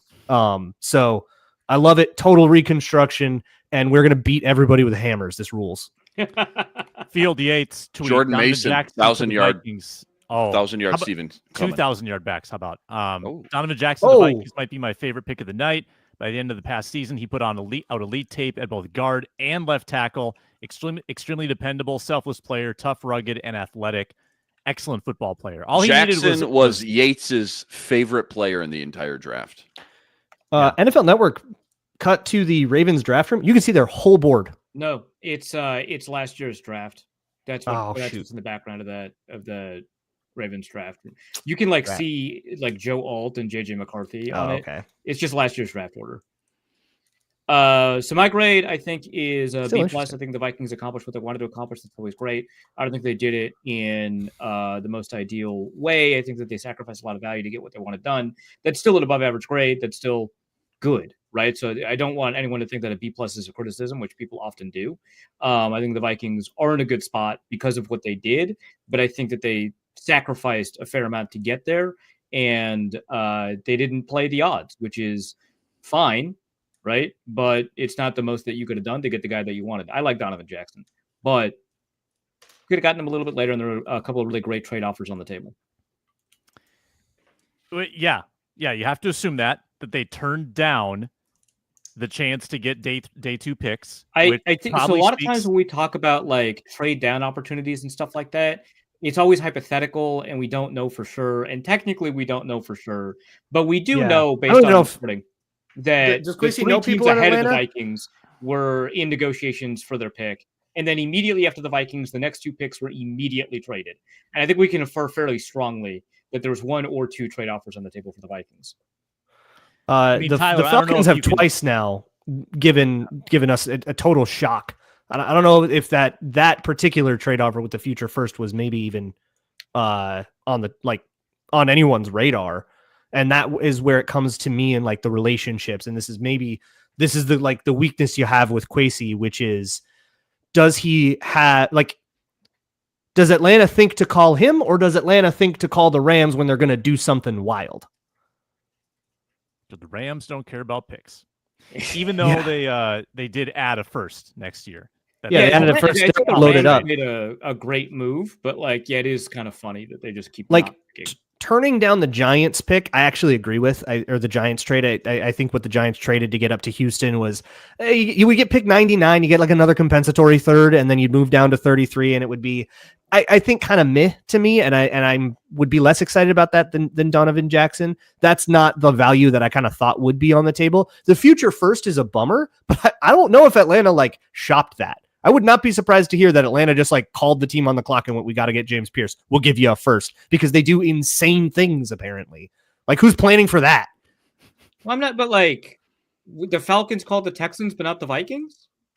No, I don't know if they called the Texans or the Vikings. I wonder if they just called the Rams. Maybe. I think the Giants definitely called the Vikings. The Giants, for sure called the Vikings, and they turned that down. Kwesi's up at the podium. I saw a couple quotes about things heated up right at the end, right at the last second. Not to say that they would, but they had 13 minutes on their clock, so it might have been just a procedural error not to let that thing run out and see if some panicking team calls you. That's kind of accepted wisdom. I think the chat is correct to say too that Houston, we saw their O-line. They needed O-line help. There's a big drop off at guard after Donovan Jackson. It's very reasonable to think that Donovan Jackson was highly coveted in that area. The Vikings took him off the board, and then that turned into a trade spot for Houston. I don't think, and then Houston goes, all right, F it, we're out, and we'll trade. Yeah. I don't think there's no way Jackson's there at 33. How confident I am that Houston was the chat is super confident. They're taking someone. Maybe it was Connerly.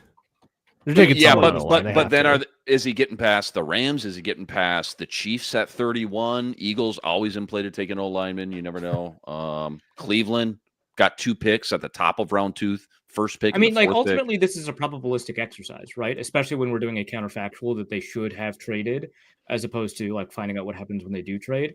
And so we're making estimations, right? And so my estimation, based off of the information that I have, which is imperfect, is that Jackson would have been there at 33. I don't know. Maybe he wouldn't have been. But like I think it would have been smart to play the odds there, which is why I give it a B+. I think this is the type of move that teams with Super Bowl aspirations make, where you really are fine-tuning every spot, all 22 spots. You're trying to have an upgrade at every conceivable area, and I think this reflects that. I mean, this is like a super focused pick for this roster in this moment for the next couple of years, where the Vikings are taking a shot at it. I mean, I think teams that are in a Super Bowl window should feel more comfortable making those kinds of decisions, right? Should feel more comfortable sacrificing minor value here or there and grabbing the certainty of a guy that they think is really good. I think that's a smarter move than a team that's in a rebuilding window that should take as many shots as possible, that even if they succeed, that player is not going to do much for the franchise because they don't have the support around them, that kind of stuff. So I think that that's a really good point. I also am concerned that the Vikings are extremely old and they could use some more picks. Yeah. Great news. Peter Bukowski hates the pick for the Packers. Awesome. Any rationale? A 5'11", 190-pound wide receiver without elite production being the first wide receiver they take in almost 25 years is wild. With a fake 40 time. I still don't trust that 40 time. It's a fake 40 time. No reaction to that. Got it. Yeah, I don't. Didn't watch the receivers, and I live in that bliss. No discourse for me. Thank you very much. That was Isaiah Bond's 40, and they just got swapped. They got mixed up. He just got swapped. Yeah. No, I mean, like if you like watch the 40, like the timing is really unusual. Like it well, if you just watch his tape, it's like I mean, he's fast, he's quick. Don't get me wrong, he's fast, but like that fast. Yeah, he's not like 14. Didn't see that. But like, well, like the thing is, there are players that will like run faster at the combine or whatever. Yeah. And then over the course of their career, they may be able to unlock that. That will happen on occasion. I just don't think that's what I don't think he ran that fast in the workout that was televised for everyone to watch. And so when you watch the simulcast, it's like, oh, they have to get him to start sooner for the simulcast for him to like justify the 14. It just doesn't work. So that's a fake 40. But yeah, no, Peter Bukowski hating the pick is great because I like it when he's in pain. But it might mean it's a good pick is the other side of that. Let's remind folks too, those that are tuned in, and also if you want to check out Locked On Packers for Peter Bukowski Payne, you can do that. If you want to check out Locked On Vikings with Luke Braun, he's already got a short up on YouTube analyzing the Donovan Jackson pick. He'll have great Vikings content, Locked On Vikings. Find the audio of the Minnesota football party, the Locked On Vikings podcast feed. We're live Mondays and Thursdays talking Vikes every week, year round. So make sure to check us out. If you're new, hope you enjoyed this. We enjoyed the chat. I enjoyed this considerably. I give an A grade to the chat tonight. The chat was outstanding. Thank you for your contributions. Luke Inman, you can find him doing the postcasts after every Timberwolves game, after every Twins game. And Arif Hasan, Wide Left Substack. His consensus big board is totally updated, totally filled in. It's really cool. Will Johnson is still there. Jahad Campbell is still there. You can follow that all the way through into the second day and third day of the draft. And then Luke Braun, you on day 3 on Saturday. Come on through. We're going to do this. We did this for 4 hours. I'm going to do it for like 8 more. It's going to be glorious. And the conditions we have laid out, you're going to do ASMR scouting report reads of some wardrobe changes, 2026 mock. And I also have some other guests coming in, some other Vikings media, some other Vikings you'll people also be coming in. inflicted by Kevin, he tells me. Yep, Kevin will be in. He will inflict harm on me. I got Tyler Forness is going to come around. One Bar and Lupagus have agreed to come around. And don't forget, I've told them all to bring me some sort of harm. So we'll see what they come with. And don't forget, I'm giving away a special prize. Right. I got this on eBay, Daniel Jeremiah, and it can't. There's no way it's fake, right? I know it didn't come with a certificate of authenticity, but gotta be real. We're gonna give this away. It didn't come with one because there's no way it could be fake, so you didn't need one. Why would you even need one? Oh, Daniel Jeremiah, right? Oh, 45 minutes of Ice Walt discussion. Luke, could I exchange the Jeremiah for the Mel Kiper portrait you showed earlier? Is that You're for funny, sale? man. You're hilarious. Yeah, Uncle Mel? No. Uncle Mel likes the spot over there. Priceless. He ain't moving. The Eagles also moved up a spot. Yeah. Pick swap. Yeah, with, the Eagles traded with up. So the Chiefs. Buffalo Bills picked Maxwell Hairston. So Sam, your favorite player. Mhm. Bills famously good at first round cornerback picks. Yeah, that's gonna be bad. But yeah, the Eagles traded up one spot. I'm really curious about that. So Will Johnson Oh, they did. gets overpassed again. Another cornerback. Is he gonna fall? Is he falling Will all the way Johnson. out of the first round? That knee's got to be horrible. That knee's got to be bad.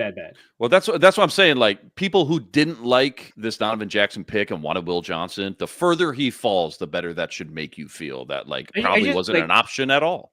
Whenever you 24. have teams that are really comfortable with injury history, which doesn't just include the Vikings, it also includes like the Rams, right? Yeah. Or the Chargers. Like they all passed. That I think that's really meaningful.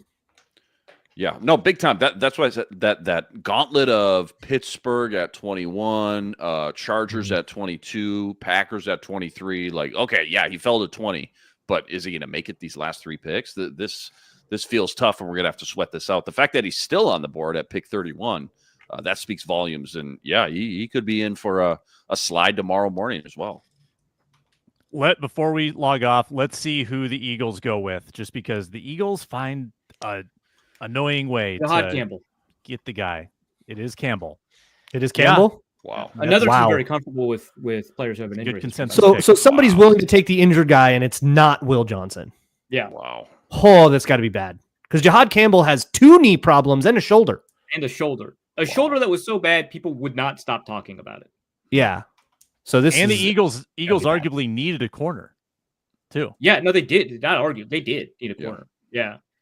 because they let Isaiah Rodgers go. I mean, they got a couple of young D-backs that are exciting, but They No, like I their mean, two. Rodgers was They penciled in to love be a their starter. guys. Yeah, Yeah. they love Quinyon. Yeah. They love Cooper G. Yeah, but outside of they that, have two, but like they don't have Bradbury anymore, right? Like they lost Slay and Bradbury. Like they need three. yeah. Yeah, like it was clear like the young guys are ready to take over, and they went into last year not really thinking, like not really relying on that, and it was supposed to be Isaiah Rodgers, and then the young kids exploded, and he kind of lost his job. That's how it went. Again, Luke Inman, Luke Braun, Arif Hasan, I'm Sam Ekstrom. We thank you so much. We'll post the audio of this on the Locked On Sports Minnesota podcast feed, Locked On Vikings podcast feed. You can go back and listen to all the excitement, all the drama. Day one of the draft. Donovan Jackson is a Viking. They've got a new left guard, and there's plenty more draft coverage coming your way. You're Locked On Sports Minnesota and Locked On Vikings. Thank you, and good night.